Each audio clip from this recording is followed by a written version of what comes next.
Why? Let's go! This show fucking stinks, and the fact that you listen, we are very, very thankful for it. AJ, never cease to amaze me with your toxicity, pal. You got a couple of these? God damn it! What the fuck are you doing? Fuck Boston.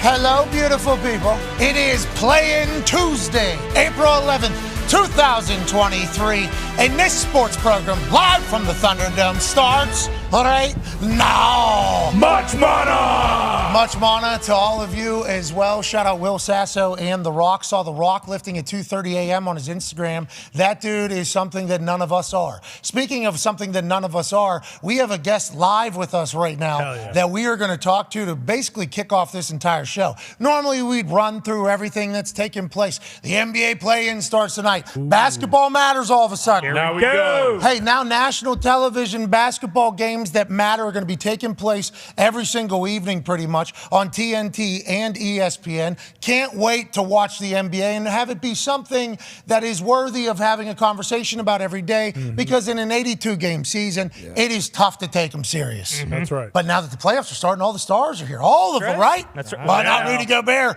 His team said, you can't play with us. Why? Because you pushed a guy. And that's never happened in sports before. So you got to get out of here. See ya. Here's security, by the way, to escort you out of this fucking building. Even though we traded like 14 different things for you to come to our team and overpaid you grotesquely. Biggest game of the year, the most important game of the year, the game that we would pay you, the money we're paying you to play in and play great. We're fucking actually suspending you. You are healthy enough to play. We don't want you to play because it seems like the rest of the team maybe doesn't want you to play. Wild scenes over there. Lakers have to win. That's LeBron James. That's right. LeBron James and Anthony Davis. Remember, just a few weeks back, these guys were out of the playoffs. They make a couple big-time trades. D'Lo comes in. He starts playing good basketball. LeBron James is back on his bullshit. And they're going to go on a run. Can't lose to this Timberwolves team that is currently burning from within. Of course not. The ratings came in for the Masters. Huge. Huge. Fucking huge. 16 million people watched on Sunday or something like that. That's hilarious. In a world full of ratings going down, the Masters continue to go up just like the NFL. Congrats to Rahm, Koepka for being actual draws. Okay? Big time. Real draws. And to the Masters for, even though they had a weather delay and a couple trees go timber. Hell of a weekend, Masters. Congratulations to the Masters of Golf. Way to go, Augusta. There's a lot of other storylines kind of brewing and rumors all over the place. When we saw Trey Lance's hairline for the first time, the internet certainly reacted. But that is not what Right Now is about. Right Now is about not only the Toxic Table at Boston Connor and at Ty Schmidt. Boys, how you doing? Fantastic. Damn good. Hey, much Damn honor good. to you, boys. Much honor to you as well. How are you feeling? Knee a little better today, huh? Yeah, the Popliteus is probably 65, 70%. I was back playing Thunderball this morning. I was limited to my movement, but that meant the ball strikes had to be a little bit better. I was pretty crisp with the paddle and the ball, I will say. Locked in. Won. Did not lose. Okay, you're back. Won by a lot. Yeah, they were good shots, though. This is maybe the best shots I've had in a long time. And it's like, well, you lose one thing, mobility. You gained another one with these trick shots that were taking place. It was really a wild development this morning, but the Popliteus is feeling much better. Much mana to you, boys. One half of the hammer, Dahn Cowboys. Tone Diggs is here. Tone, you look great. Is that a Buccos three-quarter zipper? It is a Buccos. I'm trying to bring the vibes back. The vibes were fucking high to start 2023. Swept the Sox. Yeah, pretty good. Remember? Then the best player got hurt. And then but whatever. well, I don't know. O'Neal Cruz got hurt, and now the vibes are low. So I'm trying to bring him back up. Yeah, Much guy mana, broke brother. his leg. Guy broke his leg. Best player. Only 4 months. We'll be back just in time for playoffs. Classic Pirates. That's what I'm talking about. When baseball matters. That's right. They'll be in it. On the stage yet again, absolute stallion of a man. Came in a minivan that's electric charge that is titled a Mustang. 14-year NFL corner, ladies and gentlemen, Pac-Man Jones. Pac decided to use a all-electric vehicle. Shout out to you trying to take care of the earth. Now, they'll say what the batteries are made of might be worse. Those mines. I tried to do the same grandstanding thing, too, like, I care about the earth more than you.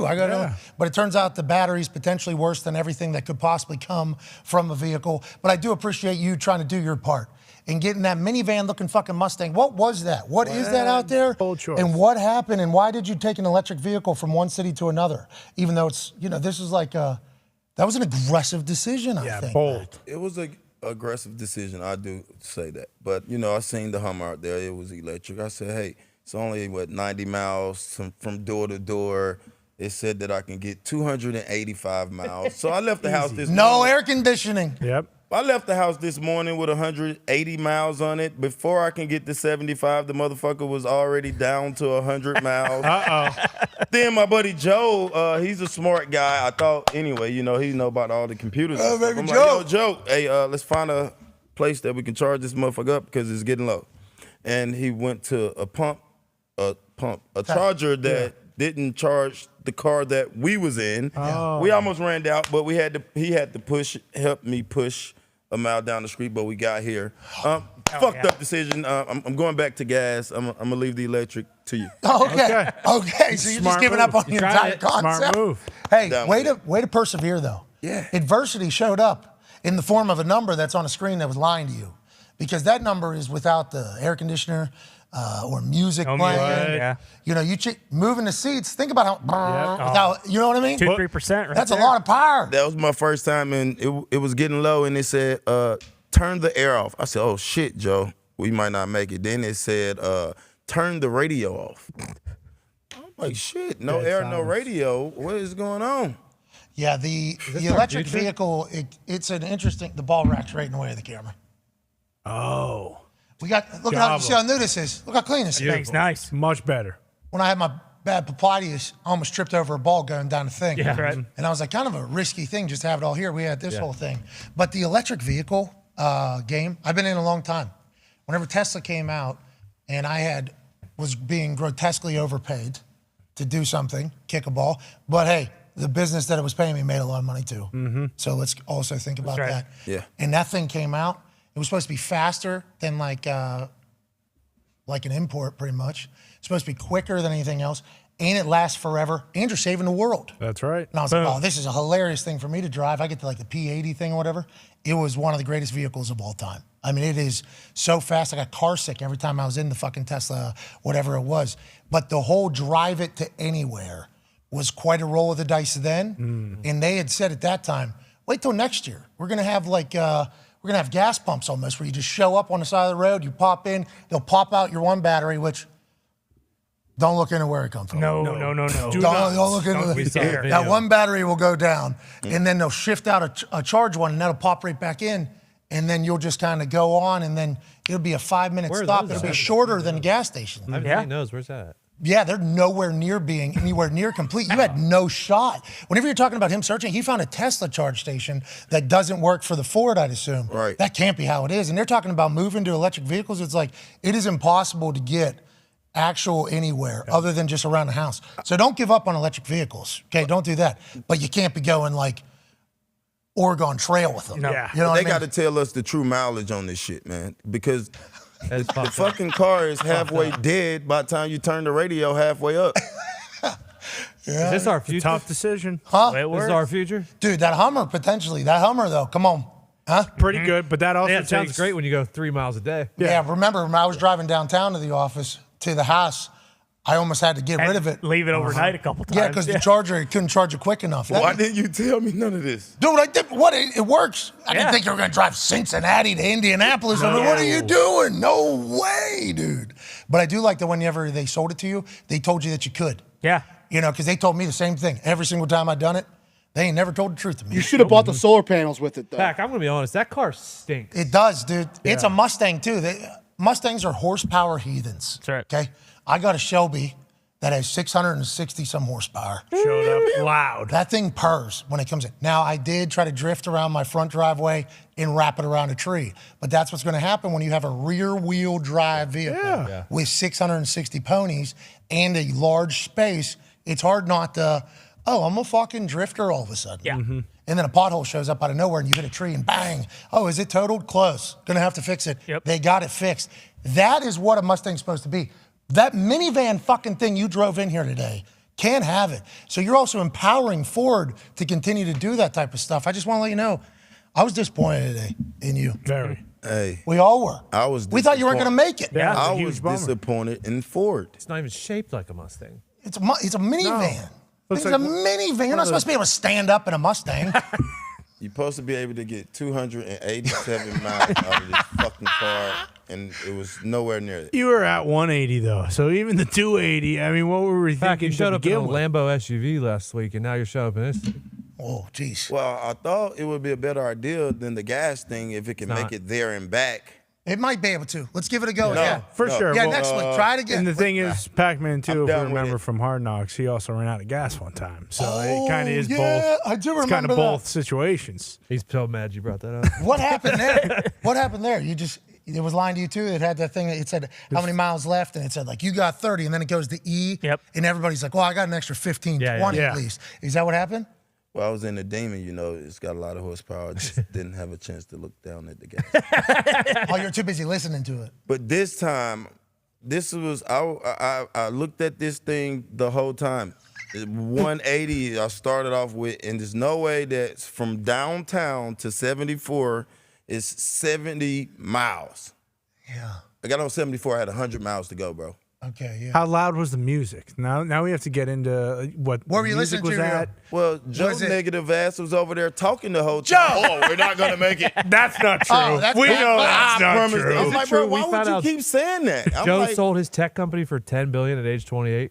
Yes, that's who Joe Yeah. is. Uh-huh. We're wondering why he didn't talk last time he's here. He doesn't think we're fucking worthy, pal. Yeah. That He is brought his computers. It's as big as his desk. 32-inch monitor. I heard him speaking Mandarin earlier, talking to the Chinese markets. Yeah. Before they're even online over You here. should have heard what him and Bill were talking about just moments ago. They were talking about how they're coding the fucking internet together, these guys. Wild. Weapons. H, capital E, lowercase No, c, be careful. V, That C, guy will Y. kill you. Colon. He probably was draining that thing. Actually, he probably plugged into that Yep. car and drained it and said, you need to be taught a lesson today. You can't be driving electric vehicles that far. Nonetheless, Pac-Man, your car collection's fantastic, Yep. as are you. We're so thankful that you're here. I made that. Go Pac-Man. that one won't be in the collection. Yeah, that one's getting With probably that thing sent on back. pasture, yeah. Getting sent back to the tech factory, That's right. right? Right. Put it back in the system. Don't give up on electric vehicles, though. That Hummer's awesome. Well, until we can get some shit that, is a little bit more range reliable. No, they need to be able to figure out how you can You get got to be able to charge the goddamn thing Yeah. if you need to. like gas stations exist for a reason, And I assume at one point there wasn't a lot of them, Right? Oh, and then people were like, "Whoa, Need more of these. you know what we need? Yeah. These car things are sweet. Mr. Sheets. Would be much exactly Tom Sheets. It'd be much cooler if we could get somewhere. And Tom Sheets, founder of Sheets, the Superior gas station of Pennsylvania, said, "We'll put these up along the roads that people drive on." Mostly. Smart. Like from city to city. And then people were like, "Oh, we'll put these in our towns," and then just kind of started growing from there. And then obviously the business side of it, that is very political. Yeah. But the electric ones need at least the start of it when we're on highways. They're nowhere to be found. Nope. No. It's tough to do, bro. Speaking of sheets, that cheese dog when we was in college. So good. God. Oh my God. Christ. They were so quick. Those are MTOs, dude, made to orders. Anyways, today's show isn't about that. No. And we might have spent 15 minutes there chatting about other things, but there's somebody sitting directly in the middle of our stage who has a fucking game today at 3 o'clock. Hell yeah. And you might know his name because what he accomplished last Friday is something that has never been accomplished before in NCAA, I believe. And I'll just keep rattling off records, history, and tell me when I'm wrong. This dude hit for the cycle and pitched a no-hitter in the same goddamn game. We're talking about Shohei Ohtani. Yeah. We're talking about everything he's been able to accomplish. And they go, well, who else has done what Shohei Ohtani has done? They're like, well, Babe Ruth kind of did it. Sorta. And now Shohei's doing it to a whole nother level. Babe Ruth, obviously a legend for a lot of different reasons. But Shohei, that was literally the only precedent, it felt like, for this figure in L.A. that was on a terrible baseball team. Obviously, we all assume this is the greatest baseball player of all time. The sport of baseball is talked about in two different ways. The best pitcher and the best hitter. That's right. Turns out this one guy, fucking both of them. Yep. Well, this past Friday, University of Indy Greyhounds pitcher Brady Ware hit for the cycle. That's every single type of hit you could have in baseball. Whoa. And pitched a no-hitter at the same damn time. Never been done before. Is this a young Indy Greyhound? Shohei Ohtani? Feels like it. Roaming around in D2. Here's the highlights. And if you don't believe it, it makes sense. I thought it was a lie on the internet. Yeah. Sure. It's a real deal. Where he's a Peter that one towards right field. They're going to call it a home run. They're going to call it a home run. They got batted in. Avatar Park 50 feet 1-0. over. Brady Ware will trot It's around off the the bases. Bengals indoor facility. That is. See you later. Sit down. Ware gets a piece of that one, sends it deep to Kind of hater, this guy. They're going to call it a home run, gets a piece of that one. Runs across. That's be a double for Brady See, this is the Ware. tough Get on your one, horse, too. get on your Oh, horse. shit, no way he's going to get a Three. triple. Runs across. Dahn. Brady Ware makes it Good the third slide. just in time. Wow. It's a Dog. triple for Brady Ware. So we got a home run, we got a triple. Yep. Here's a piece of it over the head of the third baseman. Is that a gapper? That's going to be a Little single for Oppo Ware. double down Yes. the line. That guy said again, that's going to be a single. This guy's a hater, bro. He's a big hater. Double is a single away from hitting the cycle. He's got good energy. He's kind of hating. Ware gets a hit. Gets past the first baseman. There. And that's going to be the cycle for Brady You want him over. Yeah. You want him over. You want over the commentator by the end of it. Ladies and gentlemen, and there's another strikeout, obviously, an absolute dog to win the game. Ladies and gentlemen, joining us, that man, Brady Ware. Yeah, Brady! Brady, how are you, pal? I'm doing great. How are you guys? Man, fantastic. Thank you. We just had to turn up the mic, or you can move it towards you, whichever one you want. Nope, this Just mic. the actual This one. microphone. How's that? Nailed it. Great. Bingo. Great voice there. Brady, what a moment. We obviously synced it on, I believe Omar put it on Sports Center. Oh, yeah. did he? Yeah, I think so. Did he tag himself or? I think it was video by Omar down at the bottom. He may have been there live. He probably was. Omar is fucking everywhere. He knows. He's an absolute dog. It was on Sports Center. I think it was on Bleacher Report. It was literally everywhere because it was history being made right here in the middle of baseball season while Shohei Ohtani's being talked about. What was your weekend like? Have you enjoyed it at all? What is it? What type of guy are you, and how did you kind of take it all in? Oh man, this weekend was something different. I mean, I've never experienced anything like that. I mean, just last week, just felt like a normal guy, and then all this stuff happens, and now it's been a whirlwind. We live in Indianapolis, right? Oh, yeah. Live in the heart of the city. I didn't know there was a dog roaming around at Indy Greyhound Stadium down there on the baseball team that is pitching and hitting prolifically. How long have you been at the University of Indianapolis? This is my first year here, so just since, August. Where were you before here? I was at the University of St. Catherine in San Diego, California. Okay, where are you from? From San Diego. Okay, so this nice. is first year in anywhere other than San Diego for an extended period of time? Yep. First time living outside my parents' house. Welcome to Indianapolis. Let's go. Welcome to Brady. Indianapolis. Place to do it. Great to have you out here. I mean, certainly, I think this is going to become a pipeline. Yeah. San Diego athletes straight into Indianapolis for college. For To the sure. Greyhounds. Happy you're Phil here. Rivers did it. I see like it's, yeah, exactly. Philip Rivers was the last one. Brady Ware's the second one. Are you enjoying the college baseball experience? We're Division II right now, so how many games in a year? We got, I think it's like 50 or 55 plus the postseason. 55 games. You're pitching and hitting in any other positions? I play some first base, but mostly just hitting and pitching. How often do you pitch in those games? You got 50-some games. Well, usually I'll pitch like once a weekend, but this year's been a little different. I've been hurt a little bit. Oh, so it's a bounce back? Holy shit, I'm back. No hitter? Yeah, that was my first game back actually. Wow. What? No way! Welcome to the show. Congratulations to you, dude. Good first game back. Pac, think about all that rehab. While he's working out, while he's going to wait till they see me when I get back. I'm going to be the best version of myself. No hitter, fucking hits for the cycle, Pac. What a guy. How I feel, man? Feels good now. Healthy? You feel good? Feel good. I was actually supposed to be on like a 60 pitch count, but obviously after I got the no hitter going, they let me keep going. So where'd you get hurt at? Well, actually, it was my oblique on the right side. And you're a, Left-handed pitcher. Oh, okay, that so that's gotta hurt. pull. So I was pulling, yeah, I pulled it. Okay, how long ago did you pull it? That was like 2 weeks ago. When did the season start? Season started, like middle of March, I think. And they beat the shit out of some teams in February. 32 So to it 1, makes I think, or sense that something. he's saying March because actually, yeah, they beat a team 32-7 in the opening weekend. So is UIndy a factory here in D2? Like, do we not know that? Is this your team supposed to be? Are we winning it all this year? I think we're going to win it all this year. Hell yeah. That's what I'm talking about. Let's go. Go ahead, Ty. I mean, at what point? Because I watched the like highlights too, and outside of the PA guy kind of just being a horse's ass. He was a little bit of a hater. Did you know that guy? hater. You were new there, I guess. So your first year, maybe you got to win him over. Did you hear that? Did you hear the commentator? I heard it after, but yeah, I've never met the guy, so I don't know if he was hating on me or what was going on. Well, you won him over by the end. He did, but at what point did I mean? Obviously, like baseball culture, like you kind of have an idea that the no hitter's going. But I also saw like you had guys on base like first and second multiple times. Like, what point did it kind of set in? Was it harder focusing on the cycle aspect or the no hitter aspect? I think the no hitter was definitely harder to focus on. I realized in like the fourth, but I also didn't think I was going to be able to go much past the fourth with the pitch count. But they kept sending me back out, kept asking me how I feel, and I was just like, all right, let's just roll with it.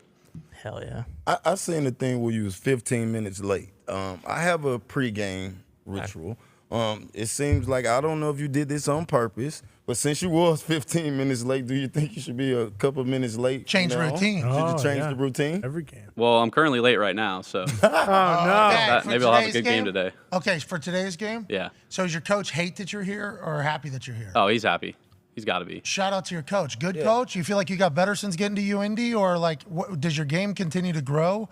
Or are you already a made player? And like, I honestly don't understand baseball world much because people get drafted like 17, right? Oh, yeah, out of high school. And then they end up in like single A, double A. Some guys opt to even get drafted. They go to college, then they think about going over, and then they're maybe in double A or triple A. It's like, I don't understand the baseball development world at all.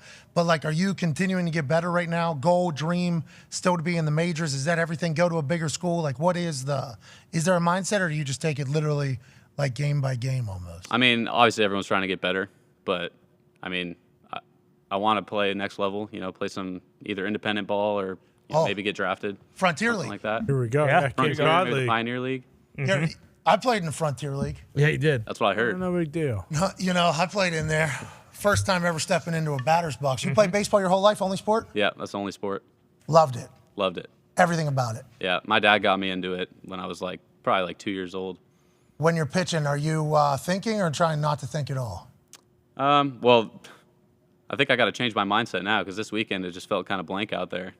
Yeah. Okay. So as somebody that does something that is just like a routine thing, yeah, man, I'm trying not to think at all. Everybody that I know that's a kicker, trying not to think at all. Is that something that do you have like a full pre-pitch routine, like mental cues you give yourself, or are you just out there playing in the moment? Just kind of playing in the moment. Who's calling pitches? My pitching coach was actually calling the pitches.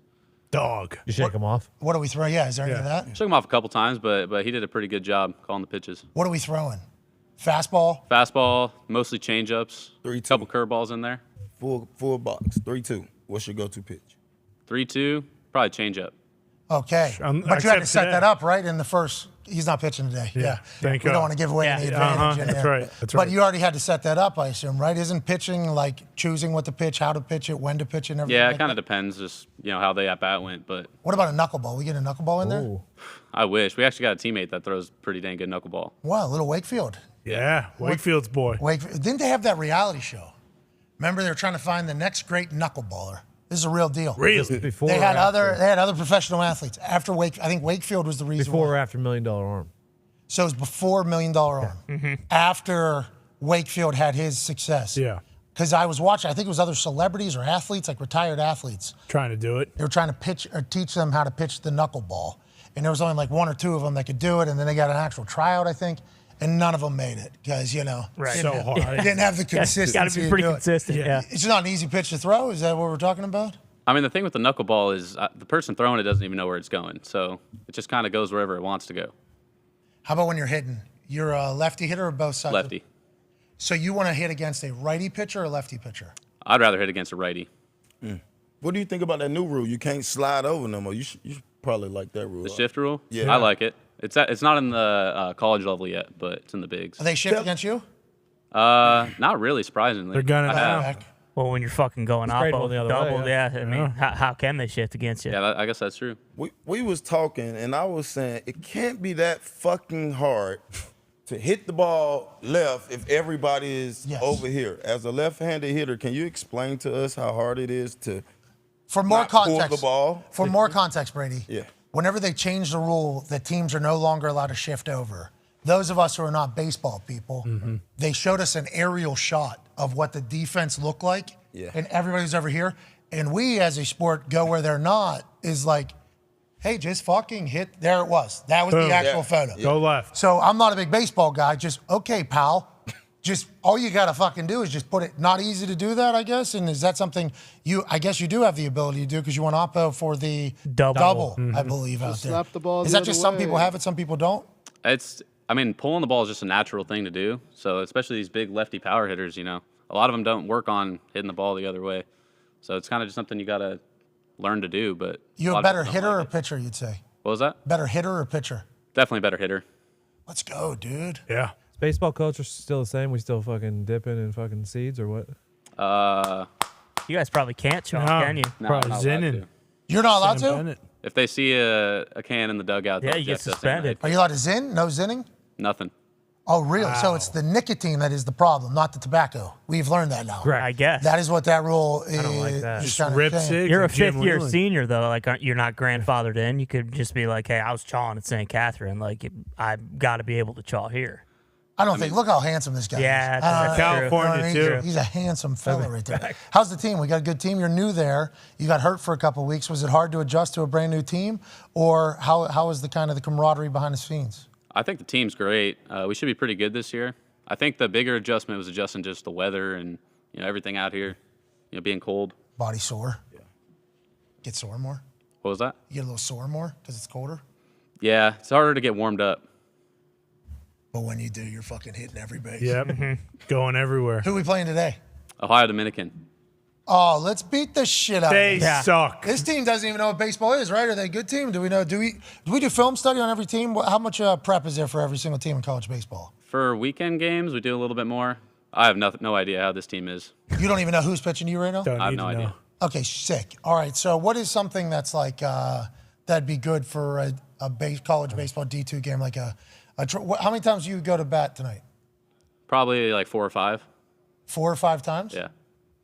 Okay, so 2 hits, right? Yeah. One hit? Yeah. 2-4 would be real good. 2 hits? 2 for 4, 2 for 5 would be. I mean, 1 for 4 is fine. You get a couple ribbies maybe. All right, so 2 hits. You want one? What do we got to do? Nah, 3 hits. 3 hits? 3? No way. You kidding me? These Hit dudes the ball can't hit a every ball. time. First ballot. If He he's has getting I looked 3 up. He's hits. got a great batting average, 315, he can hit which the ball. Whoa. is great. 315 is really good. So that's 3 out of 5 would be 3 60%. out of 5. He can do it. Yeah, but it's baseball. He can do it. Law of averages said. I mean, you just went. How many at bats did you get in the cycle game? 4. Okay, so Home run. go 4 for 4. Law of averages said And this pitcher is going to be pumped to pitch against you. for Yeah. sure. You've been Oh, I on bet. Sports Center. For You've been sure. everywhere. You're showing You're about to the get the first best shit here. It might be a home run the first pitch. Whoa. Okay, you hit a home run, winner automatically. Right. You go. What about an on-base percentage of 5? 3? They might pitch around him a little bit Yeah. as well. Yeah, intentional walk. They got first base We don't want open. we They're don't not want to make him pitching reach out of Brady. the zone. All right, you either go two for whatever or hit a triple or better, double or better. Double. Double or yeah. better. Extra base hit. Yeah. Okay, so all right, so you got to hit a double or better, a home run, or go 2-4. Okay. Okay. There it is. Okay, Yeah. All right. You got We're all one just different pretty cycle easy. again. and you'll Boom. Okay, now there's the thing. There's That will Okay, also win. so if you do that, if you do what we laid out there, the double or better, home run, or 2-4, or whatever if it's singles, you'll get $5,000. Okay. Boom. $10,000. $10,000. You do the cycle again. That would be. It might have to. You might give him 50. $50,000. Yeah, We'll you give might- you $50,000. You do that. We'll give you 50 because that's like And out of your Pac-Man's control car. too. I mean, that's like Oh, part yeah, out of your for control. Sure. I mean, you saw the one he had, like on the triple, 2 guys in the gap. One of them dives. I mean, like that. You have to get lucky for this as Yeah. well. So it'd be like lottery. Okay, so if you do that again, all right, yeah, man, we'll give you $100,000. Give you $100,000. We'll give you $10,000 if you do the double or better home run or 2-4, and then we'll also give 10 people $500 if he does the lesser. Yeah. Yes. Right. Yes. If he hits If for he a hits the cycle, cycle, there aren't 10 winners today. I'm sorry. no, yeah, I think there should be. I think there should be 25 winners. 25 winners, $500 if he hits for the cycle. Yeah. So 25, $500 winner, $500 winners if he hits for the cycle. All you're gonna have to do is just quote tweet this video right here and say something nice to Brady fucking Ware. Yeah. Just a nice thank you and put the most efficient way to pay you. And then if you do that other one, we'll give 10 people $500. Nonetheless, we can't thank you enough for joining us. You're missing batting practice, so that helps us out. Yeah. Pretty sweet. We're not going to have to give money, but the people obviously are excited to watch you. And even if you go 0 for your next 100, you've already done something that nobody's ever done before. You should be incredibly proud here in Indiana, pal. Thank you, guys. It's been awesome to be on the show. So do you have another year still if you want it? I Because don't. COVID? This is it.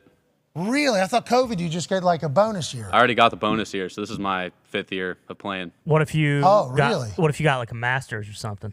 That's what I'm doing right now, actually, getting my master's. And what? Teaching. Oh, really? You're going to be a teacher? That's the hope. Holy hell. What, mathematics? Math or business. Okay. Let's go. Creating business, people. What a star. Brady Ware, good luck with everything, dude. You're going to have success no matter what you do, I think.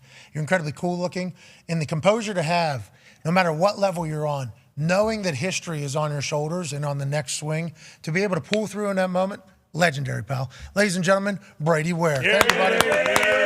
All right, we'll get to a 5-minute break. We'll reset on the other side. And there's a lot of shit going on in the world. Yes. We have Mike Greenberg joining us as well. Yeah. Gary V will be joining us. What? Ted Karras will be joining us, offensive lineman for the Bengals. AJ Hawk will be joining us. What? And your phone calls on the 5 Energy phone line, 1-833-432-3663 or 1-833-4-DOME. Be a friend, tell a friend something nice. Take 5.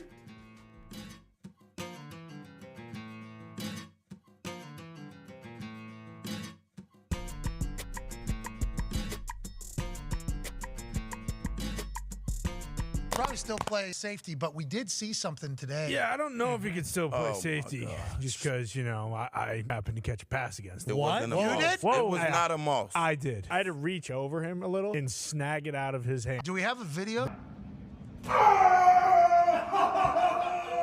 You just caught a ball on Adam Pac-Man Jones. How do you feel, Connor? Pretty good. Looking back on it now, probably should have been the 6th overall pick in the 2006 NFL draft, but that was him, and I caught a pass on him, so I'm shaking. I mean, I can't believe that just happened. Pac, a man who has obviously never really played a sport competitively past high school, just caught a ball on you. Your thoughts? Fake moss. Now that it's 1-1, we'll stop it. Somebody got to win. Hey, that ain't gonna help. Miz, that ain't gonna help. That's gonna do nothing.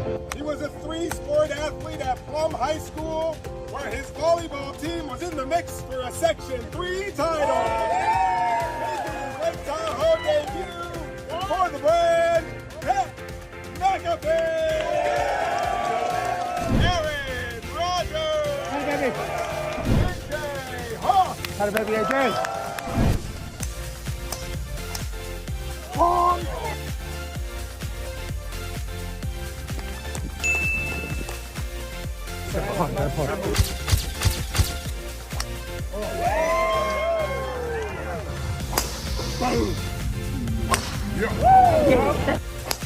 Yes! Yeah, baby!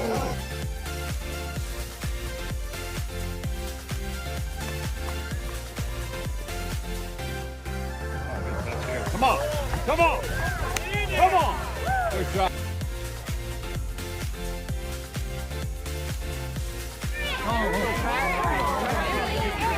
That's not real. AJ, you got one of these? You got about 12 of these. That's not real. Good line here. Good line here. Buy some drinks.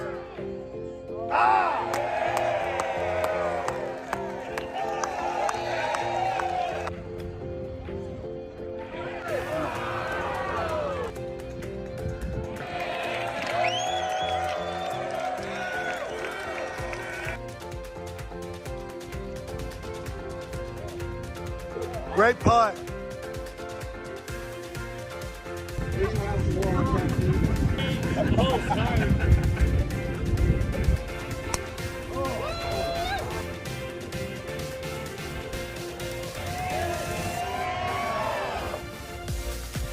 Yeah. Oh, he wants to all-star about it. Hey, let's go. Go. Get in. Get in.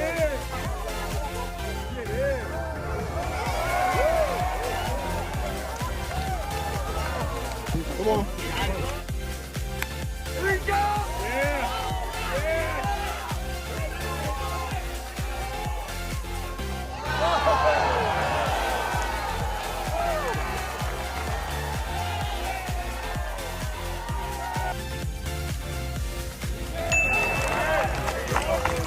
Okay, here we go.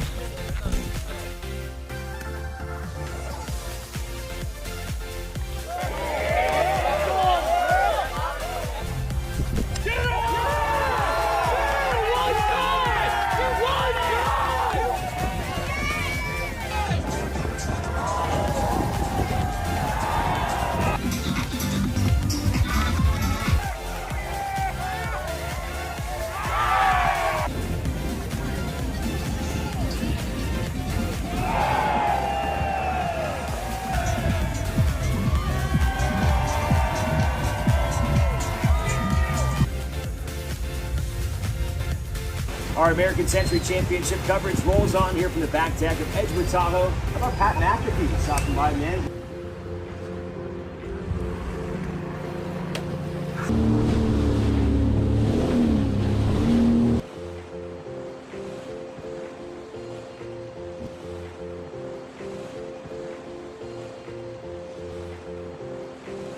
How come you slip through the draft, go undrafted, then you survive on the practice squad, then you show up and it's like, how has this guy not been on a team for so long? How many different moments were you like, I think I can make it in this league, I should make it in this league, and why is nobody plucking me off of this practice squad and signing me for 4 games anywhere? What was it about, you think? I always told my buddies, my guy Stanley Morgan was on the practice squad first year with me, and he's been a special teams guy for us, doing great things. But we all, getting out the mud type of thing, just waiting for opportunities. We've both been here for, this is year 4 for both of us there, so we always talk about getting out the mud. We always talk about on practice squad, our game day was Thursday because that was third down day. We got an opportunity to go against the number 1 D and try to show something, try to catch someone's eye there. So it's just a matter of staying patient and just waiting for opportunities. Whenever you became like a focal point for the offense, were you prepared? Were you ready for it? Mindset day to day going into the building different, or are you still that practice squad guy and will be forever? I think I'm still that practice squad guy, just grimy. I just got to be grimy day in and day out, and you can't get complacent. You can't let success stop your work ethic there. So I'm just trying to have some fun with it, make some plays whenever they come to me, and I don't know when it's going to come, but like in that play right there,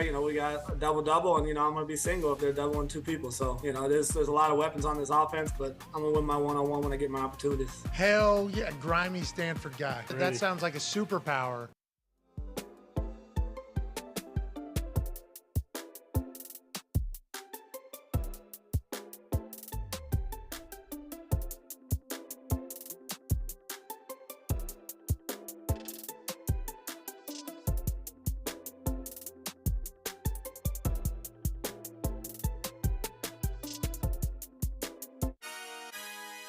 Welcome back to the program here on this glorious NBA play-in Tuesday. Let's go. April 11th, 2023. We can't thank you enough for joining us here on this glorious day. The weather's amazing here in Indianapolis. Nice out. Hey, it's happened. I mean, you were pushing a car about a mile in it. Yeah. I mean, imagine if it was that weather like a week or 2 ago. I hope everybody's enjoying the hell out of, I think, spring being sprung. Now, here in Indiana, I believe there's some storms coming this weekend. Normally, storms mean a different front is coming into town and trying to beat the fuck out of the last front that was in town. Current front that's in town, warm. Will that storm bring cold air? We shall see. I hope not. It is amazing. Life is better when the sun is out. Life is better when things are happening in the league that we talk about most. Speaking of things happening, the brand new Lions have made a trade with the Atlanta Falcons. The Atlanta Falcons have traded a 5th-round pick that they got from Jacksonville in the Calvin Ridley trade, if you do recall. Calvin Ridley, great wide receiver, now a member of the Jacksonville Jaguars, only going to make them better. The pick that Atlanta got in return, they are sending to Detroit for Jeff Okudah. If you do remember, 3rd overall pick out of Ohio State. He had that drill that they did at Combine where his hips appeared to be like like a top, like double jointed almost. He was sprinting backwards on a straight line, flipping his hips. He went to Detroit. Obviously, 5th-year option remaining to be decided upon. They have until May 1st. Quick math, 19 days or so. Yeah, sure. So they got to see what he's like in these OTAs, if they like him as a person, or if they're already just committing to paying him $11.5 million for the 5th-year option. It comes. Jeff Okudah, how is he as a player? There's other reports coming out that both sides feel like this is a win-win, including Okudah, who's got a brand new start maybe because it didn't work in Detroit. Is that what happened back there for Okudah and the Detroit Lions? Yeah, I think this is a great fit for him in Atlanta, though. A.J. Terrell is another really good dog that's down there. But it also says that they're not sure about the group that they have in Atlanta. So I'm eager to see. But this kid here can play football. He got really good hips. He can work on his ball skills a little bit. That would be the only knock that I have on him. He don't track the ball really that good, but he plays really good. What does that mean? Like track the ball? Like I'm playing man-to-man, and you throw a deep ball, and I'm right there on the play, and I miss the fucking ball. Got it. You get what I'm saying? It's a lot of guys that play really good until the ball is in the air. That's called tracking the ball. I do it really good because I played punt return also. But it's some guys that can get out there that can fucking be in the perfect position, and when the ball is thrown, they get clumsy. You get what I'm saying? So, Yeah, because that you would think that'd be fixable because at least they're in the spot. Yeah. Like there's people that aren't in the spot. Okay, they got cooked. Probably not going to be able to do it. But if you're in the spot and you're just missing the ball, you would seem you can work on that. Is that something you can get better at? Well, yeah, I think you can get better at it, or you just play the hands. Some people can't go up and catch the ball as far as interception. So you have to be making sure you're good in your technique, swipe through the arms and get the ball down. But he's a good player. I'm not taking nothing from him. I just Different styles of play, though. Yeah, different style of play. He played really good at the line, too. And it makes they added Cam Sutton from the Steelers. They added Emmanuel Mosley from the Niners. They were mocked to probably take one of the top corners at 6. It's not super surprising. Artie Smith, huh? Saying, we need to kind of gear up on the back end there. Well, and they added Jesse Bates, too. So if there's anything that can help a corner more, you got an unbelievable safety. Not a lot of great I don't want to take shots at anybody. Not a lot of great quarterbacks down there in the South. You know what I mean? So not at all. In the NFC South, if you have a great defense, you can. What's that? I think you could safely say that. Yeah, but I don't want anybody to take any offense. Derek Carr might be a reborn guy down in the bottom. Baker. What? I've been watching Your Honor, down there. Uh-huh. Hey, New Orleans is a wild place. Derek Carr's their quarterback now. Good luck down there. Hope he does well. But the NFC South is certainly a massive question mark. If you have a stout defense, which it sounds like they are, this is what we need to make our defense great. Not a bad decision against the weak offenses that seem like to be all around them. I mean, that division was up for grabs pretty much basically the whole season. And the Falcons came out. The Falcons were on Falcons was winning the division. AQ was loving the Falcons pretty much every week early. Because the run game is awesome. Exactly. And they had that rough in the pass for that kind of screwed against the Bucks. Yeah. Bullshit. Change the rule. Yes. Potentially going to change the rule. And that is kind of Artie Smith's offense is just, smash mouth. So it makes sense. Like we kept saying, like, hey, go get Lamar. You guys need to get a quarterback. But it looks like, they're going all in on kind of defensively and they're going to hope to win games at like 17-9 or just real quick, though. Lamar on that offense still. Oh, yeah. We are still very unbelievable. They allegedly completely named another person's starter, have said they're not in. Ritter. But we could still think about like what Lamar would look like in that offense. For those that don't know, if you haven't paid attention to Artie Smith's offense down in Atlanta, we only know this because in the trenches with AQ Shipley, he was trying to have them on basically every single week alongside the Eagles and the Niners. That's right. That's the type of run game that they have in Atlanta. Very creative. They set up leverage, can make holes. If you have playmakers, the offense can be efficient. I think that's probably how they're viewing it down there. We just need to know that on defense side, we can get stops when we need it. They're trying to build a winner down there quick. Artie Smith, we have to remember this. He could be a bazillionaire just laying down fat in a yacht. Yeah. Lazy. Okay? He could be. He has chosen to sleep on couches, fix printers at 5 a.m. in the morning, draw up cards because of his love and obsession with football or whatever. Feels like if he ever wanted to just back out of, he had more than enough chances to do that. Oh, yeah. Of course. He's going to win, I think. I think Artie's a guy that's going to win. Like, I think he's going to figure out how to win, I believe. And with that NFC South being so weak right now, no better time than now, which makes no sense why they're out on Lamar so hard. I don't understand why that's the case. They need a quarterback. They do, right? But maybe Desmond's a guy, but still, I don't know why they're just... Heineke's there? Yeah, Heineke is there, but it's one of those things where, like, you kind of have all the pieces together, and then if, like, week 8, you're just getting terrible quarterback play when you know you could have potentially went out and gotten Lamar, it's just like, well, fuck, what do we do now? We named this guy the starter. He's young. We paid Heineke. So it's like, are these the only two options we have? At this point, yeah, they are. Well, and then if Carolina goes and they do hit on whoever is the number 1 overall pick, and there is just this new young stud in that division, like that changes the whole future for Atlanta, really. Just because, okay, Ritter didn't work, so maybe they are, still competitive. To Ty's point, like 17-9 games, they're going to win ball games. They're not going to be at one of those top spots and have a top 10 pick like they do this year. So Ritter might be a guy. Yeah, definitely could be. But I think the things that they did on defense showing that they're going to be top of this division. They went and got Jesse Bates that they spend a whole lot of money on. They just went and got this kid here. They got A.J. Terrell. And then the front end, they got some dogs up there. Got Calais Campbell. Just signed. Tampa Bay, okay. Carolina, okay. Yeah. Saints, who the hell know what this guy going to do? We don't even know what the Saints are going to be. Derek Carr? Yeah, that guy right there. Oh, Derek. Derek's an okay player. We know what happened. How much did he get? 100 million, 60 million guaranteed. 60 guaranteed. Think about that. Yes. Everybody's talking about. In comparison to Jimmy G, too. In comparison to Lamar. Yes. Just the conversations that are happening about Lamar. Derek could go win, though. Yeah, Michael Thomas plays, too, again. Like if he Kamara, comes back. Taysom Hill's still in there. Olave. They got a defense. Saints have a good defense, right? Yeah. They all right. Yeah, Honey Badger. Yeah. Cam. Lattimore.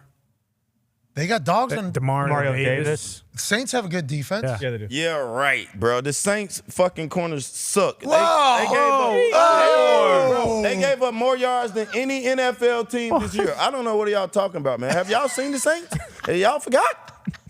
Yeah, maybe. I'm just thinking of Cam on the back end. Yeah, you know, Cam is on TV. Yeah. He's awesome. He's great. He was at the Pro Bowl giving great What about interviews. Lattimore? Demario Davis, he's a fucking dog. Perennial dude. Pro Bowler. Absolute stud. And then I remember maybe it was the year before last. Maybe. What? Where we were watching them, maybe the year before that is what you're saying? Yeah, could have been. We were watching them, we're like, hey, the Saints got a defense that could win a title. Yeah. You know, because in the playoffs late in the season, I know it's always a lot of the conversation is like, hey, this offense is humming, this offense is doing their thing. And there was a couple offenses that we saw get hot at the right time, Chiefs being one of them. Same with the fucking Niners when Brock Purdy got in there. It's like, hey, this offense has gotten hot. Gonna have a hot offense to win a Super Bowl. But what's kind of lost in the conversation is like, hey, that defense could win a Super Bowl. Like that defense looks like a defense that could win a Super Bowl. Tampa Bay Buccaneers defense, whenever they went on that run, that defense got real good late. And when it got real good late, not only did obviously Lombardi, Lenny, playoff Lenny do well, and the run game do well. Their defense got hot. Rams defense got hot. It's like at one point we thought the Saints had a defense that could go win a Super Bowl. I remember us having that conversation. So that's what I'm referring to. Now, if it was last year, you said they gave up more yards than anybody in the NFL? They was allowing like 330 last year a game.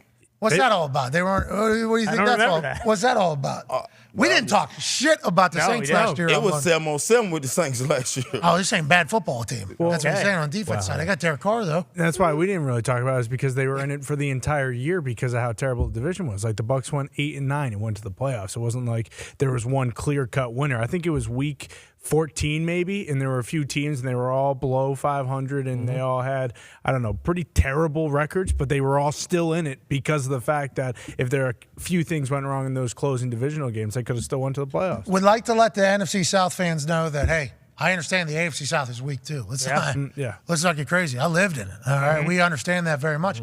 But facts are the facts. That South division looked terrible. So bad. And I don't think anybody has taken a big leap. I guess Carolina Panthers with the entire coaching staff that they hired. Yeah, that's kind of got. I think the Saints quarterback situation got a lot better this year. I agree. 10-4. Andy Dalton's a great guy. Okay. He stunk at quarterback last year. They were not a good team. They weren't. I don't remember. But I thought their defense was good. Kamara was in and out. Like they were banged up on the O-line. Michael Thomas did not play. Their first round pick, I think, got Trevor hurt. Penning. Yeah, he was out until like the first 11 weeks. Yeah, they had a lot of injuries on the O-line. A lot of injuries in the back. I don't know. The Lattimore, was he healthy all year? There was a lot of injuries. When they trade CJ GJ? Before the season started. Right before the season started. He's on the lines now. And they added dude from the Jets, Marcus May, I think. Yes. He was their best player on on defense for the Jets 2 years ago. Foxy, how do you feel about the Lions sending Okudah out of town? He was a miss, they said. It didn't work out. Number 3 overall, we're willing to admit didn't work out. Let's move on. He had a tough go. If you guys remember, the Lions, Matt Patricia, Bob Quinn, they trade Darius Slay and then draft this dude thinking he's just going to fill Big Play Slay's spot. Yeah, that didn't happen. His rookie year, he had a hamstring. So as a corner, you're fucked immediately. And then he tears his Achilles. Fans really, really, really wanted him to be good. He just wasn't, and everyone liked him. It just didn't work out. I think it's going to be better for him at the end. He got thrown into the fire immediately, too. I think they played the Packers week Devontae 1. Adams right away. Yeah, Devontae Adams just absolutely. Rodgers picking on him big time. Big time. Welcome to football. Yeah. Yes. That's a tough tag team to have to stare down your first game. Yeah. Matt Patricia, we do know as a defensive genius, not that great of a head coach or offensive coordinator. Yeah, he wasn't even a defensive genius in Detroit, I would say, either, but that's just me. That's just me. Well, he had that one play call. He did have that play call. Against the Seahawks, I seen it. He also has a legendary Radio Row visit. Yeah. One of the best ever. Of all time. Yep. He was awesome. I don't know how he got in there. Me neither. It's unbelievable. He's just so recognizable, I guess. But normally that does not matter in those places that are locked down. He forgot his ID. He forgot his ID. His ID, his wallet. Didn't have his ID. Keys. He was sweating so bad. Gave us a great interview. He though. did. Great interview. He was right in the middle of watching film, came over, did the whole thing in a frantic, went back to watching film. Especially that day, as long as you didn't fucking sucker punch Ty in the side of the head, it was going to be a great interview. Drew Brees allegedly did that to Ty on his way out of the Radio Row interview. We were on a tiny little desk. Wow. Nonetheless, I fucking hope the Saints get better, honestly. Yeah. For the good of New Orleans. That's right. And also, congrats to the Falcons and to the Lions making a deal that it seems like all parties are happy. I forgot that he was drafted from the previous regime. Yep. That is an even added wrinkle. Like, Oh, yeah. get him out. Yep. Did we do this? No. Didn't think so. Has he played well? He has potential. All right, 5th round. See ya. We'll take it. If that's the same GM, he's probably not trading him. He's holding on to him. He's saying, hey, I still see what I saw in you whenever I took you number 3 overall. So that adds into it. Everybody's happy. Good luck to all parties. Last year was his best year, by the way. So he did have a good season last year. He kind of smirked there. Huh? That's the answer. A little bit of a smirk from Okuda. What do you think that means, Pac? He's happy. But doesn't want to be too visible, doesn't want to rub it in the faces of Detroit Lions fans? Is that what it is, you think? A little bit of a smirk. That option didn't get picked up back. You know how it go. Y'all didn't pick up that option? Yeah. Okay. So he's going to be a free agent? That's personal. Like, you trade me or put me in the, however it goes, and then you obviously you wasn't willing to pick up the option. Yeah. Previous GM drafted him. He had to know. I mean, this is just, that's the way football goes. That's the way any business goes whenever a new person in power normally takes over. They kind of have their vision of things, and you were the vision of the past that didn't work, which is why the new vision's there. Okuda will hopefully have a great season and a great career down in Atlanta, and I assume they'll pick up his 5th-year option in the next week or so, maybe on a restructured contract for whatever they to prove, whatever the case. They're investing on defense side of the ball. There is a photo now of Patrick Mahomes, Trey Lance, and UCLA quarterback Dante Moore training. And nobody really talked about the fact that Patrick Mahomes and Trey Lance are training, and that has to be good news for Trey Lance. And we saw some videos come out from a workout where they were both just throwing absolute seeds. Only thing being talked about here to exceed all expectations, Jim, is that fro is fantastic in the middle. Yep. Great. Patrick Mahomes looks really cool, tucked in shirt into workout shorts. Absolutely. And Trey Lance appears to be in great shape, and that's the first time we've all seen his hairline. Yeah. That's what the internet said. That's not what I said. I'm just telling you that's what the internet said. And then I have to go back through my head. I'm like, always see him in hats. Always see him in hats. Looks great in ball caps. He's got to do what he's got to do, but That's why. I want to let everybody know on the internet know it was rude the way you guys all reacted to this photo at the same time. The entire internet, okay? People that feel this way about things on the internet, people that feel this way about things on the internet, all came together and had the same reaction. That's the first time we've seen his whole fucking face and head before. Jesus. And I would like to let everybody know that was rude. And Trey Lance, you look like you're fucking getting after it, and everybody that's a fan of yours is pumped about it. And I think that needs to be reiterated a little bit there, Connor. Yeah, it really is kind of hard to think back when there's been a guy who's been a top 3 pick who's been down worse than Trey Lance right now. Because could you imagine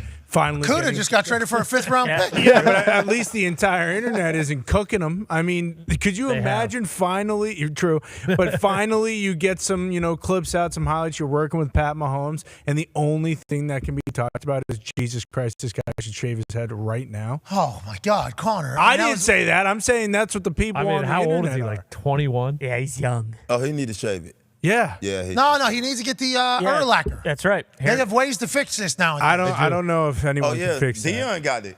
Yeah, they have ways to fix this. They do. They have ways to fix it. Trey, do whatever you got to do, or just keep rocking it. Yeah. Von Miller just has what that triangle that signifies That's infinite. the Dallas thing, though. They wear it back there in the back. What's that? That's a Dallas What thing. Von got? You Like said a hairstyle. everybody in Dallas wears it. You know who? Yeah. You know, I think started that. Who? I believe it was a Ronaldo, Brazil. He did have. He had just the circle on the back of his head for the World Cup, I think, or maybe just the front he had. Hell no. He just had a patch. I thought it was on the front. No, Pat. Hell no. Yeah. Wait till you see this guy. I don't remember which Ronaldo it was. There was a few Ronaldos. I It was think. one messed up. Pat, in Texas, they wear it be thick back there, too. Like, they wear their whole head shaved and grow out like a little afro patch back here in the back. Yeah, that's the shag right there. Is it awesome? Is that what it's called? The shag. Yeah. Yeah, The shag? Yeah. Trey Lance should do that on the front of his head. Trey, what are we doing? Yeah, there it was. That was the opposite of the shag. I guess that would be the. That's awesome. You remember when James Conner had the haircut that I had to get? Oh yeah, that was a shag too. Yeah, it was like a mullet though. It was almost like a fade to a mullet. Yeah. It wasn't bald though. It was kind of like faded still up here a little bit, right? Yeah, And but then he it had credited it as like a Dallas shag thing. Okay, so Ronaldo, you think just said give me the opposite of the Dallas shag? Yeah, and that's what Trey Lance should do.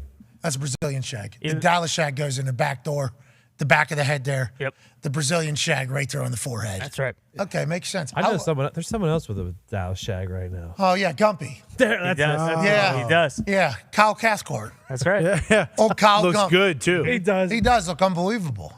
Your hair is awesome. Your hair. How long you been growing it? If my hair did that, I would cut my hair. To the Dallas shag? Yeah, something. So like Hulk Hogan had that too. Now that we're starting to get into it, brother. Hulk Hogan had the skullet where Is top notch. it was bald on the top, and then down around the sides, obviously Jefferson, boom like this, Like Brett Michaels. and then he grew it out and grew a full mullet out there. But Hogan always had his thing on. Yeah, that's because I was all bald up there. It was yeah, brother. Boom. boom, Bam. a little bit of a skullet there, and that was not fake hair. Is that what you were gonna say? Do not say that was disgusting. Come on. That was disgusting. It's not. That shit ain't real. That is That goddamn. is real. Yeah. That right there is real. Ty, tell him that's real. Too. Don't you dare come at my hair, brother. It was paid for. I will take you down if you think, Pac-Man, that this isn't real hair. How much? I got news for you, brother. That's right. Uh-huh. I'm happy he got to say that. Yeah. Because that needed to be said to you, Pac. That's He right. paid for it. Anyways, Yeah, blood, sweat, and tears. congratulations to everybody on all the haircuts that are out there. Yeah. Live your best life, Trent. Need to get one. Funny side story. Pac saw that was on the sheet, and he was like, "Oh, I'll call what's his name in the middle." Who? Dante? Dante Moore. Dante is a dog, absolutely dog. Dog, yeah. He can throw it anywhere, man. Where's he from? He's from Detroit. He was Detroit Player of the Year. I had a chance to play, coach him on Cam 7-on-17. He was absolutely the truth. Like, I don't even think during the whole season, he might have had 5 incomplete balls. Damn. How many games in a season? Probably 25 games. Jeez. 7-on-7, no He's problem. one of the best I've ever seen throw the ball. Like, flat out throw the ball, he's the best I've ever seen as far as a high school kid. He's a freshman right now? Yeah, he's going to be a freshman. Is he going to start, I assume, there? Of course he's going to start. Because they just had who? DTR. DTR, He was yeah. at the combine throwing, looked pretty good. So they go straight from DTR to, and Chip will start a freshman that could be electrifying, get into his offense. You think he's going to do damage over there? Yeah, I'm quite sure Dante Moore had every school in the country. He's not going Oh, nowhere. UCLA gets an NIL. Good NIL. Those teams They paying to play. Hey, they see all the LA kids going everywhere else, and UCLA's like, wait a minute, we got this guy. Let's go. Beautiful campus. Yeah. Beautiful campus. Changing conferences while he's going to be there. Great weather. I mean, it's going to be long flights for those games, but it's still going to be primetime TV basically every single week. Good for him. Shout out to him. You were coaching in that? You're coaching. You're coaching too, right? Well, I'm not coaching right now. No. Oh, you seen Junie team? Yeah, I'm coaching the Little League Junie team, 4 and 5 year olds this year. Yes. That is awesome. How are you going to have them? Are they going to have a wristband or anything like that? Oh yeah. We'll be no huddle. Like, these kids are smart these days. I had a chance this Sunday to go out, you know what I mean, just work with them for a little bit, and I wanted to see how quick they can pick it up. And I can tell you this: we ran no huddle, literally off a play of a card, like on the iPad. Hey, look, 3 over here, 3 over here. You're gonna do this. You're gonna do this. We're gonna do this 2 times. The next time you're gonna hand them the ball, and then you're gonna run. These kids picking up fast, so I'm eager to see how good we be at 5-year-old this year. Hell yeah. Peyton was coaching. I don't know if it was his son or his. I think it was his son, and it was like 7-year-olds. Yeah. And they had 20 plays. Yeah. He was coaching. He had 20 plays. I got a picture sent to me from his dad that said, like, look at this asshole, pretty much. He didn't say that, but he was like, look at Peyton coaching his team. Had a flip on the thing, and he was actually he was calling plays. It was like, these kids are going to take the game to a next level. Can't wait for it. Let's get to something nice. It's the Pat McAfee Show. Take 5.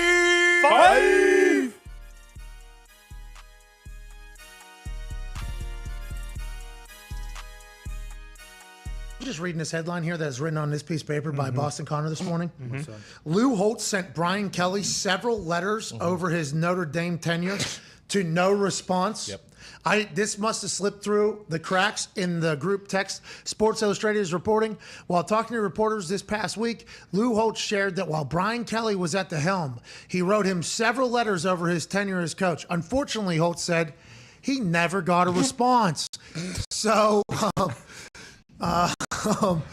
Obviously, we got to go. Well. Looks like I wasn't fibbing when I said that Brian Kelly was a big old piece of shit. He writes this guy letters and try to tell him, hey, this is exactly what you need to do if you want to be a successful coach at Notre Dame. Okay, he didn't fucking respond to me once. You know how long it takes me to write these goddamn handwritten letters? I'm not typing them on a Macintosh. I'm not typing them on the Dell. I'm dipping my ink in the quill, and I'm writing these handwritten letters. And what does he do? He says, hey, you know what, Lou? I won't write you a letter, but I'll send some kid into a cherry picker with 85-mile-an-hour winds, and I'll kill him. And then guess what? I still won't write you a letter back. He can apologize, but it doesn't matter because Notre Dame's in the right spot. We got Marcus Freeman with 17-point underdogs at Ohio State. And I wouldn't be surprised if Brian Kelly gets run out of LSU because before too long, the boosters down there are going to find out what I found out. And that's that he's a big old steaming bag of shit. Coach, isn't it a chance that you with those handwritten letters that he never got them? He was just checking his email? No, you kidding me? If I fucking write a letter, it's getting on the head coach's desk, okay? You think Charlie Weiss ever got my handwritten letters or Tyrone Willingham? Those guys always wrote back to me. Always. Oh, shit. Flies with bacon in those letters. Thank you, Coach. That's your buddy Brady Quinn, okay? He knows I wrote a letter before every single Notre Dame home game. Had it in his locker. What did you say about the game where you're taking on your future brother-in-law, A.J. Hawk? Well, I said, good luck, Brady. Hopefully you play like a guy like Carlisle Holiday. I'm sure you remember him. He was a great quarterback at Notre Dame, led them to a lot of success. Of course, you know, Brady, unfortunately, they had good seasons, and they got their asses beaten every single big post-game bowl. Whoa. And we all remember the LSU Sugar Bowl where Marcus Russell, or whatever the hell his name was, he threw it all over the football field. And then AJ and the Ohio State Buckeyes beat the shit out of Notre Dame in the Fiesta Bowl. Did you see the documentary about Manti Te'o? Seems like a really good guy that the world You know what? really was rude to. Manti's a sweet kid, okay? And I'm sick and tired of everybody shitting on him and making him feel like he wasn't a sweet kid, because he was such a sweet kid. Everything that you want out of a student athlete at Notre Dame. He wasn't Catholic, which I don't love, but he's a sweet kid, and he really got misrepresented in that. I still feel bad for Manti. Did you write him a letter when all that shit came out? Once again, I couldn't write him a letter represented in that. I still feel bad for Manti. Did you write him a letter when all that shit came out? Once again, I couldn't write him a letter because he's not Catholic. If he was Catholic, I would have, but he's Mormon, and I don't know about his religion as much as I do about the Catholic religion, touchdown Jesus, all that kind of stuff. But no, you know, I feel bad because Manti was such a good player. He was the highest rated linebacker recruit Notre Dame ever had, you know, and look at him now. He's just a sad oose on a beach down in Hawaii. Did you say sad ooze? Oh my God, Coach Holtz, I did not know you had ooze in the repertoire. Yeah, of course. How do you think I recruited? We got some bad ooses in my time at Notre Dame.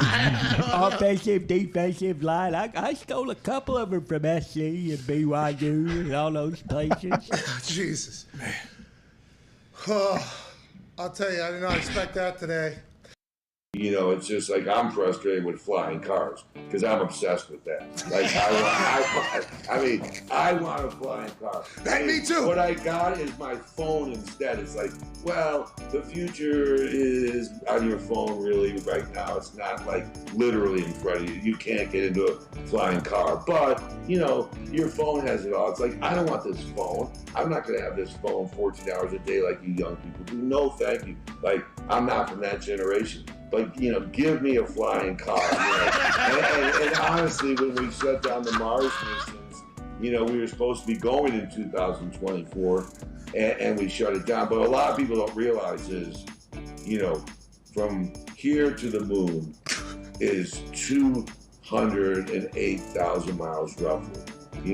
200. So you can think about that. Well, in this country, a long road trip could be 4,000 miles, and how far it is to Australia. So 200,000 miles. That you think about that, and that's far, but like Mars. Think about this, is 250 million miles. 250 million miles. So, that's a little different thing because, when you go, it takes about anywhere from, 9 to 11 months to get there, depending on the alignment. Are you going to fucking Mars? And so, Jim, are you going to Mars? It sounds like you're... I wish I was. Maybe you'll have, I think you have a chance to do a show from there when you're 80, Pat. But what is it about Tom that last night everybody on earth watching was like, he's going to fucking score here. This game's over for the Saints. Sorry about it, even though there's little to no time left. He's the clutchest performer of all time. I think that's neither here nor there. He prepares so well throughout the week. More clutch than Adam Vinatieri? Yeah, I think so. I think you have to put him there, He's right? had so many more moments. So many more moments, right? Like Vinny's and answered every time. Yeah, he's not every time. I guess that one time. And against the Eagles in the Super Bowl. That's so hard because Vinny's answered every time. Vinatieri's clutchness comes from his competitive juices. Like, Vinatieri is so competitive, so competitive. He does not want to lose. And I don't think people fully comprehend, like, the people up there, the Jordans, you already saw his whole Last Dance, the Peyton Mannings, the Wayne Gretzky's, Serena Williams's. Kobe, yes. The Mamba mentality. It's described as the Mamba mentality. What that is just being more competitive than fucking everybody else. I think it all revolves around the competitive juices. Is that what you think it is with Tom, or no? I think it's a little bit of that, but also same thing, going back to Kobe, right? Like whenever if you guys saw that Redeem Team or whatever on Netflix, and they're all going out and having a good time at the club or whatever, and he's shooting shots at like 6 a.m. and they pass him coming in the night before. That is Tom. That is Tom. Like they are so prepared. They care so much. They want to work on every little detail that when it comes to the game, when it comes to those situations, they have no excuse because execution is the only thing that matters. They have all the answers to the test.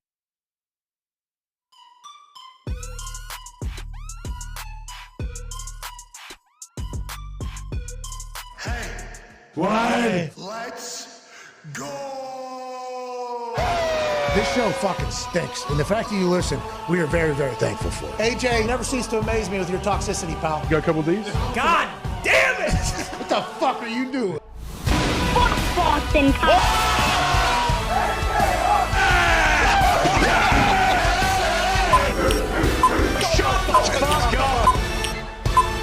Hello, beautiful people.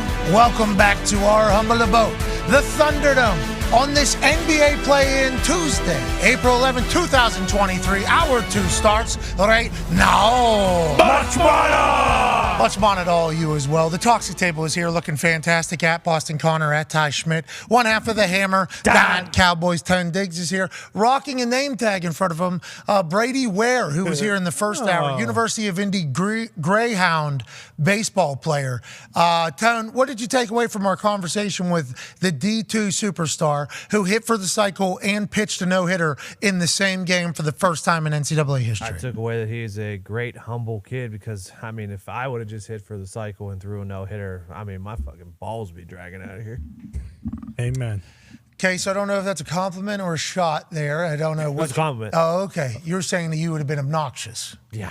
Your balls would have been. Yeah. Mm-hmm. They would have been so large that everybody would have seen them as they were dragging across the Thunderball court over there. Sagging. Wouldn't have even needed my mirror. He had such, we did learn a lot about you and the beginnings of the statement, you don't know your ass from a hole in the ground. Right. We potentially found out how that became a thing because of Tone Diggs' habits of straddling mirrors and looking down. That's right. And getting a good view while he nares himself. Yeah, definitely still need the mirror. You had to put your nutsack over your shoulders.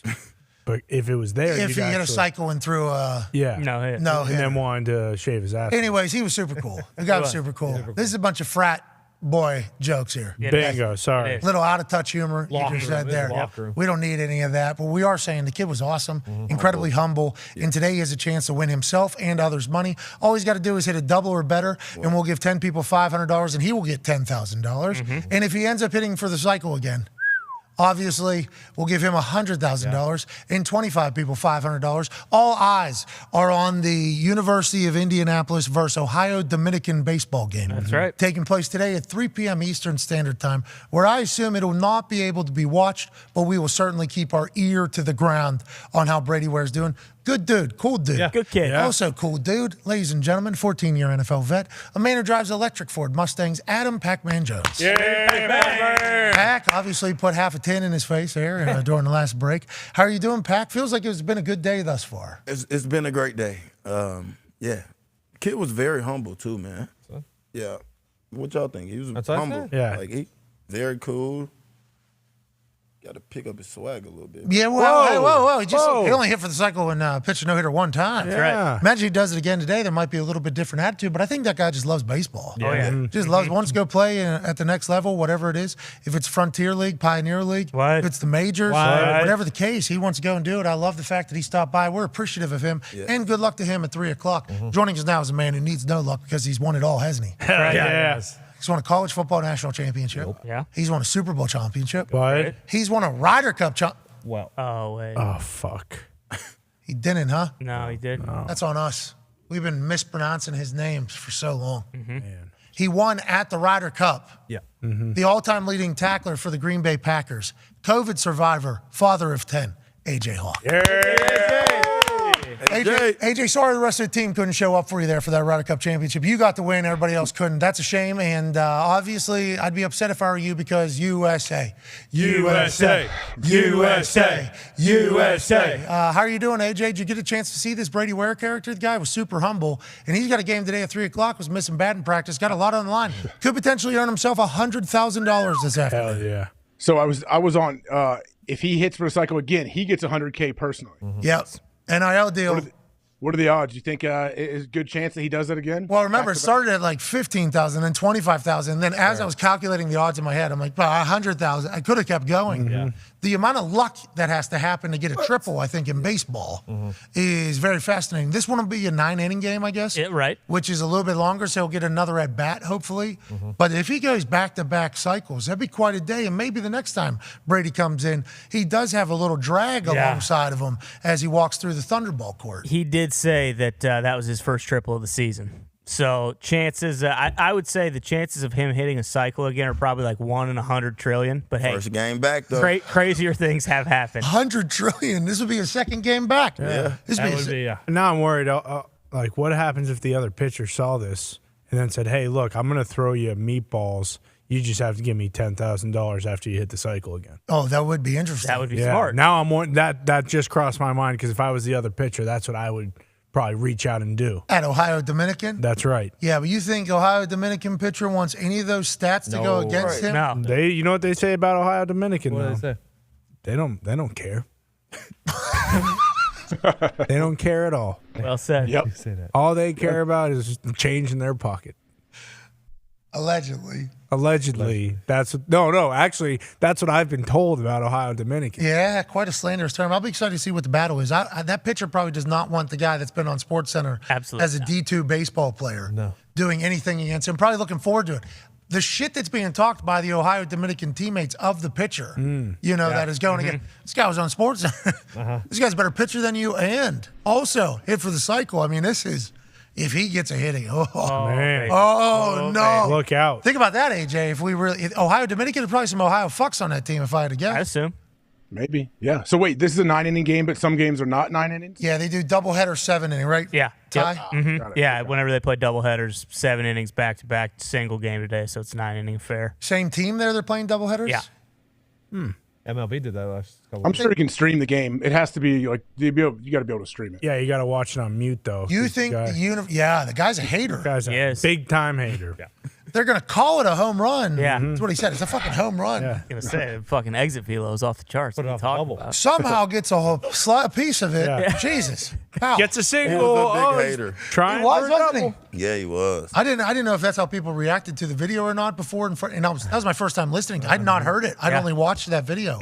So as I'm listening, I'm like, You can kind of tell how that guy feels about that guy. It's also possible that the video quality was so dog shit that he had no idea. Oh, they're calling it a hook. Yeah, right. Yeah. He couldn't I see it? guess I can kind of see the ball. It's You're gonna be a right. single. So maybe the That's narrative was why. started in a bad way. Okay.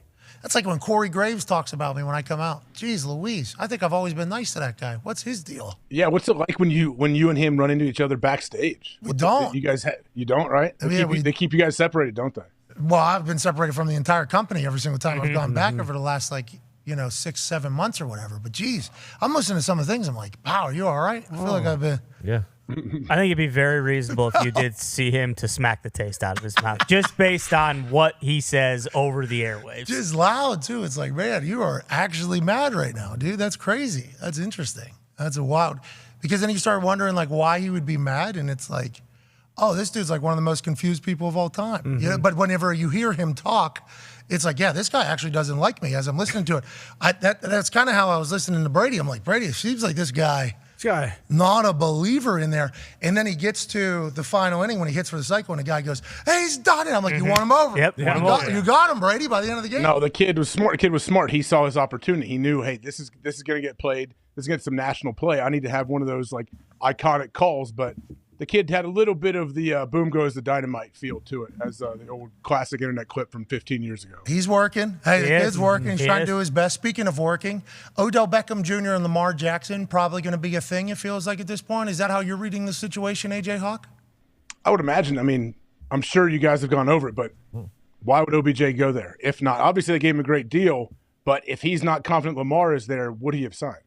That's an interesting dilemma because they give him $15 million guaranteed. Yeah. And that's, I think we're all incredibly pumped for Odell Beckham Jr. Yeah. That means that the Ravens believe, after what they've seen at his workout out in Arizona, that this is the same Odell Beckham Jr. that would have been a Super Bowl MVP if he would have been able to make it through the entire game. He obviously blows his knee out in the middle of it, which was devastating to watch. All of us that have followed the Odell Beckham Jr. story and have become a fan of his, I like that he's just 101, and he's fucking electrifying. He is so good at the football. All of his teammates seem to love him. That is kind of the way it goes. Coming out of Cleveland, everybody assumed maybe his teammates don't love him. Stefanski, literally as soon as he saw him 2 weeks ago at the league meetings, he goes, oh, O's here? Goes up, daps him up.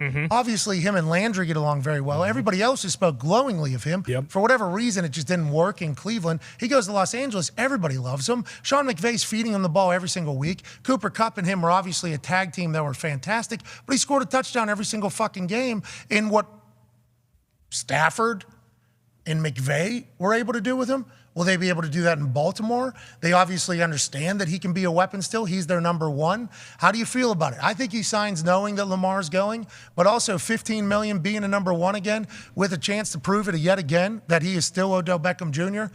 And I don't know. Do you think it means Lamar deal is done in Odell Beckham Jr.'s eyes? Is that how you read it? No, I don't think the Lamar deal is done. I believe that he has to feel pretty confident that it will get done. I think that's why he went there. And obviously it's a big deal that he gets $15 million guaranteed. Hell yeah. He's slotted in as number one guy instantly from day one, which I don't know many other teams where that would happen. So there's a lot that goes into it. But yeah, Odell still wants to win, though. He wants to win games. He wants to get balls thrown his way. Yeah, it's not good whenever you lose. And remember, the last time he was with this offense coordinator, had 100-some targets through the season. First year in the Cleveland Browns organization before Monken left to go down and coach Georgia to a couple national championships. Now he's back in the NFL. Pac-Man, I don't know your relationship with OBJ or Odell Beckham Jr. What are your thoughts on them coming together? And do you think he thinks that the Lamar deal is definitely happening? I think he thinks the Lamar deal is going to happen, but this is a good deal for OBJ. Great. Let's talk about that. Unreal. What part of an agent does this play in? I don't know. I seen the thing in the club where they was out having a great time. If I would have been Lamar, I say, hey man, who did that deal? Because it's an unbelievable deal. He got a chance to make $20 million. Nobody in free agency have got more money than him. Really, pretty much guaranteed. That's haven't played in the whole year. So, this is a big deal for Lamar. For OBJ. I think this is good, though. I do think it's been some talks between him and Lamar, if I had to bet, hey, look, I'm close to getting it done. Yeah, because Lamar's with him the night he signs and talks to him beforehand. OBJ had to test the temperature, you would think. You test the temperature on you. Are you going to sit out? People are saying you're sitting out a year. But maybe just – But he did give the Jets – Go ahead. He did give the Jets another chance. So, Is that on the other side? Is that like he just wanted to play with Rodgers more, even though that deal's not done yet? Or he's trying to get more money. Yeah, I think he saw $15 million and was like, I'm going to be a number one. Yeah. Gotta go get it. Snoop made the Pro Bowl last year. Right. Monken is a guy that uses me in his offense. Yep. Like, I don't know if the Lamar thing is necessarily as important to it all, but they were out together. They had to have talked, and it seems like it's great news for Ravens fans that Lamar's going to be back. Well, and we mentioned it yesterday, or you mentioned it, like how this is kind of the Ravens showing him that like they're willing to go all in, but isn't it also possible that this is still just like all this really does is extend their window maybe 1 to 2? Like it's possible Lamar still just plays on the tag and then plays on the tag in and is still out the door. Like Odell's deal is, there's the 4 void years on it or whatever, but it's still ostensibly like a 1-year deal. So like it's possible that, this is kind of just like, hey, we'll just extend our window for a year or two here because we know that everything with Lamar is still kind of at the point of no return. And him reaching out to the Jets, it's like that does make sense. But also, if he could get that contract in a New York market, he probably knows like, hey, there's even more money if I can get this same exact deal. But Lamar's got to be pumped because would this kind of maybe lean him to come off whatever his number is, just because incentive-wise he wouldn't feel better about the passing numbers with Odell? Hell no, Lamar not coming off his number. He wants guaranteed. Right. He might have told OBJ, hey, look, I'm going to go and play for this $43 million. Now, that's might been a conversation. Hey, look, we're going to go play 1 year, bro. No, the franchise? Yeah. Yeah, we'll just do 1 more year. Yeah. See how it goes. And if we win, the next deal is going to be big for both of us. Or Joining us now is a man who I assume has at least an opinion or two on this and also can break down the entire NBA playoffs that are about to take place starting tonight. Here we go. He's in 2 Hall of Fames, probably going to be in 3 after his most recent book. Got your number. That Ty Schmidt has read. I have, yeah. Not the whole thing, but it is in my bathroom sitting right there, and I read about probably like 75 pages. I've seen on the internet, though, a lot of people got this book. Greeny had to say, hey, get it at Barnes & Noble. It's flying off the shelves everywhere. This is the easiest way to get it and the quickest way to get it. Smashing success, going to be in a writing Hall of Fame at some point, we assume. Before this, he just wrote fucking novels. Yeah. Yeah. Ladies and gentlemen, Mike Greenberg. Yay! Hello, boys. Well, it was all you, McAfee. I mean, the book came out on a Tuesday, and it was doing all right, and then it came on here on Wednesday, and the next thing I know, Amazon doesn't have any more copies. So I think this is all you guys more than anything else. Hey, we're lucky to be a part of it. Obviously, you've been a massive piece of our entire journey here, allowing me on your show. If we did a little bit, now I'm not saying that we are necessarily the readers program, but we did have a book club that I believe was second in size behind Oprah at one point. Through Mr. Aaron Rodgers, we were a part of it. Some of those books have gotten taken off the desk because they were taking up so much space and they're so damn big so that we could make room. Ladies and gentlemen, for the new staple of the desk, Greeny. Hell yeah. Gotcha. I love it. You didn't Here's what I sign will it, though, say. which is fascinating. Yeah, you kinda I messed saw you up. signing a bunch of them. Now, I get a lot of books from a lot of people. People are very nice. They send these books in. They say, Dear Pat, hope this is the first one you read. Thanks to the boys for all the support. Autograph on it. Well, I think that's probably the one that the publisher sent you. I have one headed to your home Oh! for you. I think you will see that might look a little different. But here's the only thing I'll say. The 2 places I really wanted this book to be were the Pat McAfee desk and Ty Schmidt's bathroom. Hell yeah. So if I made it to both of those places, then I feel like this has been everything that I was hoping it would be. I got one more for you, Greeny. Okay? Yeah. We also officially beat COVID. So the memo was put out yesterday. Okay, not me. This is not me. This is not Greeny. This is not anybody. I seen it on the internet. Might have been fake. The White House says COVID's dead. Greeny is on this desk and in Ty's shitter. What a time. This is the greatest Tuesday of all time. Here we go, Greeny. All right. I feel like I played a small role in this one as well. I have no idea. Greeny, thank you for joining us. We were just talking about the Lamar Odell Beckham Jr. situation. $15 million guaranteed is obviously an incredible deal for Odell. We're happy. The last time he was with Monken, he had great success in Cleveland. Is this, hey, he thinks Lamar's going to be around, that deal's going to get done? Or do you think he's just like, this is a great situation for Odell Beckham Jr. and a team that's very good?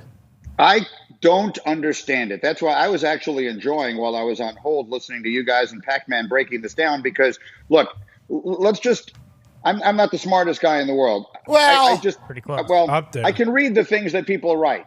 So the last thing we heard from Lamar Jackson was, thank you, everybody in Baltimore. I will always love you. Goodbye. That's the last thing we heard from Lamar Jackson. Then the next thing that I saw when they signed Odell was, look who we got. So he's still considering himself part of we. Everyone I've had on Get Up the last couple of days says that they do not believe that Odell would have gone to Baltimore without some assurance from Lamar that he was coming back. Here's the only thing I will say.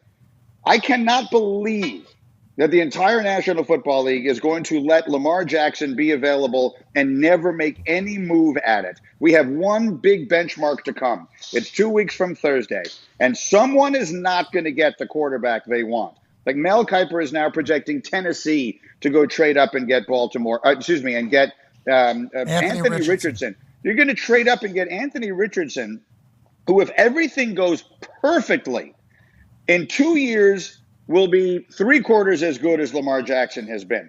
Someone explain that to me. Why would you're going to have to trade up 8 spots? You're going to give up just about as much as it would cost you to trade for Greeny. Yeah, but Greeny, that GM, right? Drafted. That GM saw it. This is a brand new GM, right? Their vision, their team, they build it. You know, I think that's kind of something that some of these new GMs potentially think about too, Greeny, don't you think? Right. No, those are stupid things to think about. They should only be thinking about winning. Humans, the though. Really Humans. good ones. Humans, egos. These humans, their job is to figure out the best way to win. There has never been a player like Lamar Jackson, which is to say there has never been a quarterback who hasn't even entered his prime of his caliber who was suddenly available. Hendon Hooker is going to be a first-round pick in this draft in 2.5 weeks. Hendon Hooker is 25 in January. He'll be 26. Lamar Jackson is 26. This doesn't make any sense to me. And I keep coming back to your Colts, and we talked about this the last time I was on here with you guys. Hell yeah. The Colts and Mel's latest mock draft are going to take Will Levis. Will Levis is the ultimate roll of the dice. Maybe he winds up being terrific. We'll see. no. But there is no certainty in that whatsoever. They could sit tight at 4 and take him. Most of the, like when I'll tell you guys a quick story. We did a 5-hour Zoom last Thursday. It was me, Booger, Mel, Louis Riddick, Susie Culber, and all of the staff, everyone from the production team of doing the NFL draft. We did our own mock draft, meaning everyone sort of selected players. Will Levis went 16th in that. All of a sudden, the Colts are going to take him 4 because the 3 guys everybody wants are already gone. That doesn't make any sense to me at all. That feels like such a randomness of allowing, well, Who was in there? Who was in there? Who was in there? Booger, I heard. Louis Riddick. The people who host the draft. So it was Louis Riddick, Booger McFarland, Mel Kiper, Susie Culber, and me. That's who does 16. The draft on ESPN. And Will Levis wound up going 16 in that. So fourth round of your guys' draft Zoom. In theory, I mean, it was a mock draft. It wasn't a fantasy draft. It's a mock draft. But you understand what I'm saying. He is at best a mid-first round player. In a real universe where we didn't overvalue quarterbacks to the degree that we do now, he probably wouldn't even go in the first round. There were so many questions about him. And yet the Colts are going to build their future around him when Lamar freaking Jackson is sitting there available for probably not much more than it would cost you to trade up in this draft and some money. You're making a lot of sense, I don't understand it at all. Yeah, well, Will Levis, just to be clear, if he becomes an Indianapolis Colt, pumps your hair, pal. Yeah. He's jacked. Jocked. He's so jocked. With that being said, Lamar Jackson is a Colt. Fucking ecstatic that you're here. That'd be cool. Are you aware, by the way, of Will Levis's mayonnaise eating quirks? Yes, he puts mayonnaise in his coffee and eats bananas with the peel on them. Yeah, he's a That's unique questionable. He's an independent. Yeah, he's an anomaly. He doesn't let people tell him what to do. Nope. It might taste like shit, sure, but he's not letting somebody else tell him how to eat his banana. Exactly. He's not letting. Isn't decision making one of the most important characteristics in a successful quarterback? Are we happy with the decisions he's making when it comes there? All right, let's get back to the business of this. I don't understand Pac-Man. I was enjoying listening to your analysis of this as I was waiting to come on. Has Lamar Jackson told Odell, I will be there this year? That's what I can't find out. I know they went out Sunday night. I know he posted the screenshot of the FaceTime. Has he told Odell, I will be there with you this year? Why don't you ask him, Greeny? I'm a betting man. He told Odell that he's going to be there. 1 year, though. Yeah, then how does that work? He's going to play on the franchise tag? 1 year. Guys, come on. You guys all played in the NFL. Lamar Jackson cannot play on the franchise tag. He cannot sit out a whole year, Greeny. Yeah. He cannot do that. He can Greeny. force his way out of his situation. I mean, he cannot allow himself guess he to could, but play he's not on that tag. Greeny, he's been trying to force his way out the whole time. It haven't worked. And he's not that type of guy. Like, he would have to be a full-blown asshole to force his way out of there. He would have to show up and make it uncomfortable, which I think is, like, completely against his nature. Like, Or he could just take it all the way out of the limit. If he doesn't sign the franchise tag, they can't do anything to him. He doesn't have to show up and pretend But then he has to to have sit a out hamstring. here. That's what we're saying, He though. could just tell those guys, I'm not going to play. But eventually, they wouldn't trade him rather than just keep him there and get absolutely nothing. The Ravens would rather have him sit out the season than trade him for multiple players or draft picks or anything they could get for him. Le'Veon Bell tried it. It did not work. But Le'Veon Bell, different position. But, like, my thought is, though, he sits out. They can franchise tag him one more time, right? Exactly. Next year, like this one, like how if he sits out, what If he does that sits mean? out, he doesn't even accrue his year. And look, you guys know this better. You guys who played all those years in the NFL, you know far better than I do the value of accruing your year. In theory, they could make him sit out for the rest of his life. They could create a situation where they could say, Lamar, if you want to play professional football for a living, then this is the only place you're going to do it. But what kind of move would that be? At the end of the day, we live in a sports world now where guys want out, they get out. Aaron Rodgers wants out of Green Bay. He's getting out. They want him Russell out, too. Wilson wanted out of Seattle. He gets out. How do the Ravens not let Lamar out if he goes that far? All those situations are different because they had younger guys that was groomed and ready to go. Baltimore don't want out. No, I understand that. I mean, because they're not ridiculously stupid, as everyone else in the league seems to be, because they have the option of keeping Lamar Jackson at a reasonable rate. So does every other team in the National Football League. Look, if he's going to play on the franchise tag, then Pac-Man, help me. Why wouldn't he just take the best deal he can get on the open market? If he just took all of the provisions off, if he took all the guaranteed stuff off the table, you're telling me Atlanta, Indianapolis, some of these other teams wouldn't be calling immediately and trying to figure out a way to make a deal with him, and then once they did, making a trade with the Ravens? I think the part with the agent, that has something to do with that part.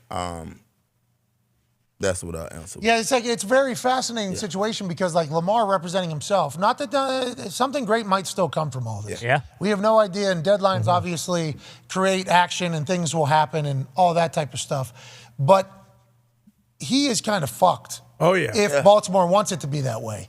And to Pac-Man's point, like the reason why the Aaron Rodgers thing is happening, why we all know it's happening, and why Joe Douglas can be a little boozed up, and say he's going to be here, okay, right there at a WFAN event or whatever, is because Green Bay has acknowledged and admitted. Remember, Mark Murphy said publicly, do you see, he was asked, great question, do you see Aaron being back with the Packers? He said, if everything we want to happen doesn't happen, then maybe. Right. It was like, okay, so at that moment, the Packers are like, we're moving on, Aaron's moving on, and the Jets are like that. It's just a whole different, the Baltimore situation, 2,000% sure that he was going to be a Raven, said Harbaugh at a press conference at the end of the year. And then now we're learning that there was a request for a trade at one point, and now it's this whole thing. They signed Odell with $15 million. That's a lot of money, but they're obviously spacing it out over 5 years. They signed Roquan. They signed other people. It's like, yeah, and he said goodbye. It's that's a weird dynamic that we'll be talking about for a long time, and I don't want to spend all day talking about it. Let's talk about the Aaron Rodgers situation. I guess AJ would know more than both of us. AJ, what do you know about the situation where it is currently, and when's it going to happen? I have no idea. I've always assumed that it's going to happen sometime around the draft, right? Isn't that what you think, Greeny?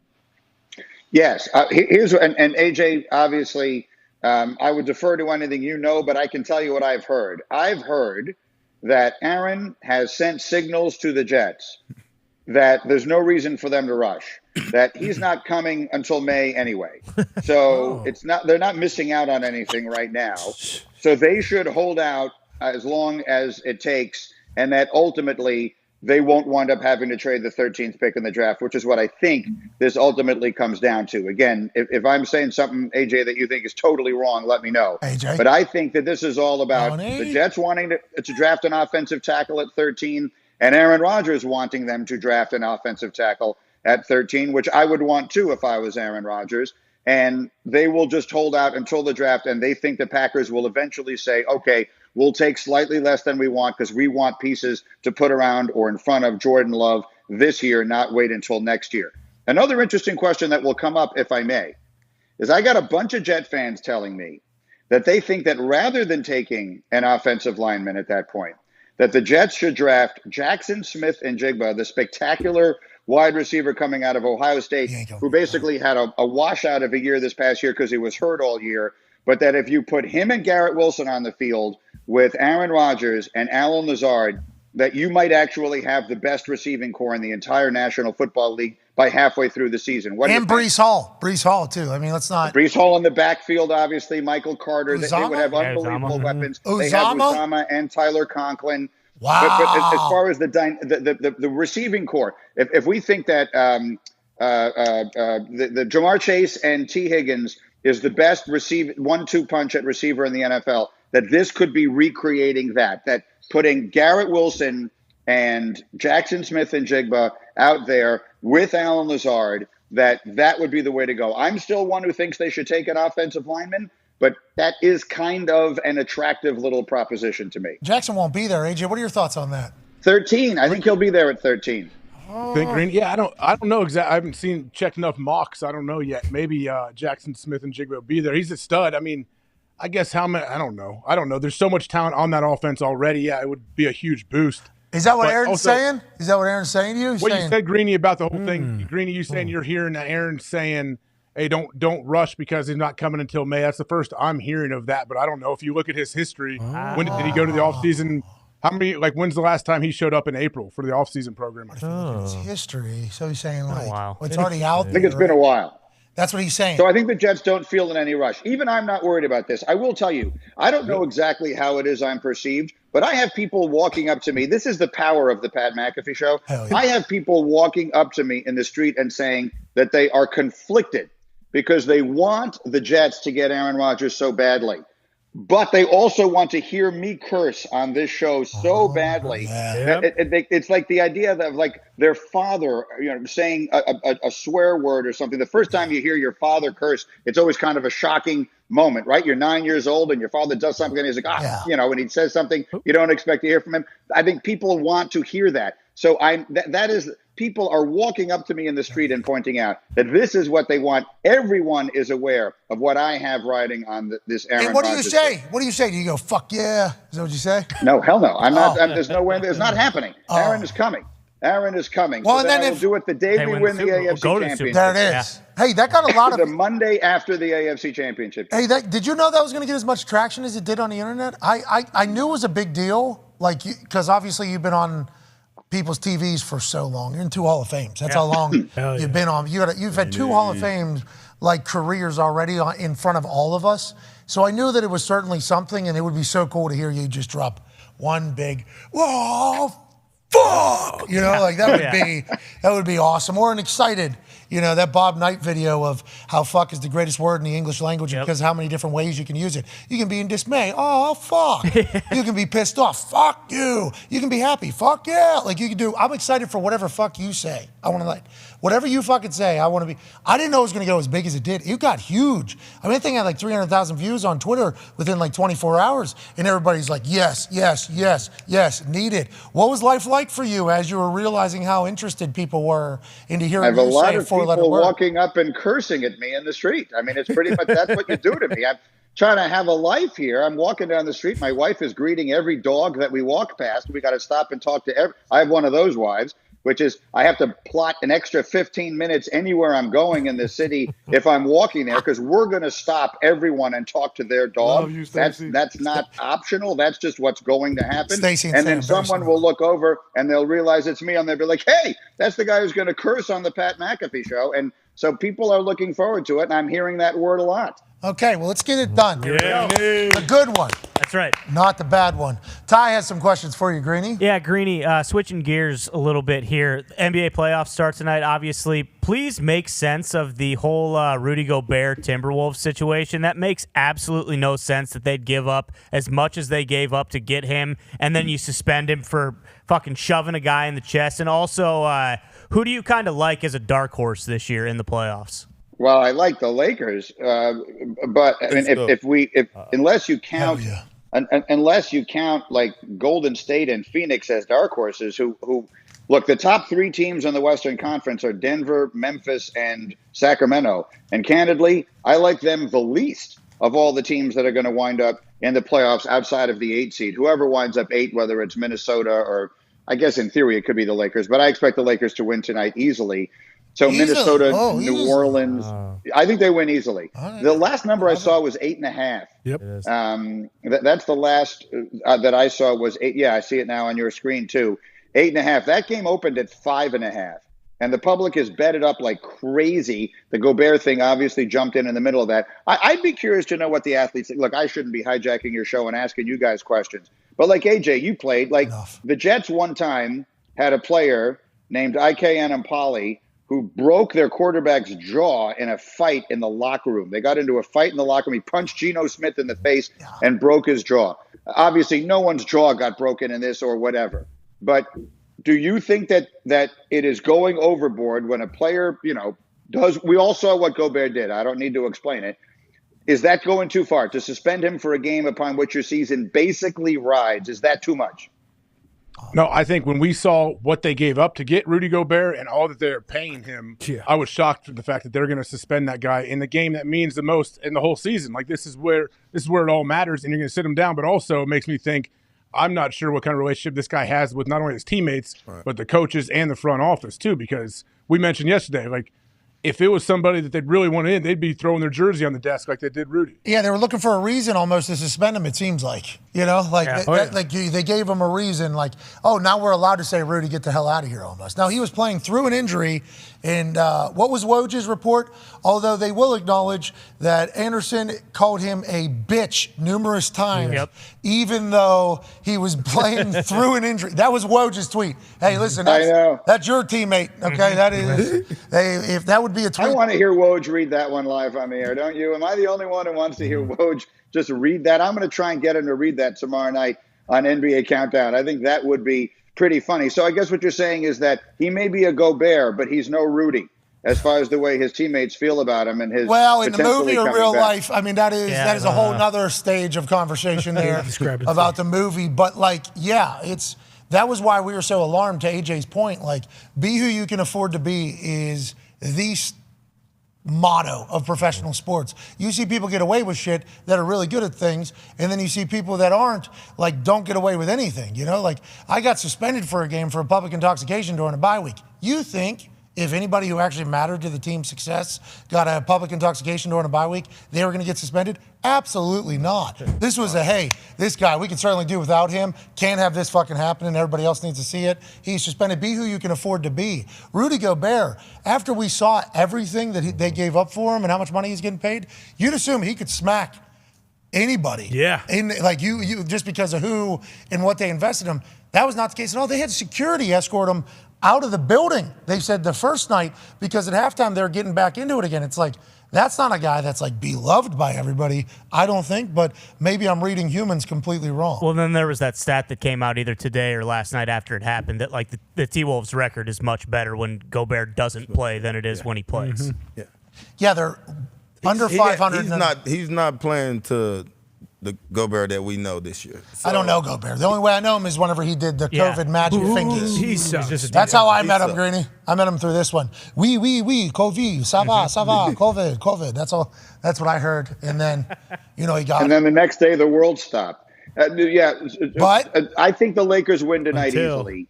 And then I think the Lakers beat Memphis, and so they're sitting there in that next layer of the playoffs.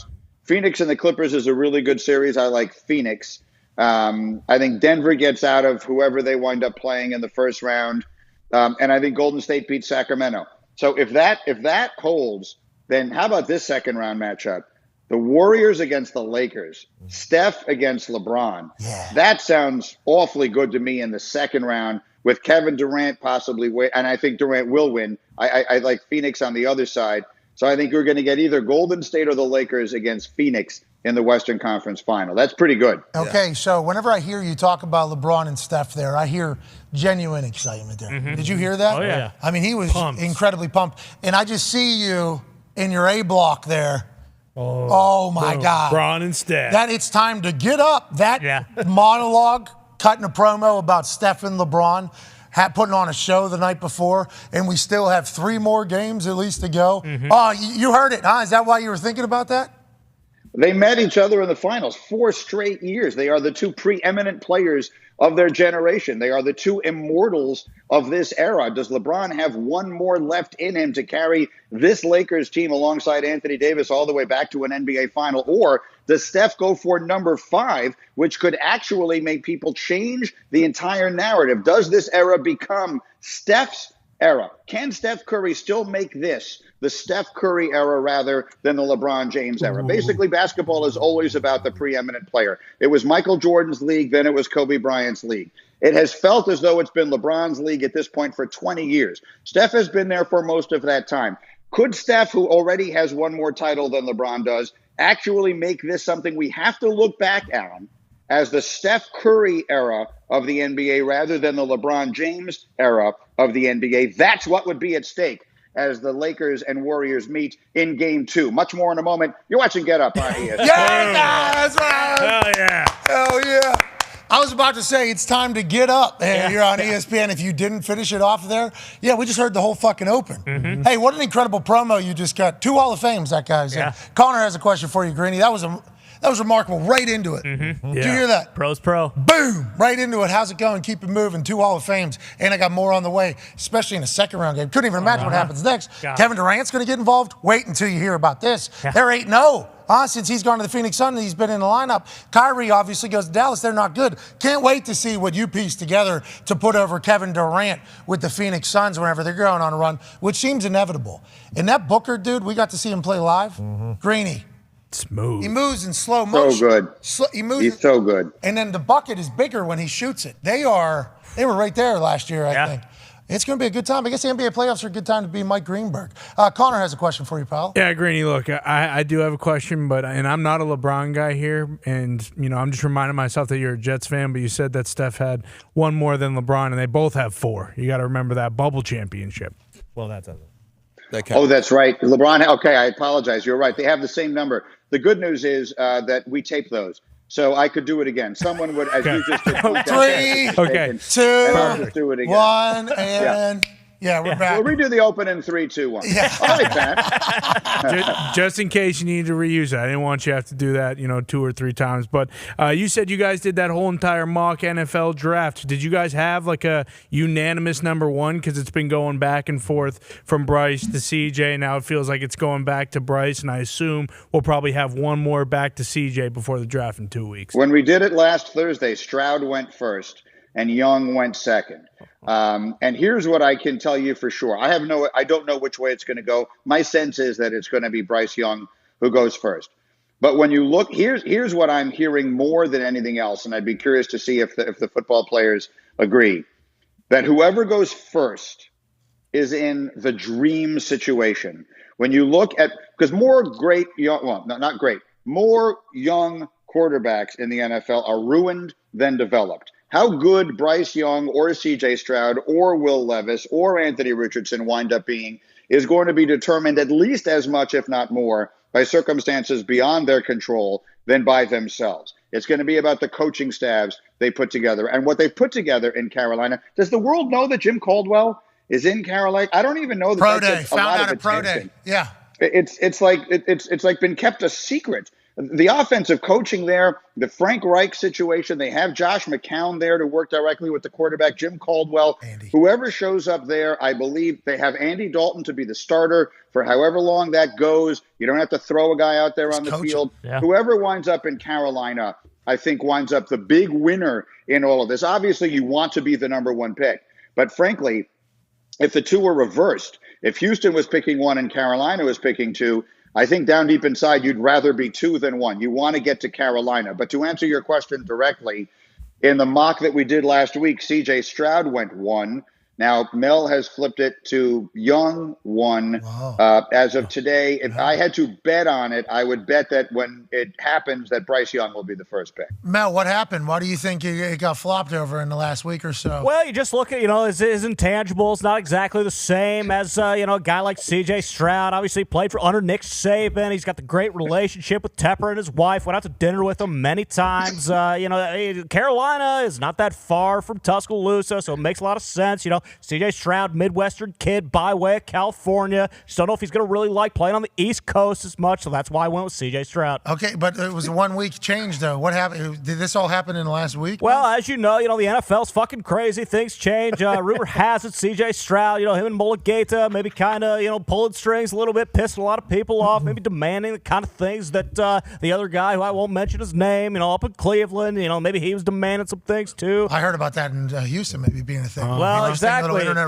Could be. So that's kind of where I'm standing right now. We'll see. I mean, we still got 2 weeks to go before the draft. Might have a couple more changes. Who knows? Check back next week. Will Levis might be going number 1 to Carolina. I don't know yet. Okay. Thank you, Mel. Wow. Thank you, Mel. Boy, that's so good. My God, is that good. Dude, he can say anything, too. It's a fun little game. Like, Coach Lou Holtz was here just a couple minutes ago, and I think he just came back. Coach Lou Holtz, have you heard about Mel Kiper's review of C.J. Stroud and Bryce Young and what's going on in Cleveland? Yeah, listen, I don't know how many times we got to do this, okay? Every time you bring up that son of a bitch, Mel Kiper, my blood boils just a little bit hotter than it did when you mentioned it previously. C.J. Stroud's a good kid, but he's no Bryce Young. Bryce Young, everyone's talking about him being the next Steph Curry. We're talking about Steph Curry right now, 4 championships. C.J. Stroud's going to win 4 championships? I don't think so, but I think Bryce Young, you put him in the right situation. David Tepper's got all that money. That'll be a tough one. Thank you, Coach. Thank you, Coach. So Thank you, Coach. It's unbelievable. He can say anything. You should hear what he says off air at these people. These people just show up in conversation sometime out of nowhere, and they are not speaking. Just Hulk Hogan last hour. Yeah, Hulk Hogan was in the last hour just going crazy on Pac-Man for his disrespect to the Skullet in which he was rocking. It's the whole draft process.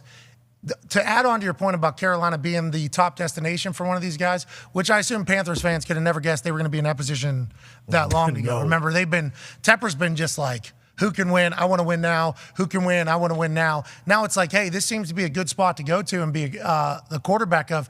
Second richest owner in the sport. Now, who knows if Bezos is coming in or not, but second richest owner in sport, you win for that guy. He's going to pay you a lot of fucking money, too. Like, that's not one of those teams that don't have money. It's like a dream situation for a young quarterback to go in there and have success. Hopefully, they'll be able to build up the team around him because situationally, there are a lot of quarterbacks that kind of get fucked out of the NFL. And thank you to Mad Mel Kiper and Lou Holtz for being there. Pac has a question for you, Greeny. Greeny, you hurt my feelings. I'm a big LeBron fan. We was having this conversation. Do we root for teams? Like, it's hard for guys that's playing to root for teams. So I follow LeBron since day one. My question is, you put him in category. You went Michael Jordan, you went Kobe Bryant, then you said if LeBron. Because your opinion count, Greeny. Yeah, 2 Hall of Fames. Your opinion counts more than anything you know. Are we really putting LeBron in the same category as Steph Curry? Don't Steph and KD deserve they own, or the guys, the Greek freak? Giannis. How can we put them up there with the top, the Michael Jordan, the Kobe Bryant, and the LeBron James?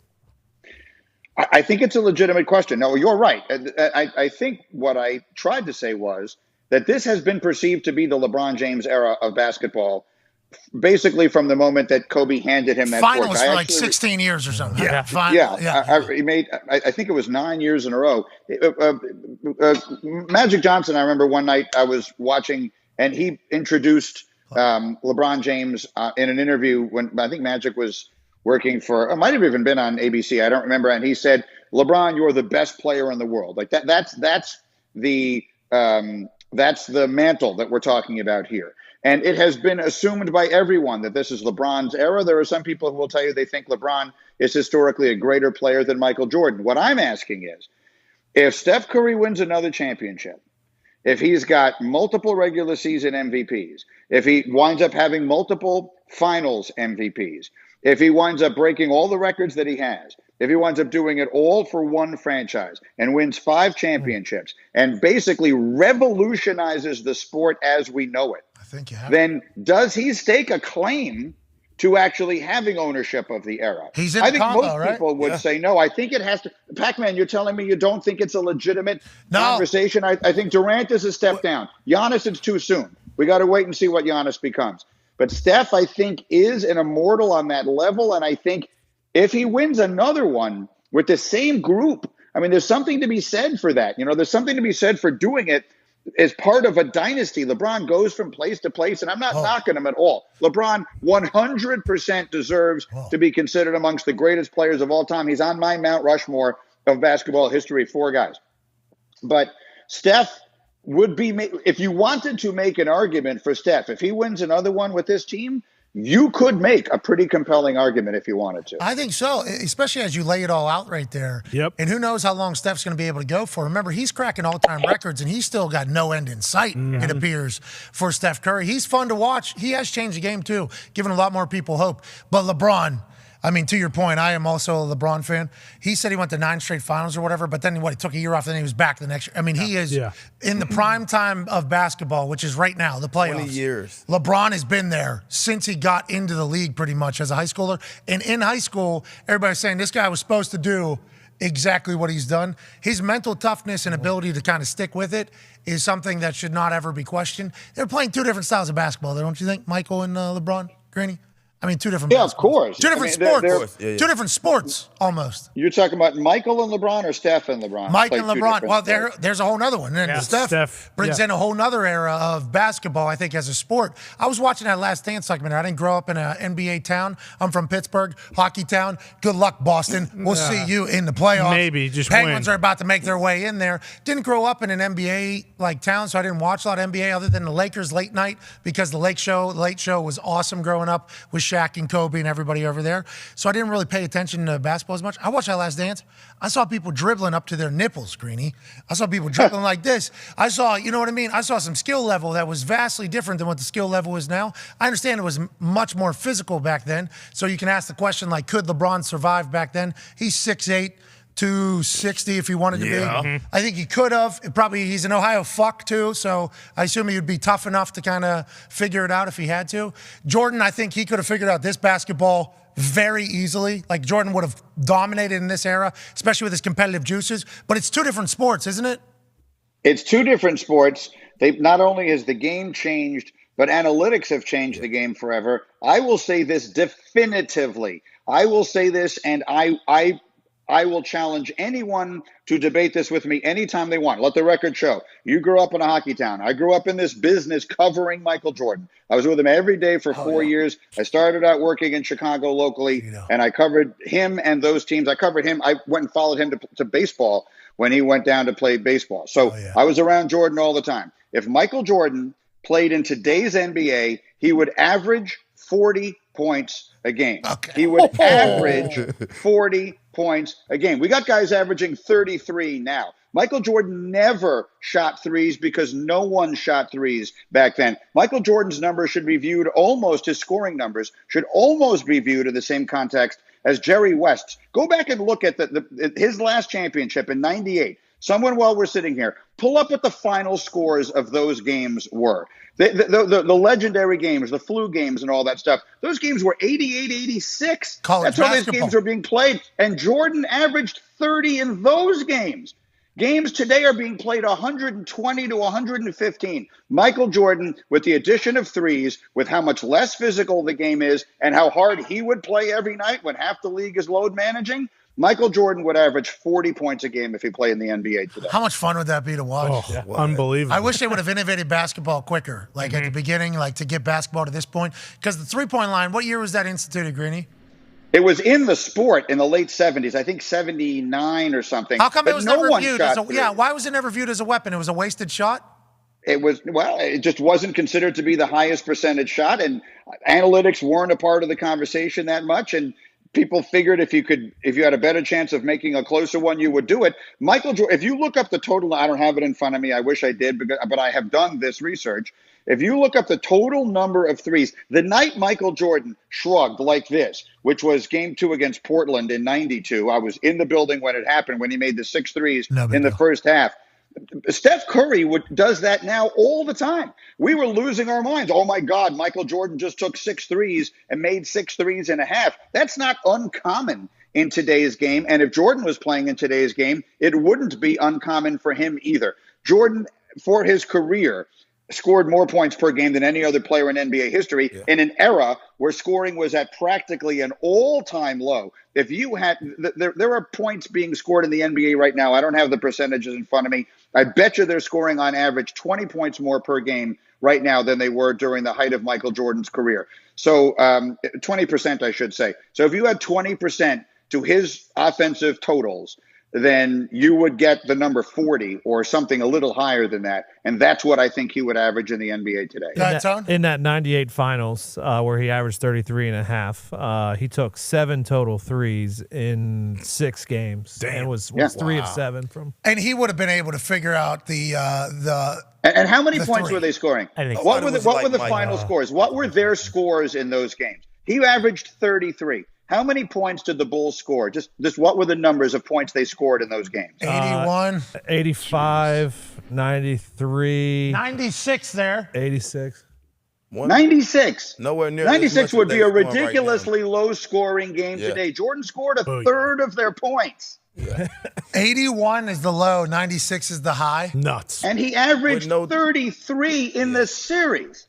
Without taking that many threes, too, Greeny. Played every game, too. Whoa. Always. Hell yeah. In the last 3 seasons of Jordan's career in Chicago, 96, 97, and 98, Michael Jordan played 82, 82, and 82 regular season games. That's awesome. There will never, ever be Michael Jordan again. All these guys are great. LeBron is an all-time great. He deserves all the accolades in the world. No one is Michael Jordan, and no one is ever going to be again. You're the Michael Jordan of hosting, aren't you? Yeah, that's right. You absolutely are. We appreciate you taking the time out to chat with us. We can't wait to see the growth of the book continue to go. You know what I mean? Let's keep selling these things, Greeny. Why not? There's a wrong number in there, Pat. You know it. Oh, yeah. Tony. What's that? I got a question, Greeny. I don't know if you remember, 04-05, there was a lockout in the NHL, and then a certain player came in and has been the face of the league for the last 20 years. He wore number 87, but you got some guy in there, 87, who wasn't even the best tight end on his team when he was playing with the best quarterback and coach of all time. So Sidney Crosby potentially. So Sidney Crosby versus Gronk has been one that we've gotten a lot. So for anyone who doesn't know what he's talking That's about, because Pittsburgh people probably. We chose Gronk over Sidney Crosby. Gronk's numbers would suggest that he is the greatest tight end of all time. I know that you're saying that. I think you're suggesting that for a moment there, Aaron Hernandez was better than he was. Hell yeah. They paid him first. He was a good player. On the football field. On the football field. On the football field. On the football field, he was a great football player. Yeah, unbelievable. I have no doubt. I mean, especially with all that was going on. Yeah. He played running back sometimes. They would hand him the ball. There was so much going on. Just think about the my God. I guess he had none. That's why it was a. Yeah. That's the problem. Yeah. But yeah, that is what he was alluding to. So sorry, go on and finish your No, just there were a lot of people who disagree. That was one of the toughest choices that we had to make. Sidney Crosby versus Rob Gronkowski at 87. We did wind up choosing Gronk. He is the greatest tight end that ever lived. He is by far the most prolific weapon that Tom Brady ever had. His combination with him was actually greater than his combinations with Wes Welker, Randy Moss, and Julian Edelman combined as far as the total postseason numbers, the touchdown numbers, and everything else. Gronk is the greatest postseason receiver outside of Jerry Rice in the history of the sport. So we went with Gronk. It was also like having and Clay. Jesus Christ, AJ, you could probably. Clay Matthews. Could I don't know why. Yes, for one brief second, I mixed up my Packers linebackers. Hell yeah. You tell me. I've had people tell me that going up against Gronk was like having an extra offensive lineman on the field. That having Gronk out there was like having a sixth offensive lineman. Yeah. He was that good a blocker. Is that right? Oh yeah, I would agree with that. Yeah, he was a giant road grader, but he also could electrify the whole stadium. And it's also tough, Greeny. I played when both those tight ends were there. You put both those guys in the field at the same time. Tough to stop. Who? Umanawinui? What was that? Hernandez when he was there. Gronkowski. On the field.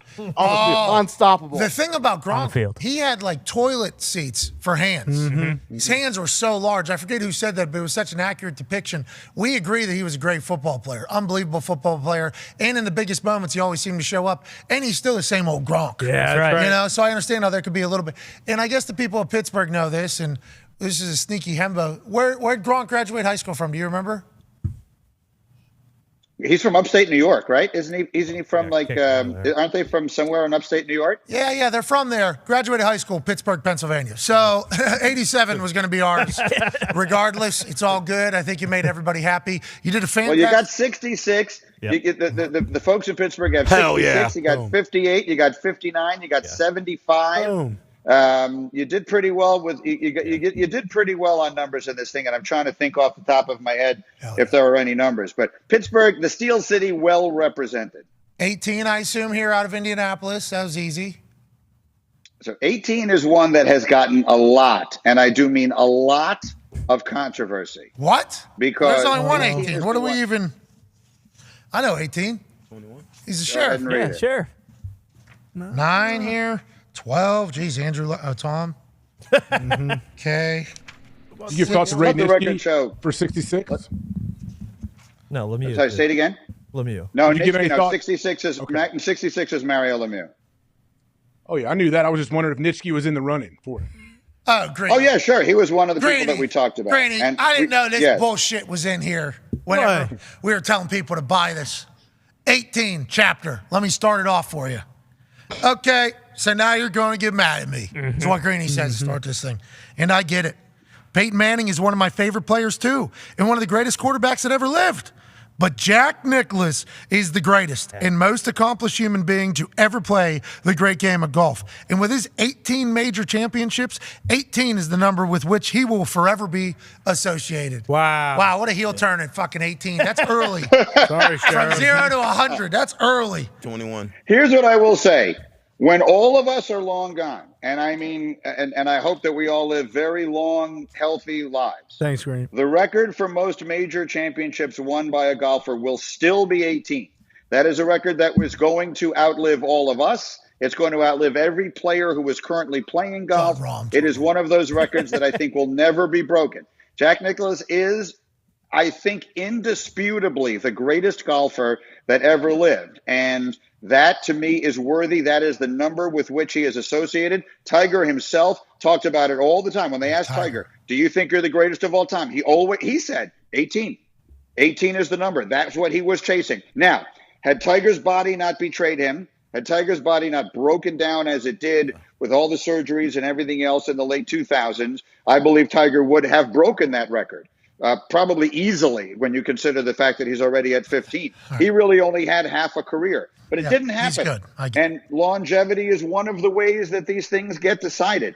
Jack Nicklaus is the greatest player ever. We did Peyton find didn't a miss place for snap for like Peyton 2 in the book. decades or something like that. Peyton didn't miss snap like 2 decades or something like Iron We Man. did find a place for him in the book, but I recognize that not giving him 18 is a big statement. I love Peyton. He's one of my favorite players ever. He's one of the Couldn't greatest you find a players different ever. number for Nicholas? There would have been an easy way.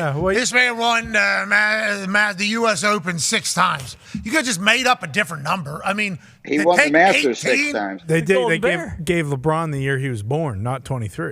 Well, that's Jordan. Well, that's Jordan. Yeah. Yeah. That's what I'm saying. You could have done Hell that for yeah. Jack. You could have got 18's not Peyton. Whoa. That's the number. Peyton's got a That pretty is the good number number, in there. with When the you read it. appropriate number. When you read Peyton it, is well represented in the book, I promise. Oh, yeah, it's 4. What chapter? It's the number. I don't have it in front of me. It's the number of touchdowns that he threw in the record-breaking years. At 55. 51. Oh, that was with the Broncos. Of course. Yeah, it's not 51. Of It's course. 56. Of course, obviously. Of course. If 51's not And- Bernie Williams, I got to that part. 51 is Dick Butkus. But here's what I will say to you, Pat, and what I wrote in the book. It is my opinion that the best quarterback I ever saw consistently in my lifetime was Peyton Manning. I thought he was the best I ever saw. I thought Can't even get 18. week in, week out, game in, game out. He Guy was can't better even get his than damn Brady. number, Greeny. Not Can't that even get his good. He's number. better than anybody. But he's not better than Jack. I hate to say it, but he's not better than Jack. Greeny, you are awesome. We appreciate you. Thank you for these tales. And although Ty said it's in the bathroom, it does feel like it's perfect shitting reading. It's unbelievable. A lot of times, my wife will grab me and be like, "Hey, you've been in the bathroom for, Oh, that's an why I hour." can't feel my feet. It's like, well, yeah, I've been, I've read 4 chapters. What do you want me to do? I was done 25 minutes ago. I got from 26 to 30 real quick. Had to figure out who was 29. What do you want from me? But Poops finished 20 minutes ago. We appreciate the hell out of you, Greeny. You're the man, bro. You guys are the best. Pleasure as always. I'll see you soon. Hey, you've been on too much, don't you think? It's been good. I think I've enjoyed it. Has it been too much for you? Too much airtime? It hasn't been too much for me. If it's not too much for you guys, and as I've said it before, I'll say it again. I finally get to be on my wife's favorite show. This is my wife's favorite show. Over and above all the ones. I host 4 shows on ESPN, and this is her favorite one. What? So we got Get Up, hashtag Greeny. We got NBA Countdown. Focus. Oh, Countdown. And the NFL Draft. And the NFL Draft. Are you guys doing NBA Countdown through the playoffs? Tomorrow night. Yeah, we'll be back tomorrow night for the play-in games. We have 2 play-ins tomorrow, then Friday. Then we have 4 NBA playoff games on Saturday and 1 or 2. I think we have just 1 on Sunday, and then it begins. And we'll be rolling straight through till June, when I will take a quick pit stop in Kansas City for a few days and do the NFL Draft. Are you traveling to all these places?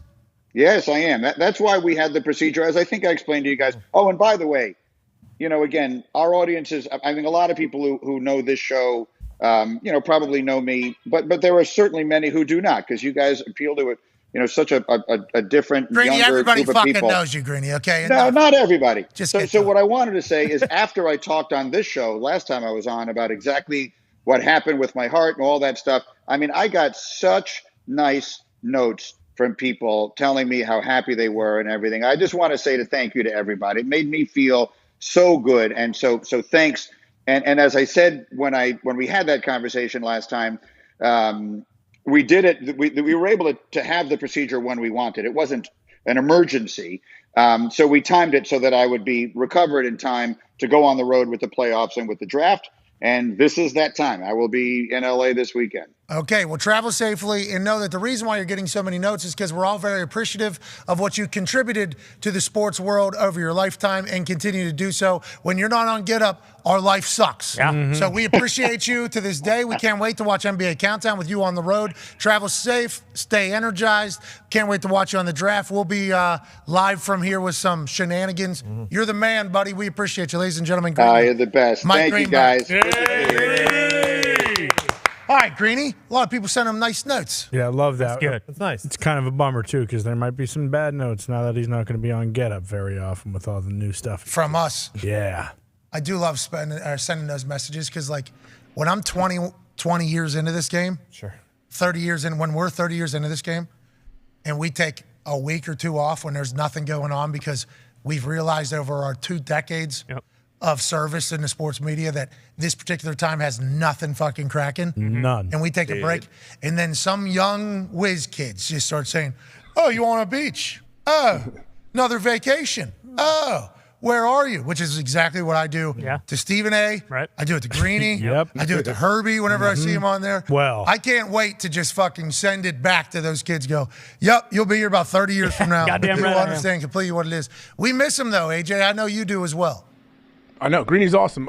Who usually sits in for him when he's not on Get Up? We don't know. Don't even know the guy's name. He's not bad, but it's just not Greeny. Oh, really? Yeah, it's just tough. It's like that is Greeny's show. No offense to everybody else. It Everybody was else. made for him. They built the studio for him. Yeah, everything is his. Bingo, yeah. So we miss him because we're fucking, trying to figure out what we should be talking about, Exactly. too. And then we turn on Get Up, and it's like, Oh, playing grab ass today. and we Greeny's not here. don't have Greeny's brain here figuring out. So what are we supposed to do? Then we hop over to Good Morning Football. Thank God Schrager's back. Yeah.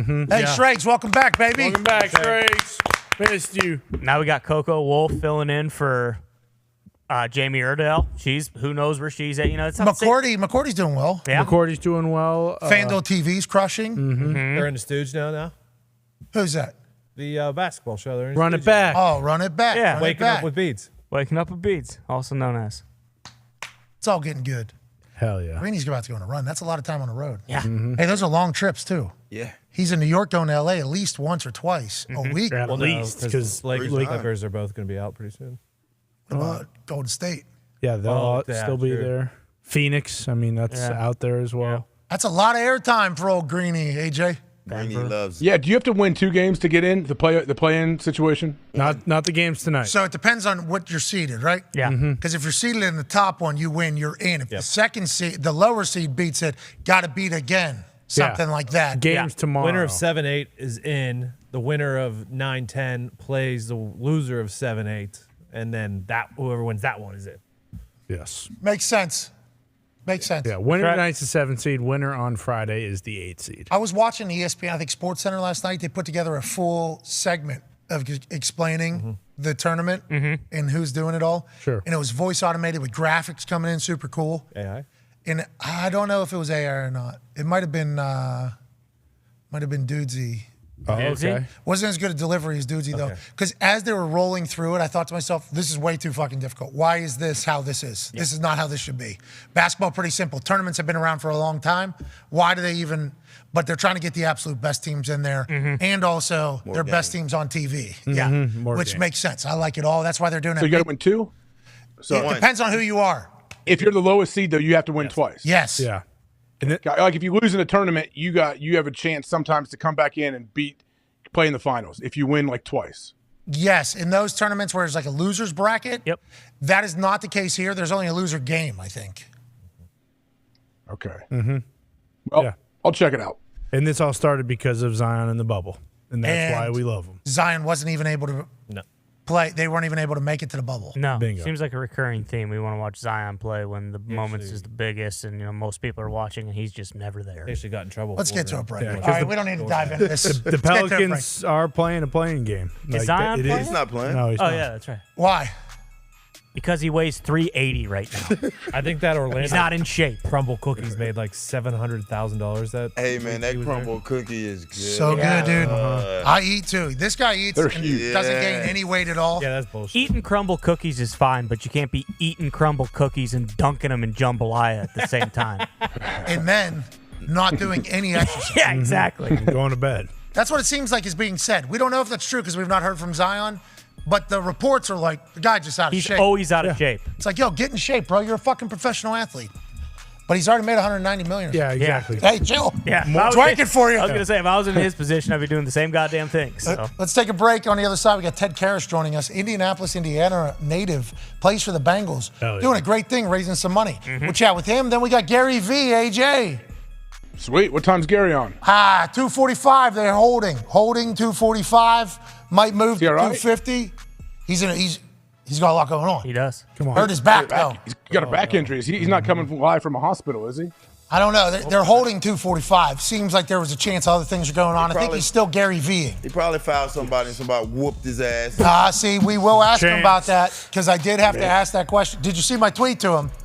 I did see it. Perfect. He did tweet. He did tweet that he hurt his back playing pickup. Hurt my back bad playing basketball this AM.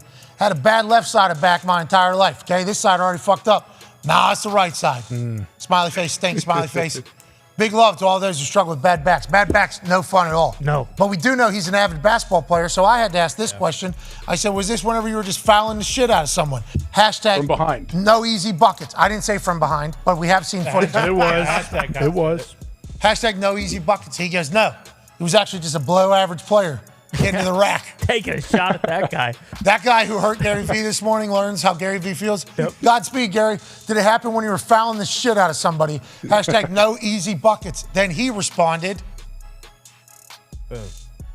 Can't scroll down. Yeah. I thought we were on a scroller there. Yep. No, worse. It was when someone below average was blocking me on a layup. Worst moment ever. He's Louise, Gary. That guy alphaed him so hard. Oh, my God. And he might have got fouled earlier in that game. All right, we'll talk to Gary Vee in about 40 minutes. Ted on the other side of this break. We can't thank you enough for watching. This is the Pat McAfee Show. Take 5.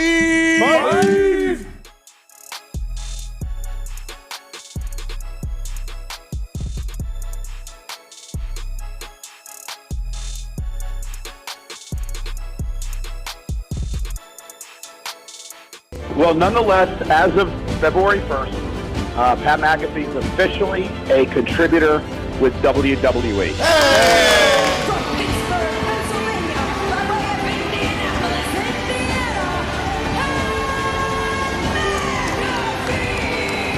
Living his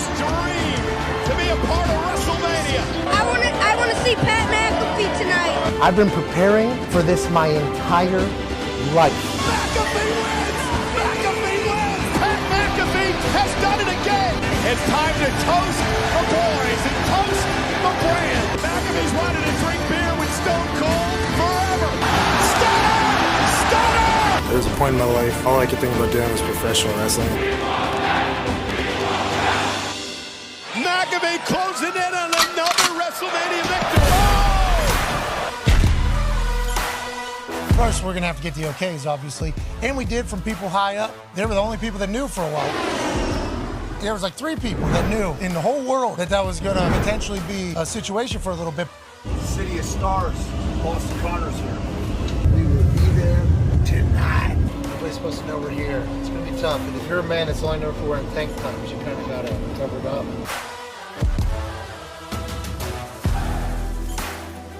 I didn't see him.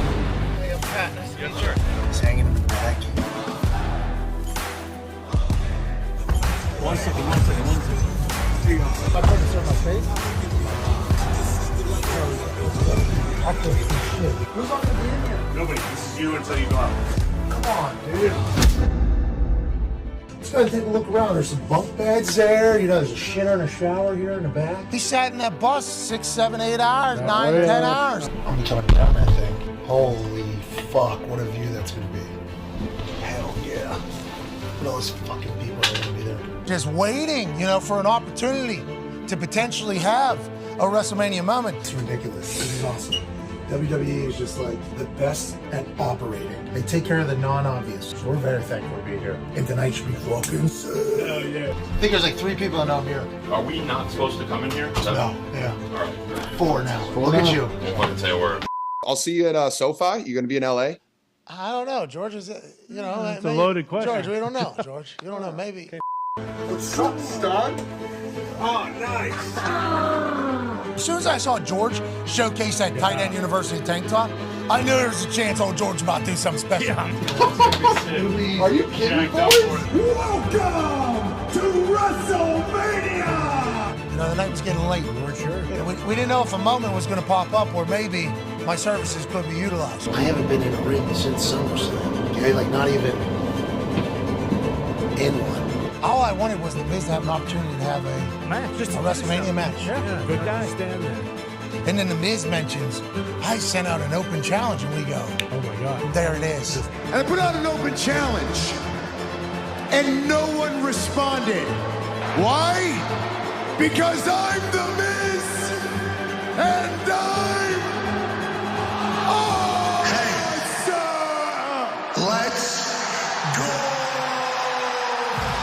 Wait a minute! I feel McAfee's here! I have walked out into a stadium as a WWE superstar probably 1,000,000 times in my head. WrestleMania was missing Pat McAfee in the Pat McAfee Show! And I'm thankful to the WWE Universe that said hello whenever I came out on that massive fucking stage. By the way, there's only 2 announcers undefeated in WrestleMania history, me and Pat. I can't believe McAfee's here! Hello, beautiful people! What's up, Snoop? What's up, Snoop? You're a legend, dog. You're the best, dog. Hello, Miz! None of us saw this alleged open challenge that you said. But good news. This is my WrestleMania tank top. If you still would like a match, why don't you let me beat your ass right here, right now? You all want to see the Miz versus Pat McAfee right here, right now? I'm the host of WrestleMania, and I cannot make matches official. Miz, I do believe your tiny balls are showing. Tiny balls. Tiny balls.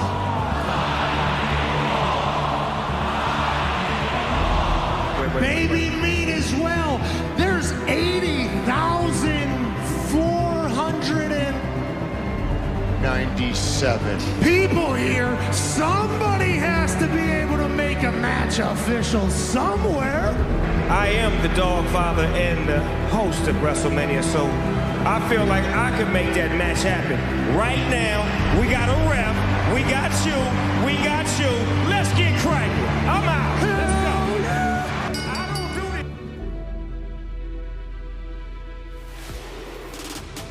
And McAfee go right after Miz with the right hand, driving Miz back into the corner. Pat McAfee in action. This is a blatant sneak attack. He takes his duties as host of WrestleMania. Oh yes, Spinebuster! This derelict shows up. And check out his tank top though. He's got sparkles on it. You're behind this, aren't you? But no, I had no idea. You said the same thing in the Rumble. I didn't know this guy was showing up. Oh, what a kick by McAfee! Miz. Hey, baby boss! Baby boss! Tiny me! In a $7,000 tuxedo. Yeah, good. George Kittle and the San Francisco 49ers. I'm not sure how wise that was. McAfee's got the official distracted in the ring. Kittle just took out Miz. Kittle telling McAfee to go on top. McAfee heading up to the top rope. And taking out the Miz. Now we're talking. Miz may never win another match. McAfee closing in on another WrestleMania victory. The all-decade punter with a punch to end this thing. Here's your winner,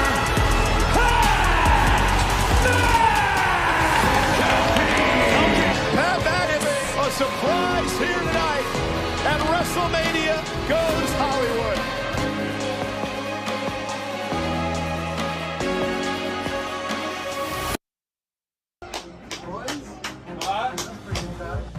That match was awesome.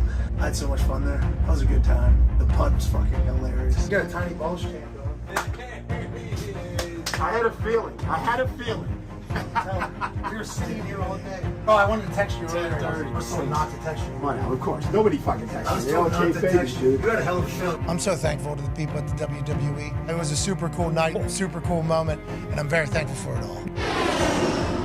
5:30 a.m. Sunday. This day started 6:30 a.m. Saturday. So much cool shit happened in between now and then.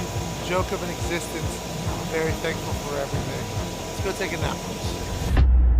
Why?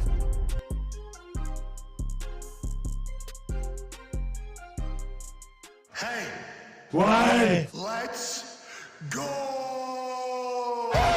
This show fucking stinks, and the fact that you listen, we are very, very thankful for it. AJ, never cease to amaze me with your toxicity, pal. You got a couple of these? God damn it! What the fuck are you doing? Fuck Boston.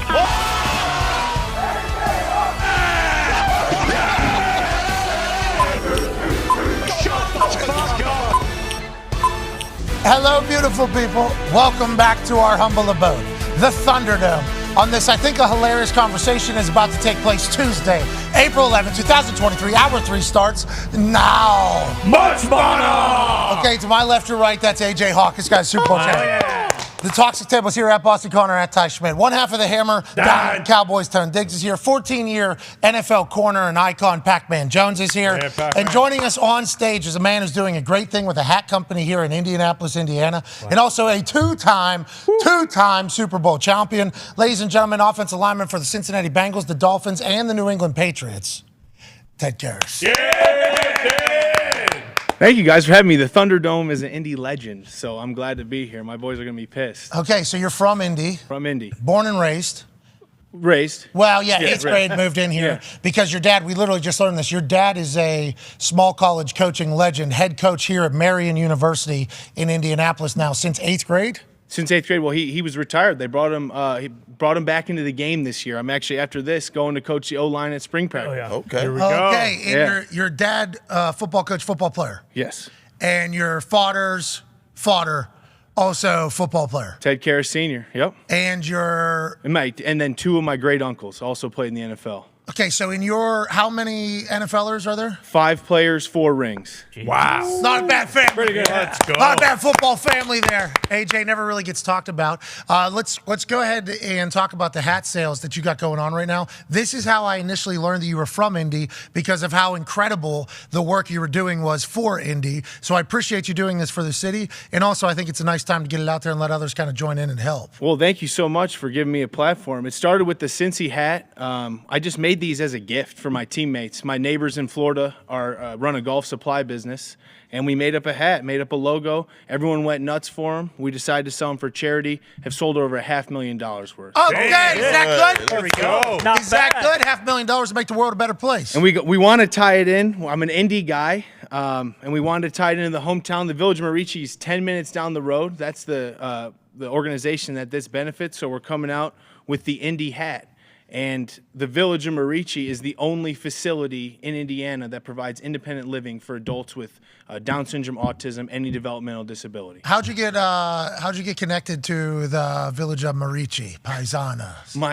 My best friend who's here today, Matt Reaney, his mother founded it back in the early 2000s, and we've always done service with them and figure they do about just as good as anyone in the world. So very proud to be a small part of what they do. An incredible service to families and to people around the state of Indiana. We appreciate you selling these hats to raise some money and do good with the platform that you have. Not only has he got 2 Super Bowl rings, he's got a really good brain. That's right. And a really big heart. Mm-hmm. Let's talk a little bit more about that.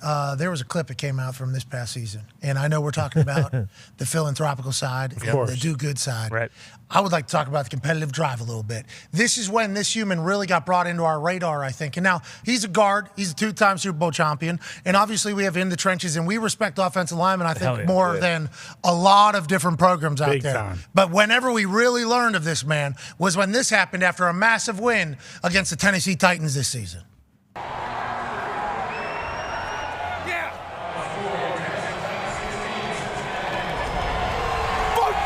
Yeah. Right up yours, Tennessee. Fuck you. Awesome. Fuck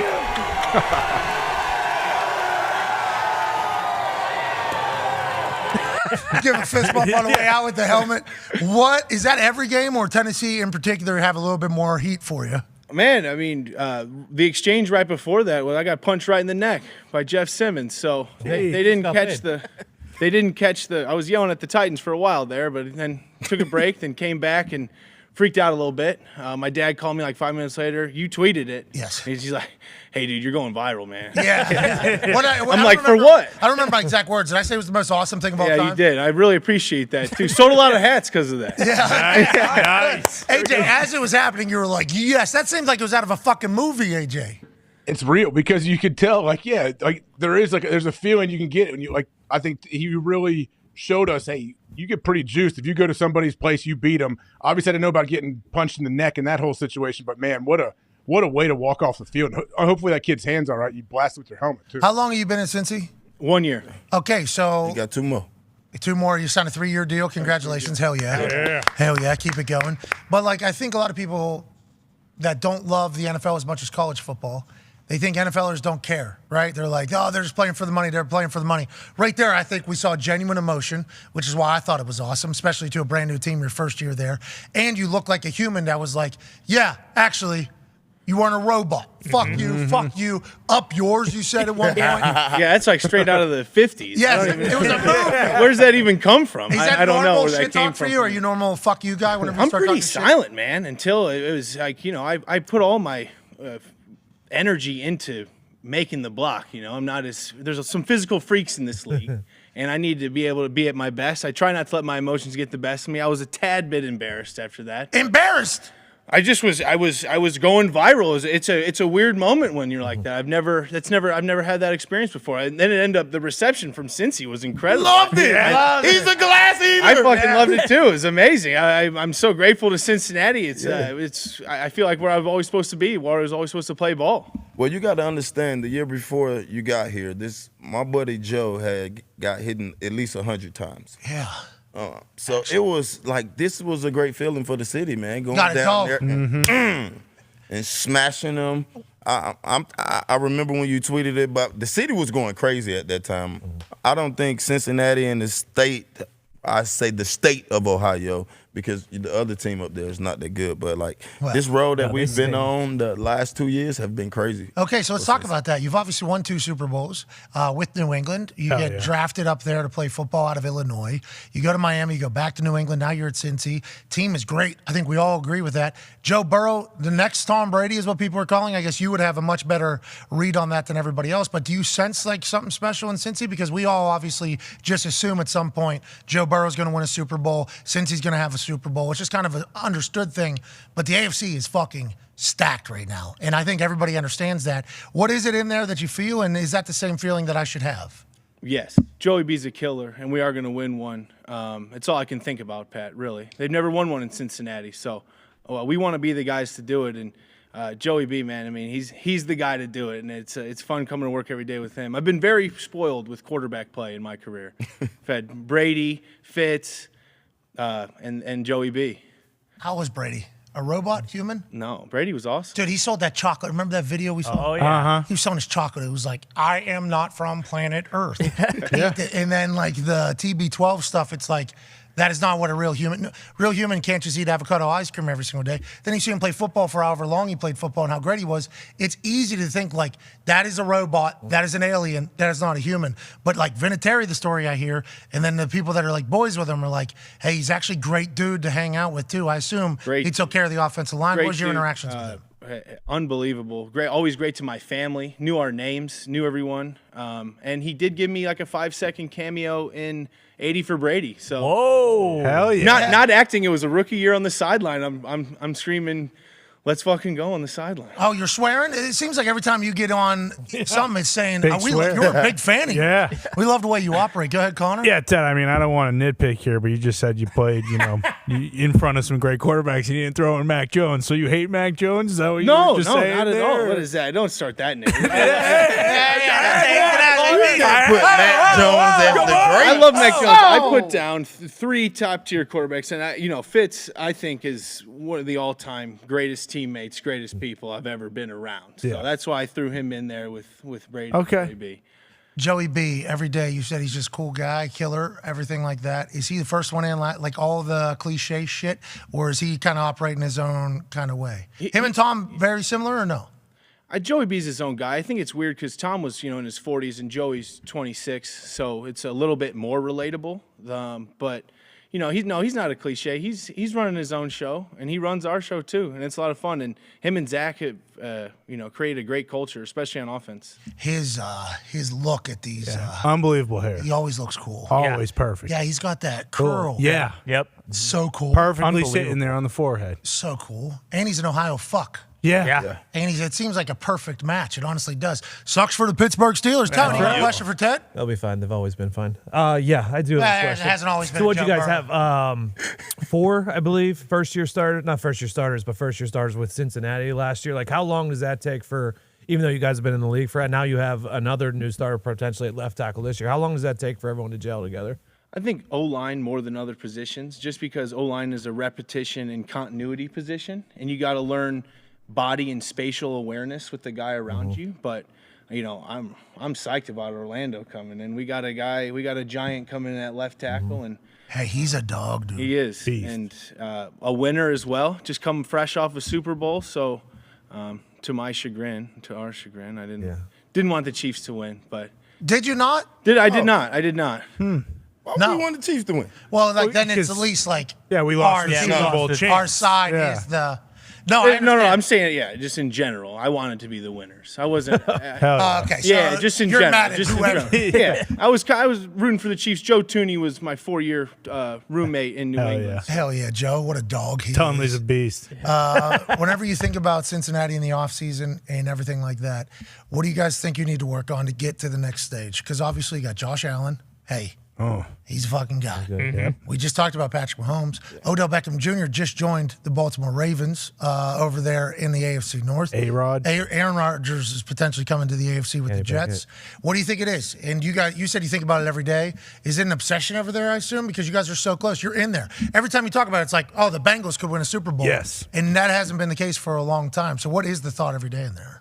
Thought every day, especially from an O-line perspective. I feel like the last 2 years, if we can finish a little bit better, we're in the big dance. So that is what I think about when I'm lifting in my gym. Hell yeah. Getting big. If we can finish a little bit better, we have an insane amount of talent all the way around, and we need to come through and work our hardest to be the guys. Your father's father was a football champion. Your father was a football champion. Mm-hmm. You're a football champion.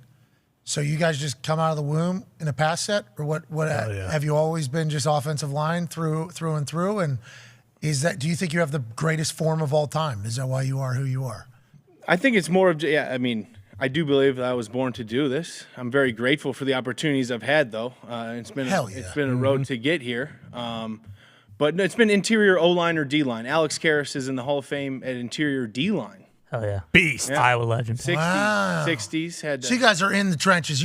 No one's ever moved outside the interior 3. And maybe Lou in 47 was a tackle, but... Yeah. 47. Lou was a dog out there. Yes.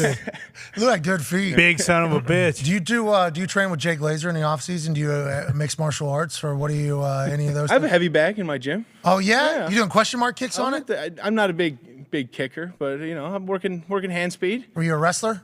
I was not. I was had to gain weight, Pat. I went to one wrestling practice. I was like, holy shit. I gotta gain weight. I can't do this. Because you had to, so...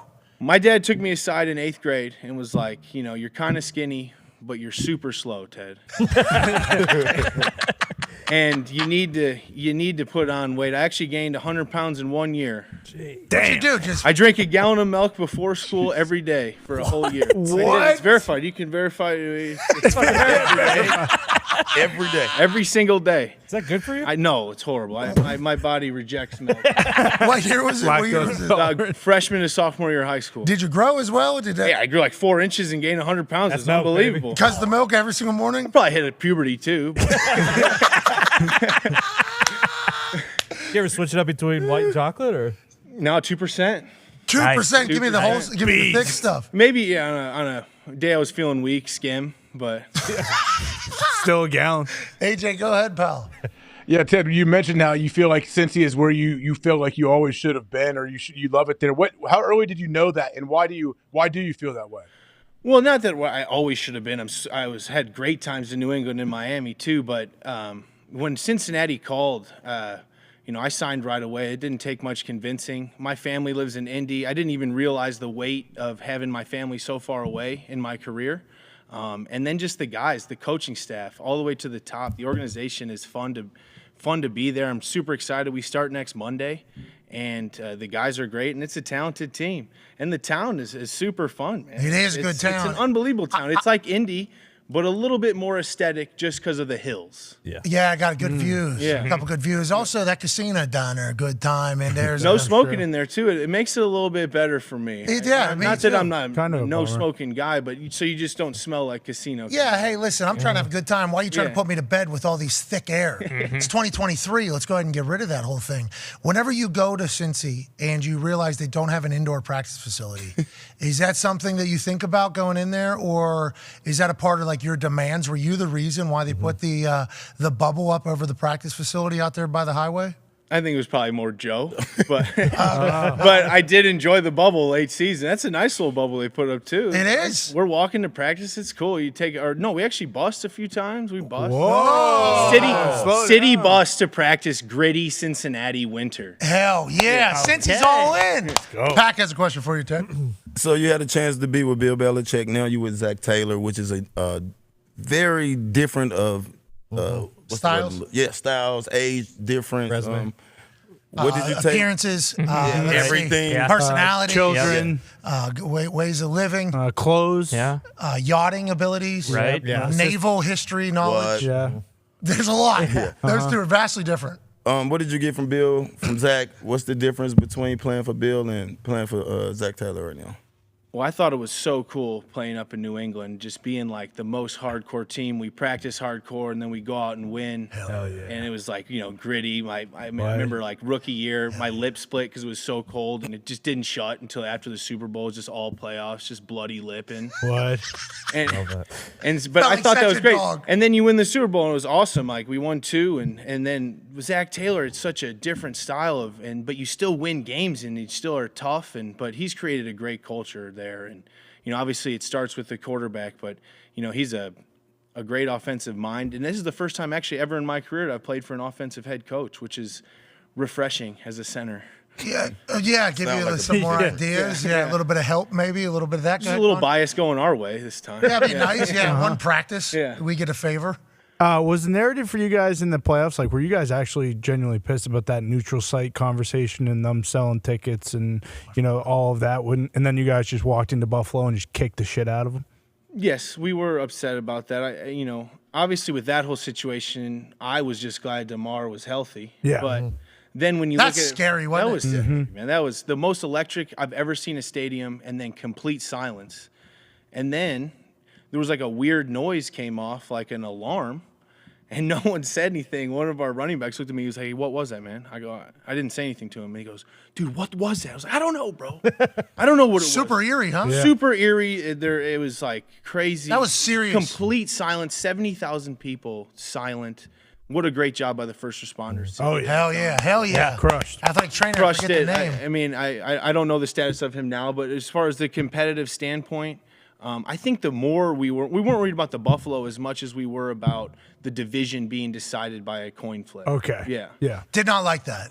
Did not like that. But honestly, I mean, if we would have let the Ravens beat us twice, I mean, that's what we get. But we didn't let it happen. Well, that was kind of what everybody that was against you guys getting upset about it was easily saying, But I think in the locker room, it is a little bit different. Like, hey, we've worked hard. This has been a long season for a coin flip to decide this kind of. But those were that game. Just went back to that game. Prime time. Dude, and then they came back on TV. We see, like you guys had to see that before we did. I didn't really know. I thought he got knocked out. I was right there and said a quick prayer, and then they shuffled everyone off. And I didn't realize it was such an emergency till I saw the CPR going on. That's scary. It was unbelievable, really, and yeah. That's some heavy stuff. You guys bounce back, obviously, beat the Ravens, do your thing. You guys are a football team that I think nobody wants to see, including the Pittsburgh Steelers. Tone Diggs has a question for you. T. Higgins was talking about that you guys a big ping pong locker room. The big boys get involved in that, or you guys have your own games? Oh, yeah, I'm O-line champion. Hell yeah. Oh, yeah, you are. We knew that, by the way.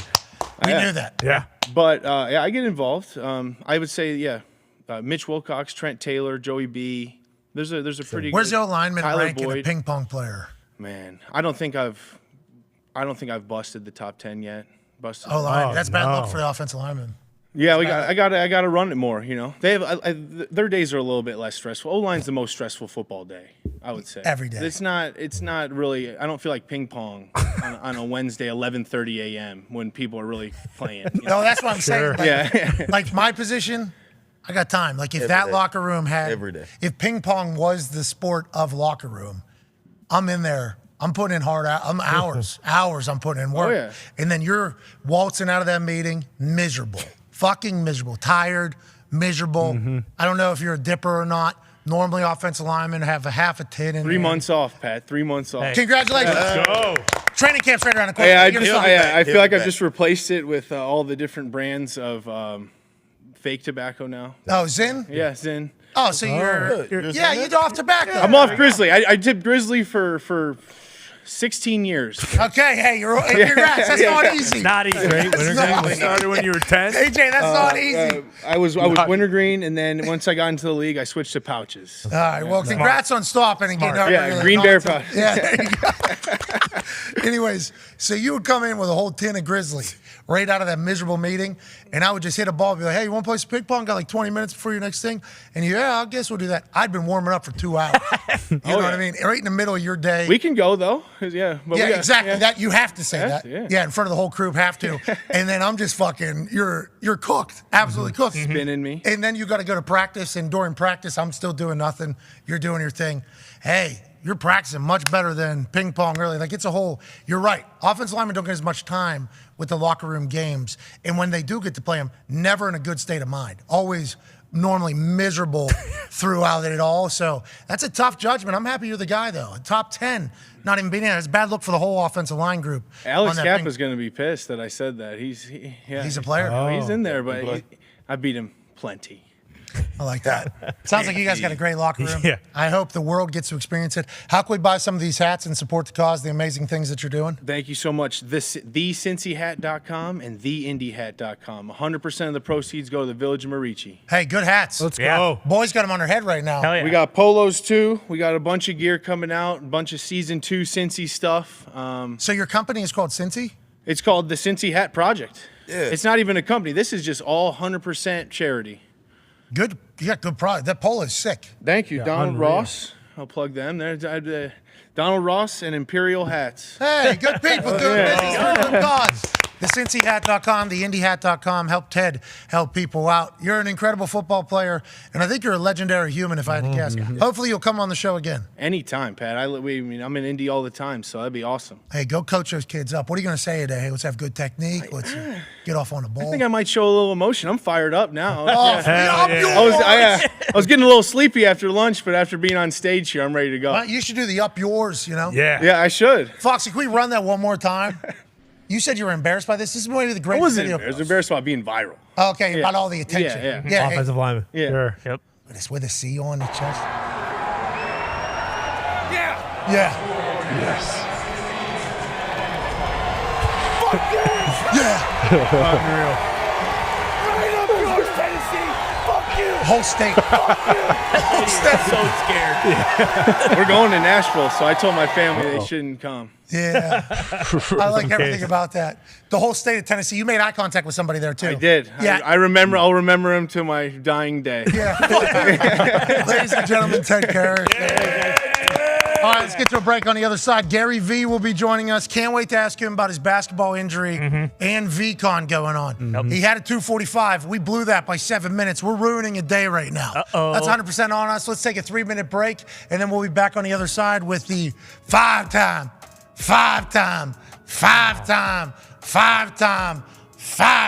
New York Times bestseller, Gary V, owner of the Fives, the pickleball team. Yeah. Gary V, be a friend, tell a friend, take 5.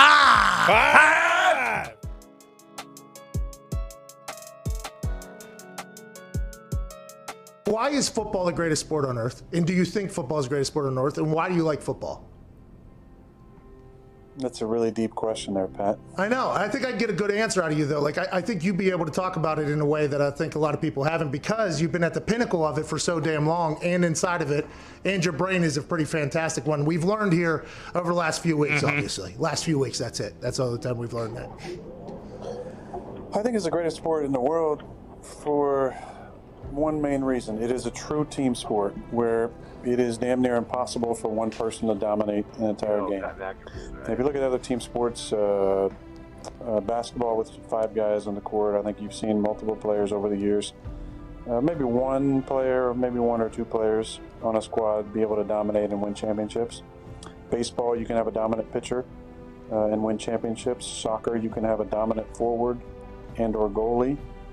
That seems to be a little more of a team sport, but you don't have 11 players engaged at the same time on every play. It is truly a sport reliant on every player on the field to do their job in order to be successful. And I think that's why at times, certain star players can get maybe too much credit and maybe too much blame on the flip side, because it does take so many players at the same time in 3 phases to win football games. And I think that's the beauty and the draw of our sport, is that something new happens all the time, because you are literally dealing with 11 humans on the field at one time who all have lives outside of football, and there's distractions, there's a reliance on coaching, there's a reliance on preparation, there's a reliance on diet and performance. I just think there's so many facets to it that you see something new every single week, and I think that's the beauty in our game. When it comes to the love that I have for it, it's rooted, and I think like any player who's played for a long time, the love is not just about our sport, it's about competition. And I think there's nothing in the world for me that fills that need and that hole I have, like competition. I think players who played for a long time at a high level, you have that need to be satiated competitively, and it's a love of going out there and going against guys and being in an environment where you know that nothing is guaranteed. And that's why I, at times, I've taken umbrage to people saying that it's easy, because it's not easy. It's never easy. And I think that's the beauty in our game, is that you see things new every single week. It's never easy. And your only thing you're guaranteed is the ability to compete. I love that aspect of it. I love competing. I love going out there and harnessing the fear of failure, where I think so many people who maybe don't love football as much, the root of that is a deep fear of failure, that you might go out there and your best might not be good enough, and that's not okay with you.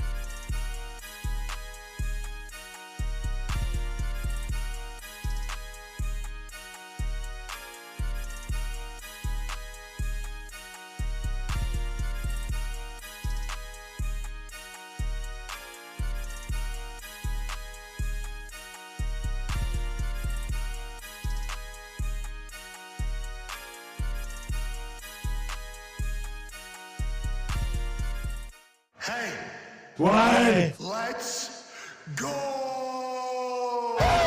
This show fucking stinks, and the fact that you listen, we are very, very thankful for it. AJ, never cease to amaze me with your toxicity, pal. You got a couple of these? God damn it! What the fuck are you doing? Boston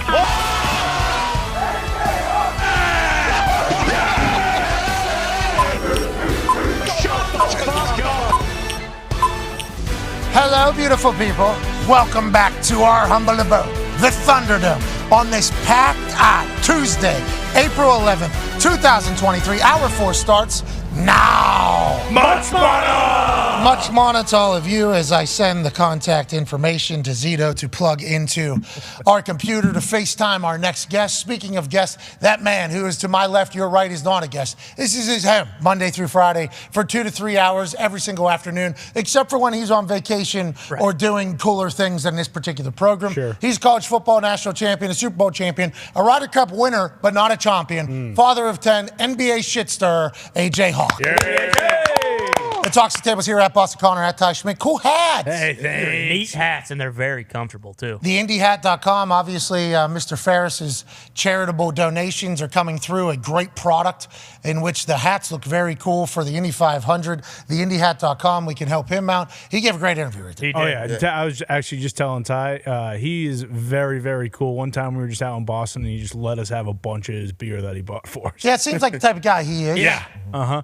I chewed Grizzly for 16 years, he said with a straight face. Yeah. Like, just straight face, so serious, realizing that it was a problem. Been clean for 3 months. Yeah. 3 months of doing my thing. Well, I'm just doing every, non-tobacco product there is. Oh, so you're sitting. Yeah, and that's going to just lead you right back to No. old baseball. One half of the hammer, Dahn, Cowboys Tone Diggs is here. 14-year NFL vet, absolute icon, Pac-Man Jones is here. And joining us now is a man who, if you've ever been on the internet, you've obviously learned from this man. That's right. Not only because his mindset is so damn infectious and contagious, but because he has so many ideas that will help you grow your social presence and your life as a whole. He is hosting the V Conference right here in Indianapolis in a few weeks, where he has a fucking stadium, NFL stadium he's renting out, and 45 speakers. Everybody that you have ever heard of that speaks will be at this V Conference. And currently hailing from a hurt back in a pickup basketball game, where a below-average basketball player made Gary V his bitch. Ladies and gentlemen, 5-time New York Times bestseller, absolute icon living, Gary V. Gary, I That guy bullied My boys. you. That guy bullied you, bro. He bullied you. Yeah. Look at this shit. I sit down. Look at this shit. I sit down, Gary. How old are you, Gary? I'm 47. I just want it to be known the only reason I'm on is because Pac-Man's on, and I wouldn't be hanging with you knuckleheads if the legend wasn't in the building. Understandable. Pac, do you know Gary? Yes, I know Gary. What up, my boy? I had a chance to cheer My with man. Gary during Super Bowl time. Yeah, I know everybody, Pat. You always ask me that. You actually do. So does Gary V, I think, except for the guy that hurt his back this morning. You said you're 47. I've seen video of you playing pickup basketball. You're still going very hard in pickup basketball games at the age of 47. Do you see that stopping anytime soon? Will this slow you down? Or is this only making you hungrier to get back out on that court, Gary? Pat, you know what it is? This new basketball era of like 140 to 137 where nobody plays defense is something that's unacceptable. So I go out there and I play 90s Knicks basketball. I'm trying to foul on every play. You do? There's no ref. We can't call it. Oh, here it is. This was huge. Killed that guy. That was clean, by the way. Dude. That was clean. Okay. I just want you to know that was Gary, clean. do you get punched in the face ever? I mean, do you get punched in the face in any of these pickup games? Because I've seen a couple of your fouls, okay? And I understand. I respect the way you view basketball. You're going to like this. Okay. It's going to land with this crew because this is a sharp crew you've always had. Sharp. This is the best part of growing up in New Jersey.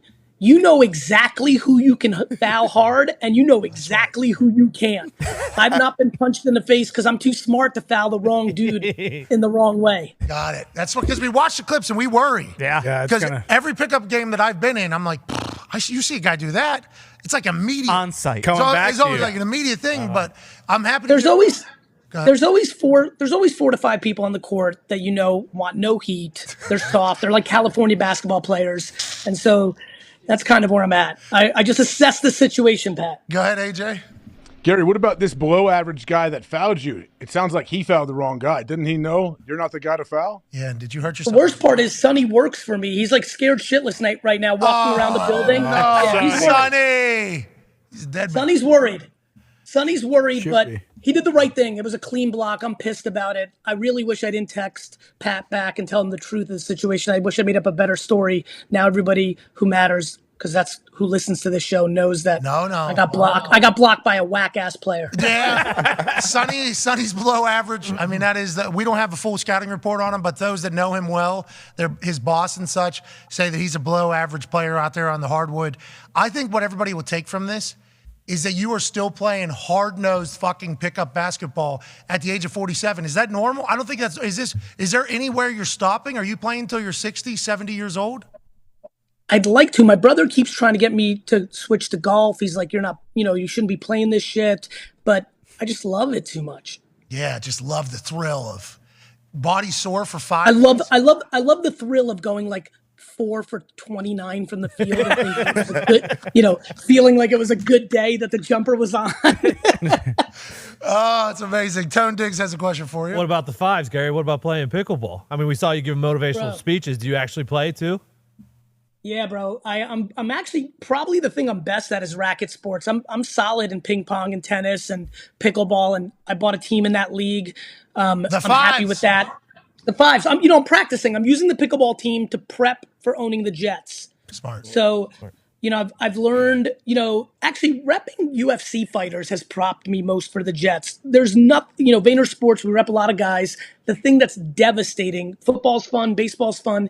Repping UFC fighters, we rep Stipe. When Stipe got knocked out by Francis, that was like the worst day of my life. When you like love someone and you really know them and they're like, you shank a punt, Pat, and I rep you, it's a bad play, right? Like, we'll move on. AJ like misses a sack, fine. But when you get knocked the fuck out, That's and tough. you love the guy, it's the worst. Yeah, you guys have been doing a lot of that representation stuff, right? I mean, even NIL, is that the next big business for you? Because remember, we asked you at Radio Row, and you speak about owning the fives to get to. You got a teenager who's a dog. Oh my God! On the fives, that young kid who won viral. Yes. He's a dog. He's amazing. He's a dog. But yes, he's great. Yeah, you're going to own the Jets someday. And I asked you at Radio That's right. Row.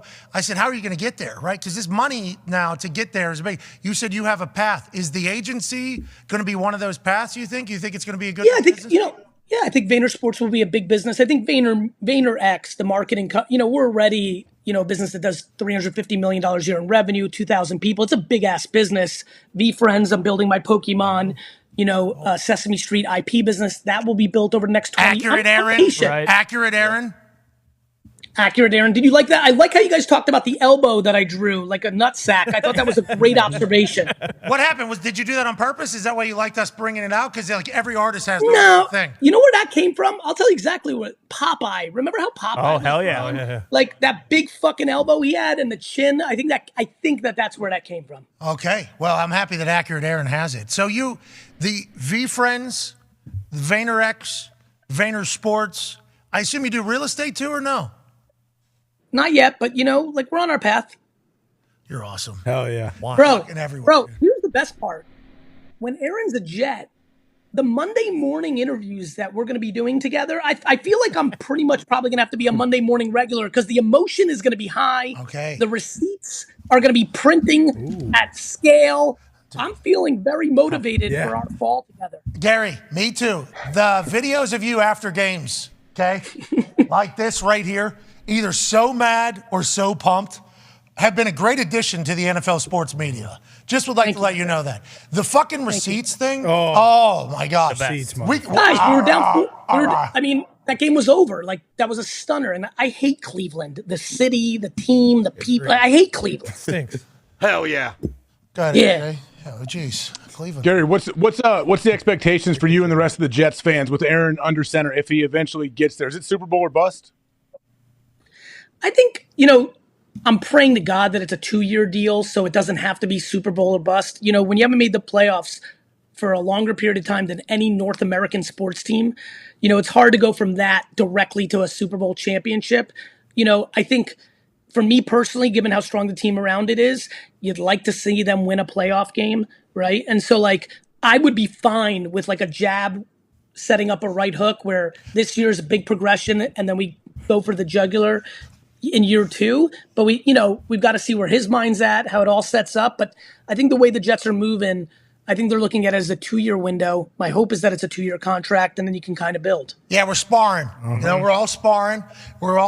And then you never know. Bang! You never know when it's going to come.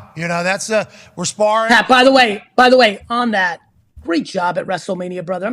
Honestly, there are literally fewer humans. There's a handful of humans on earth that I'm happier for than you. The way your life is evolving,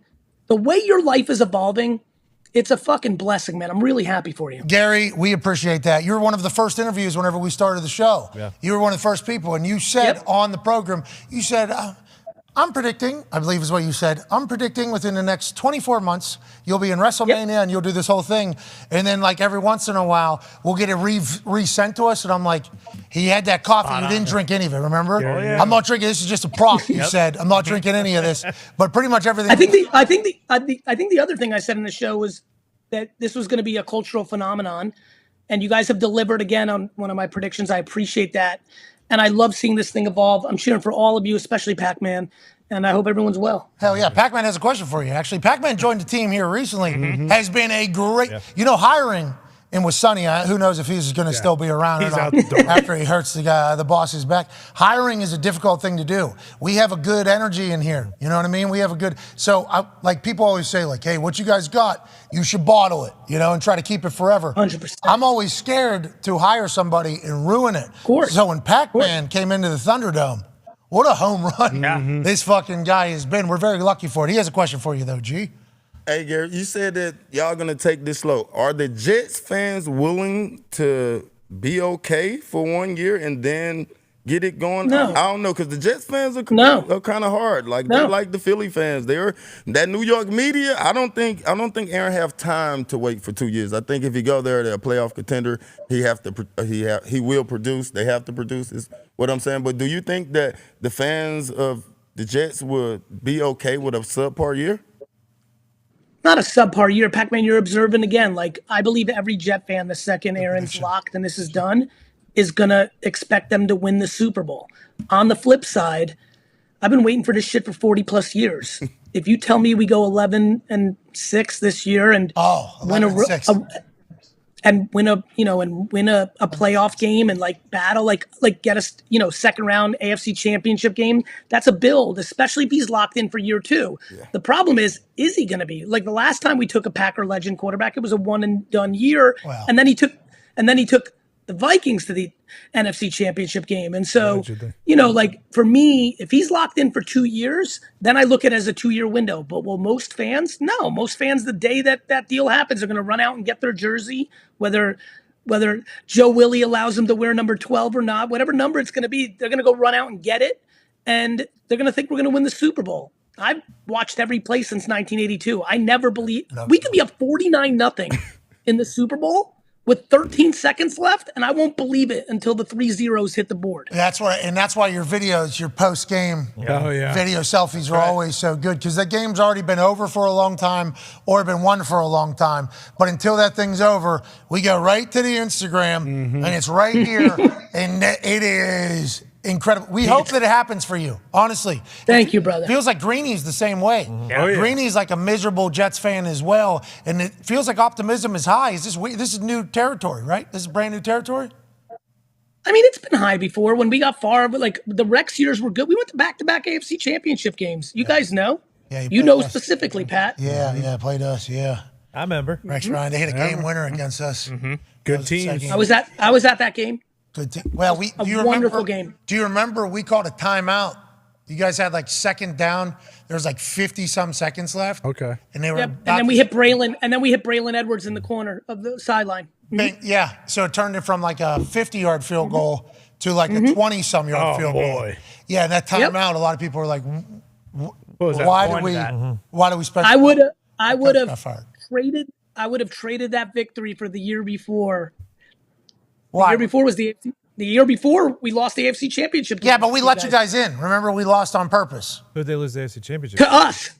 No, yeah, we lost on purpose to you guys to let you guys in, remember? So I thought you should have been nice to us, kind to us, and then when we win, you know, it's not that big of a deal. You know what? I should really thank you now for the best day of my life. Beating the Patriots in New England in a playoff game, spitting on that stadium. When the Jets won that game, when they did all the flips and went and played you guys, I spent the first 15 minutes of that game after it ended just spitting on the ground in Foxborough just to let them know. Like, I've never been happy. I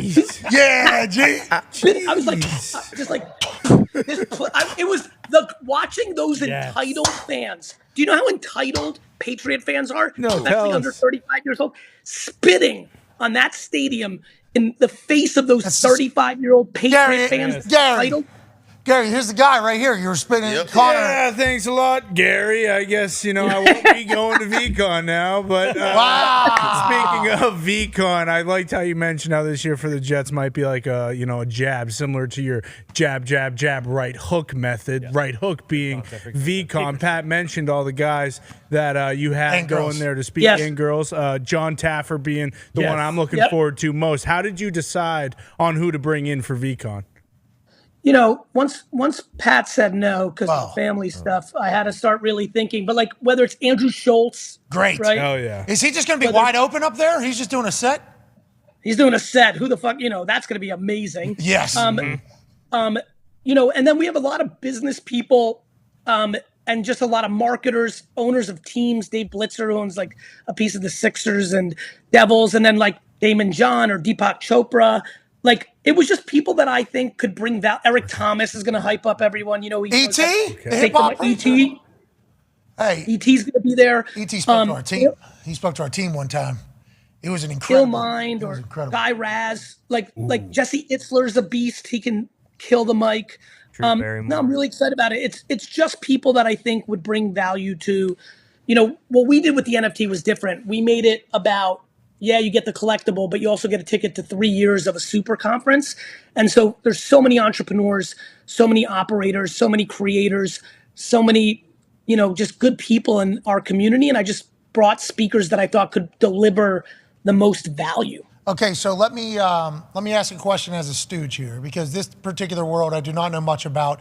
We've obviously been offered by a lot of people to get into the NFT world whenever it became a big buzz, and then we did not hop in because I didn't fully understand it.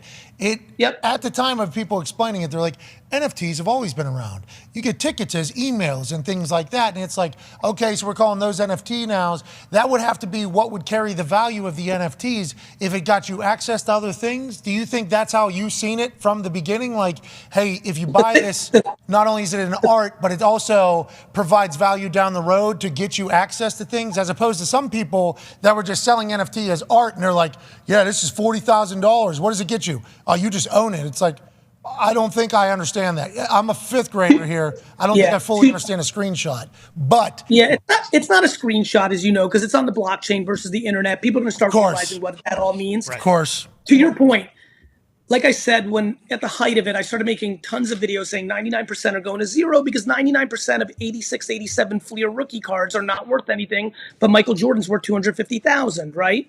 Like there's collectibles, like a rare Transformer that came out in 1985 can be on eBay right now for $5,000, but most toys are not that. So NFTs can be collectibles, but it's going to be 1%. Spider-Man #1, Superman #1, the first appearance of Black Panther, Michael Jordan rookie card. A Pat McAfee rookie card is worth dick shit. A Michael Jordan rookie card is worth a lot, right? So it's like that. To your point, and you were heading down this way, the reason it's going to be a big technology is it's going to be utilities built on top of these contracts, but we're 30 seconds in. And the same reason all the stocks on the internet collapsed in the late 90s, because the hype outpaced the reality, but then it took 20 years for the reality to catch up. I think the same thing will happen here. And on the collectible part, look, Andy Warhol and Jackson Pollock, people that collected those paintings in the 60s and 70s, made a fucking fortune. Yeah. But unfortunately, that's only 1% of 1%. And so there'll be 5 to 10 artists and projects during this era that in 20 years people will look back and be like, shit, that was the right move. But the reason so much is down is because everyone speculated gold rush, it got overhyped, and now the real building will happen over the next 5 years. Bored Ape is always going to be. Oh yeah. Bored Ape, your NFTs, because they're going to get into these V conferences that have 100 speakers that are all at the top of the game. We appreciate you so much making time here with your injured Love you back. guys. What an IR you had here. Yeah. Ladies and gentlemen, Gary V. Love you guys. You too, buddy. You too. So he was supposed to be on 245. We blew right through that. He definitely had a 3 and a 315. Oh yeah. But he entered a few things while I seen that, yeah. But I also didn't know if it was the back locking up. Oh, true. You know what I mean? When he sat back and grabbed the thing, that could have been like a, you know what I mean, AJ? Yeah, I guess if we had more time, I wanted to ask him, like the collecting that super expensive art, that's like a tax shelter deal that the billionaires and super millionaires do. I wonder if you get the NFTs to do that, then maybe you're in business. Oh, what are you saying? I know it from a very rudimentary level. I'm not smart enough to understand completely how they do it, but yeah, owning those things, it keeps you from paying taxes. That's not Gary's game, okay? Gary is fucking going out on Saturday mornings to random people's houses and garage sales and like he mentioned, picking up that Transformer that's sitting there for 50 cents, and then boom, he's turning around and he's selling it on eBay for $10,000. Let's go to the 5-hour energy phone line as we wrap up this glorious Tuesday. It's been a good Tuesday. Oh yeah, It's been a hell of a Tuesday. Packed out. 1% of the 1%. Okay. Think about that. What utilities are tied to him? Do you know what he's talking about? I don't. I think like is that the concerts and the stuff that it come with, I guess? It's all on the blockchain. It's on the blockchain, not the internet. And people will start understanding what that means. Okay, I hope so. I've heard about it for a long time. I understand they're each. It's a blockchain. You get it. Their own thing. I've never been able to get it, but I'm sure I am just an idiot. But that is that NFT run where people had, man. That was you should have crazy. seen the shit we were getting offered to pitch and sell at that time, because our show obviously was an internet show that was doing pretty well at the time, in which NFTs kind of came into the world. Not saying they were created then, but when it got like big push, boy, some of the shit I was reading, I was like, this seems fake. Yeah, how are they doing? You still have some of those cards. Remember when you opened up those cards live on air? Yeah, They were, I think, NFT type deal. Zion dunking on the Sacramento Kings. We still got that one. They're worth $1 billion, I heard. That value, I think, has gone down a little bit. No. Yeah, you might be able to get a McDouble with that. That's about it. Pack, we don't need more of this, okay? We already have enough toxicity. All right. Don't need you bringing attention to that type of stuff. That's the fraternity. Yeah, you're right. Community. Actually, I just Frat like jokes. to say real quick. Yeah, you're right. That's terrible. I'm sorry. That's out of touch. It is. It is out. What was that all about? What was it? I'm not getting into it. You name it: ham, lettuce, greens, tomatoes, chicken. None of this matters. There's an alien at Donald Trump's hearing. Yeah, so, full blown. on video. Not even kidding. Multiple of them, they're saying. There's a video in the group text. Today? Right now. Yep. While Teddy Karras was here. There he is. Now, you got to watch the video. Yeah. What is that? Guy's breathing out of his ears. Be good for And pleasing his- a woman, but not for fucking. His eyes are also very interesting. What is this? There's an alien at Trump's trial or wherever. Couple of them.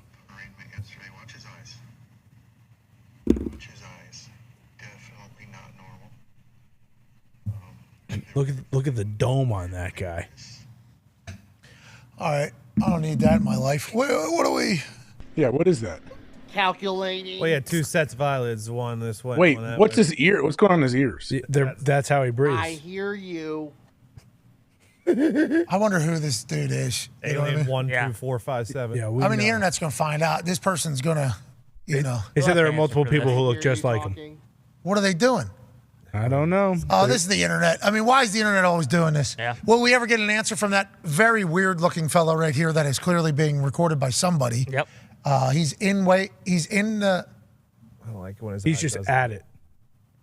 And then he has a green tie, people are saying. All right, let's go to the phones. Let's go to the 5 Energy phone lines. Let's go to Alicia in California. Alicia, what's going on? How you doing, Pat and the boys? Hey, what's your name? Just make sure I have it pronounced right. Yeah, you pronounced wrong. It's Elijah. You all good, though. Elijah. I mean, that would have been difficult for anybody to type in here, especially Mitt. There's no way. Elijah. You already know how Mitt is. Yeah, Elijah, I apologize for that, obviously. Thank you for calling. What do you want to talk about? I just want to get y'all thoughts on, like, Trey Lance. I know y'all roasted him and everything earlier, but, like, let's get to the stuff on the field. Like, you feel me?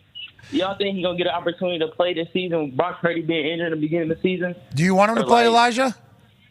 Hell yeah, I'm a Niner fan, die hard. Okay, so you Niner fans would like to see Trey Lance, I assume, or if Brock Purdy can get back with how good they were with Brock Purdy, let's put Brock Purdy right back in there. I wouldn't necessarily say all Niner fans. I would say a portion, because Trey Lance never got the opportunity to showcase what he got and the talent, everything like that. Agreed. I don't think we'll ever know. No, he hasn't played football since 2019. Right, we only got to see him for 2 weeks. Yeah. He's throwing dimes, though. I mean, with Patrick Mahomes. And if he's able to walk around with that hairline, I mean, he's a confident guy. Yes, he is. For sure. We know he's a very confident guy. Ain't that right, AJ? Yeah, I guess we just don't know. We haven't seen him play enough yet, and it's been a long time since he's really been out there for an extended period. And we weren't roasting him. We were only saying What the internet. other- yes, Like, thank this you. video, this picture should have been taken in from people that are respectable humans. Yep. Hey, Trey Lance is working with Patrick Mahomes. That's amazing. And Dante Moore, the quarterback, freshman, supposed to be like maybe one of the best ball throwers in the history of throwing balls. Pac-Man seen him only throw 5 incompletions in 25 games. Absurd. In this entire Hey, thing. this picture is going viral. Put a hat on. That's what somebody should probably tell. But maybe Tracy, I don't care. I don't give a fuck. He just cares about ball. That's who I am. Yeah. Ball. Everyone knows how Just good he working. looks with a ball cap on, too. He showed it in that video, so maybe he said, hey, now they got to fucking, get a little dial of truth and see how my hair really looks. Yeah, take it in. Reverse widow's peak. Pretty sweet. Hulk Hogan. Yep. Brother. Or do the Dallas Shag. Dallas Shag. Yeah. Or the Ronaldo. Is he Pac can't- saying that Hulk's hair was fake? Those were extensions? Is he saying that? But we can't dive back in this. Yes. We can't. No. Yes. No, you didn't say I that. think it was be his hair. He tomorrow. just bleached it. Just bleached it super blonde. Him and Dion had the same person do their hair. Who? Hulk and Dion. No, Hulk didn't have the Dion. Hulk should have got the Dion. Could you imagine Hulk Oh, Yeah. God. with the Urlacher Dion I wish. full helmet all the way down? Oh my So God. sick. Oh my God. Instead, we just got Scarlet Hulk with real hair. Right. Real hair. Boom. Look at that. 1,000% real. Yes. God Go back amongst to that men. other picture you showed me That was earlier. younger Hulk. Yeah. Well, go to now Hulk. Yeah. Because his hair looks the best now It than it's does. ever looked. It does. Kind of has the cleanest shear going down. Him and Brett Michaels both have kind of mastered the tying of the the bandana to fit and be comfortable, perfect, to look super cool. They accessorize the bandana with the rest of the fit and then let the hair flow. I just thought Brett never took it off. The bandana? Yeah. Well, sometimes you gotta shake it out. You're Brett Michaels. Ain't the right, AJ? You know him better than we do. You hang out with him. Yeah, I would assume, he's got to shake it out sometimes. Have you ever seen him shaking it out? I don't believe so, no. I mean, I've seen him on stage jumping around going crazy, but... You've never seen him shake his hair out? There it is. I don't know if I have. Boom. Hell yeah, brother. And that ain't Paul. That's from his trial. Those are bad times, hard times. He won, though. Congrats, He did. Terry. Had a baby Terry. Let's go to another phone call here on the 5 Energy phone line. Let's go to Jay. We did beat COVID, though. We brought that up a little bit. Huge. I thought we did like a couple years ago, but like, is this official? We celebrated it 7 times a year and a half ago. We did. Now it seems like others are, so we might have jumped the gun a bit, but I am thankful that we finally got to the point where we have beat COVID. I did read some of the quote tweets from the initial tweets stating that it has now been no longer deemed an emergency. So there's some people happy? Some people aren't happy about this. A lot of marks out there. Some people aren't happy that it's no longer bullshit. A national emergency. That's right. Thanks for nothing, Biden. Some people are tweeting that. Yeah, they are. A lot of people are. I'm very confused by it. I don't. What do we? What? That's a bad. That's a. Yeah. Shouldn't you be happy that that they said it's over? I mean, after they know something more than we do, though, right? What are we gonna bitch about now? Tone, it ain't about that. No, Tony, it's more so after 3 years, some people just want a reason to sit inside and bop their baloney all day. And guess what? Now you don't have a reason. I can give you a reason. It's Tuesday. Okay. Boom. Move along. Yeah. Now go outside for a couple minutes without a mask, breathe some air. They don't want to do it. Go back inside. Yeah, exactly. Right back to the Stand on your mirror, Tone. Stand on your mirror. Grab your nair. Experience a little burn and a bop. Why? No, but honestly, these people that, like, the White House is representing the party, right, that has been the most safe, we'll say, right? Safe. Cautious. Yeah. Cautious. Most vocal. Concerned, yeah. The more concerned about. So that particular says, hey, no longer. And then you got people that are like, no, we know better than you do still. And we would just like to know what those people know that we don't know, right? That's what we kind of. Exactly. That's all we want to kind of know. What do you know that now the White House is saying that, what do you know that the White House doesn't know? Good question. Because that'd be kind to all of us, and we'd like to hear that. Yeah, and just to clarify one statement you said before, if you're gonna nair and then bop, you should wear like rubber gloves or something. Yeah. Just because if you have nair still on your hands. Nair is a burner. Yeah. Yeah, it'd be Let's go to tough. the phones. Good disclaimer. But you're right. If people want to stick inside and bop all the time, do what you got to do. A lot of homebodies out there. Yeah, right. Exactly. And you mentioned some of the people who are more concerned. Like there has been kind of a swords put down where you can have a conversation with someone wearing a mask and they don't judge you anymore, really. I'm being told that there is now a contingency of our viewers that are in the comment section calling one half of the Hammer Dahn Cowboys Tone Diggs, Tone Carlson. That right-wing cowboy back at it as hard as a rock. That is as hard as a rock. Who's Carlson? Let's go to the phone. Your favorite show. Let's go to James in Columbus, Ohio. James, what do you want to talk about? If that guy's right down the middle, then yeah, call me it. Long time Sue listener, me. first time call with that. How are you guys doing? Hey, keep it moving. Life is good, James. Thank you. Yeah, so I was listening here. I'm working my job, and Gary V, I don't know what it does, but that dude drives me absolutely fucking crazy. Why? Man. What do you do for a living, James? Whoa, what do you do for a living? Con man. I work at a normal 9-to-5 job at an IT job, just kind of working on computers, doing that type of stuff. Well, why don't you? Slanging NFTs, always talking about something where money can't be found, telling people that they need to quit their job, go yard sale to yard sale, when he totally inherited all of his money. So I don't understand. Whoa! This guy's a con man. James. James had to get some shit off his chest. He did. I don't know. Hey, listen.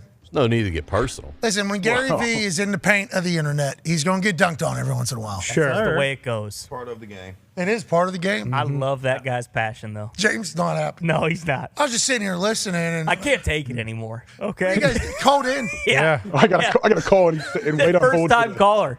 He probably listens to the show all the time. Gary V comes on. He's like, you know what? Today's the day. I'm done. Where's my fucking phone? You done it, Gary. You draw a reaction no matter what you do. Right. Yeah. 5-time. Last phone call here. Do we want to go Montana, Chicago, Pennsylvania, Texas, or Colorado? Montana. Hunter in Montana, what's going on? Hey, what's going on, boys? Hey, hanging out. What are you doing? Sharpening skates. I'm just at my job right now. What do you do? I grow weed. Hell yeah. Boom. Hey, great weed in Montana. I will say, I went to Montana this year for college game day, stopped by a dispensary. I found myself rather higher than normal places that I would stop at. I thought you guys did good with the weed over there. Thank you for your service to the Montana community with the medicine and the vitamins that you provide the world. What do you want to talk about, Hunter? Hey, I was just wondering what the fuck is going on with the 49ers, man. We keep getting so close, but somehow we always are one player away from winning the Super Bowl, man.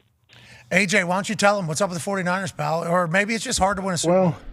It is tough to win a Super Bowl, but also when you're in prime position to do that and you have 9 quarterbacks go down in one game, it tends to go against you a little bit. Yeah, that luck. That was the most unlucky quarter in the history of football, let alone like championship football or playoff football, just football in general, at all the key positions, just like quarterback, Mike linebacker, defensive end, all because of freak things that just happened all in one quarter. That's tough. And I guess that is what he's talking about. How come we always get is there some sort of curse over there that we don't know of? Is there something going on? I don't think so. I don't know if it's a curse, but they have just got bit by the bug, and it feels like they might not know. They got kicked out of their stadium. I was going to say, but now that COVID is officially no longer a national emergency, then maybe that has kind of leveled the playing field. Jerry Rice still the champion of tailgating? Yes. Always has been. Okay, then that's Always not will that be. then. There's no reason for you to force that one in here. Just Remember, Jerry had that big goat necklace. Trying to take his curses. I mean, with Shanahan, That could have been a curse. If he didn't have the Jerry Rice-A-Roni. That's right. Jalapeno cheddar. So good. Was it actually a ghoul or a goblin that Joe Montana fucking put that football right through that head? You're talking about the person that tried to kidnap his granddaughter? Yeah. We don't know. you could take Shanahan all the way back to Atlanta. Maybe if Jerry Rice didn't run routes before the game, can't show that. No one get hurt. Can't have that. That could be it. Why not? What is it? Can we show it? That could have been it. Could be it. There's a lot of things, I guess, now that we kind of run through the Rolodex that San Francisco could have some sort of curse, but I do believe it all ends with the announcement that we beat COVID. Bingo. You know, we lost a lot of good people out there. Actually. Really came through, changed a lot of the world, changed lives, changed the future, changed a lot of things forever. But as of yesterday, we beat it. So let's go a little congrats to all of us. Congrats, Let's put our swords aside. You know, let's put our swords aside and let's just say congrats, everybody's still here, because that thing was a real son of a bitch. It was. I don't want to be too sexist. Daughter of a bitch, too. Son of a bitch, daughter, whatever. Real bitch. I don't want to do it. A real bitch, COVID was. And I mean that as like a tough thing, not a female dog, obviously. Because I have a female dog as a daughter, Valerie. She's my favorite dog of them all. I'm just talking metaphorically. It was a real tough bitch. It was. And we got through it. Congrats to all of us. We should share this moment of happiness. Hell yeah. We did it. Doesn't matter what your political views are. Doesn't matter your socioeconomic status. Does not matter your color, your religion. Does not matter anything. We beat COVID. COVID tried to beat us. Yep. Officially beat it. Here we are on April 11th, 2023. We did it. There was a moment where none of us thought there was a chance we would be here. No. Remember, we weren't allowed to look at each other there for a bit. Yeah, you had to put on goggles. Don't look at each other bare-eyed. Because we don't know what this COVID son of a bitch does. Remember, it was on cardboard there for a little bit. That's right. You get a delivery, let it sit outside for 8 to 9 days. Got to spray your groceries down. We had apocalypse burgers because we weren't allowed to order food. Boom. No toilet paper, no food. And also, stay 6 feet away from each other. Well, can I dap up my... No. No. Don't even think about it. Fine, this is actually how you do it. There you got powerful people saying, You do the elbow shimmy, and then you shake it all about. You get no COVID, and you look like a dipshit. That's what it's all about. That was happening. And look at us now. Don't it's even being think about announced that Christmas. Christmas canceled. 2 of them. Thanksgiving. Canceled.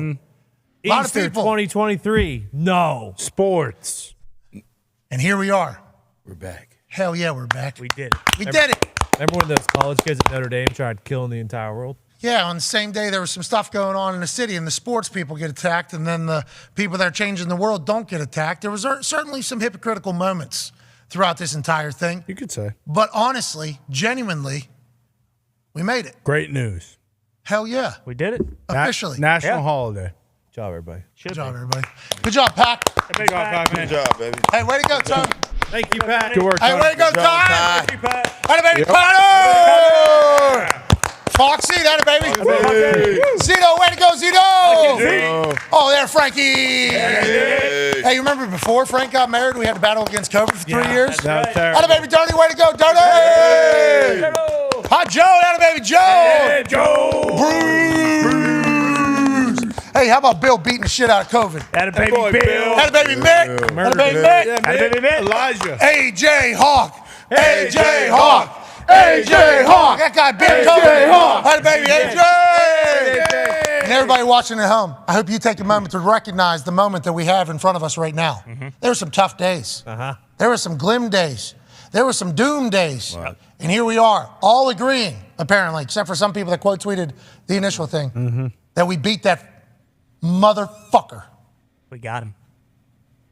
We did it. Here, here. Congrats to us. Let's take a break for about 20 hours, 25 minutes. Okay. We got a big show tomorrow. Huge. It'll be a COVID-free show. That's right. Always will be. Because that's the world we're in right now. See, that's the thing, though. Everybody's going to say, oh, because it's no longer a national emergency, people are going to think COVID doesn't exist. We know COVID exists. We know. Yeah. And we know this bastard, okay? Because we don't know who the father is. That's right. I mean, we've had a couple allegations. No, we There was know. one And phone call. that was certainly pretty large out there. We know who the but father this is. bastard COVID, Threw okay? out the first pitch to the Nationals game. Well, okay, we don't know. Allegedly. This bastard COVID was a real asshole. Yeah. And it's going to be with us for the rest of our time. But we'll beat this sorry fucking thing, just like humans have done since the beginning. Remember when the Spanish flu came in? Still around, still doing its thing. We figure out ways to beat it. That's what we're going to do going forward. COVID is an added character into all of our movies. And it's an added character that we get to beat the fuck up if it happens into our life or into our family. We know it's dangerous. We know it still exists. But this is the world we live in now. And shout out to us for fucking getting here. Beautiful day. All right. By the way, I didn't make that The White House. proclamation. That was the White House. White House. You got a problem? Take it up there. Yeah, send them an email. See you at AJ's birthday next year. January 6th is this man's birthday. That's right. Don't ever forget it. Look at that smile, ear to ear. Loves it. The official announcement of COVID's death. AJ, you're hilarious. AJ, big show tomorrow. You know that? Can't wait. But also, I heard Trudeau, Goompy, has some legislation going in. Trudeau's going to say the same thing tomorrow, maybe. We don't need any negativity right now. I don't live in that country. Not negative, positive. Positive. I don't think that's what's going on. The way you said it, it was not positive because I think we want masks or something. Just trending. Bring back masks was trending in Canada. The only reason why I know that is because Gumpy took a screenshot of his Twitter in Canada and said, Jesus Christ, boys. I was told. What do we got going on? So there's always going to be differing opinions, but let's just feel proud that we beat it. And let's move along. Hell yeah. We're back tomorrow. Pac-Man, great show. Boys, great show. AJ, great show. Tomorrow's a big one, AJ. Pat, great show. No, you too. Yeah, Hey, boy, you look Pat. super cool today. Great show. This pink thing's sweet. Smell me? Smell me? Nice. Yeah. Did you see he drove an electric vehicle from where... Hey, worst decision ever. Buying it or driving it? AJ? Saying don't do it. Oh, my God. I had to have Joe push me fucking a mile down the street. Yeah. And luckily, Joe's fucking jacked, so he did it with one hand. Joe is jock, dude. He had his... Wait, that Mustang's electric right there on the right? No, which one are that's an actual car on the right. That's an actual Mustang on the right. You know, that's the one that I potentially drifted around the driveway because there's 660 ponies going to the rear wheelbase. That one next to it is whatever they thought they could potentially make a Mustang. You can't. No. Okay, don't do that. But also, any electric car from Cincy to Indianapolis is a roll of the dice. Don't be doing it. That is a roll of the dice. Never again. Why'd they do that to the Mustang? I mean, why'd they do that? I don't know. Do they So realize? has it been charging somewhere during the show? No, there's no chargers anywhere, AJ, except for in California. What is this? What is this thing doing, bro? We obviously have no Ford deal. I didn't even know they had electric Mustangs. Me neither. You know why? Because the fucking Mustang is like, this is a big part of it here. Oh, you got a scoop on it? Why do you have that? Oh, because the engine's so fucking big. These things are like dragsters, bro. The way they're built is to be race cars. And then they put this minivan out here and slap that thing on. Disgusting. What are we doing, bro? Until you can they need to have a 500-mile range, I think, on electric vehicles to kind of put them over the top. What you said. They also need. I think the Gas radio and all of that shit need to be on a different battery, bro. It's no reason you should be driving this. The car says, hey, turn the radio off. Hey, turn the air conditioner off. What the fuck? We're in 2023. You want me to turn the air off and ride in the heat? I will say, they just need more stations. Yeah. Like charging stations. And also portable ones. I could jam in there and give me a quick 50 miles or something, you know? Yeah, but it takes forever to charge, too. When you find a charging station, it takes forever because these batteries, I don't know if you've heard anything about these batteries, tough to get. Oh, yeah. Tough to get, a lot of power coming out. Can't make more of those. Tough to get. So, like, charging them takes forever, too. So, I don't think it's feasible to really be the car of the now or the near future. Or distance. Yeah, with how lack of mobility you can have with it, personally. But I'm sure they'll figure it out, AJ. Yeah, you think they will? Yeah, they've been California will in a couple of years. In a couple of years, it's all electric. Right? They're saying Mars is coming in a couple of years, too. Mars? Yeah, just got to heat up the planet, that's all. What? Yeah. Elon released something about this. What did he say? You got a bunch of CO2 and H2O that just is living in the planet that they need to activate, essentially. Oh, inside the planet. Yeah, it might be inside the planet. I think in the air as well, in the atmosphere. A lot of weird shit going on. We'll keep talking about sports. We did beat COVID, though. We didn't say that. Sports World did not say that. No. Real World said that. We are just echoing a sentiment that made it into our timelines. All we're doing. And it made it into our timelines because it's a big deal. Speaking of a big deal, tomorrow's show is going to be that. Be a friend, tell a friend something nice throughout your nice Tuesday here. Playing games tonight. Let's watch them. Here we go. Let's pay attention. Let's enjoy the shit out of it. And then we'll see you right back here tomorrow, 12:02 Eastern Standard Time for the Pat McAfee Show. We're going to Chef Bo's. Goodbye.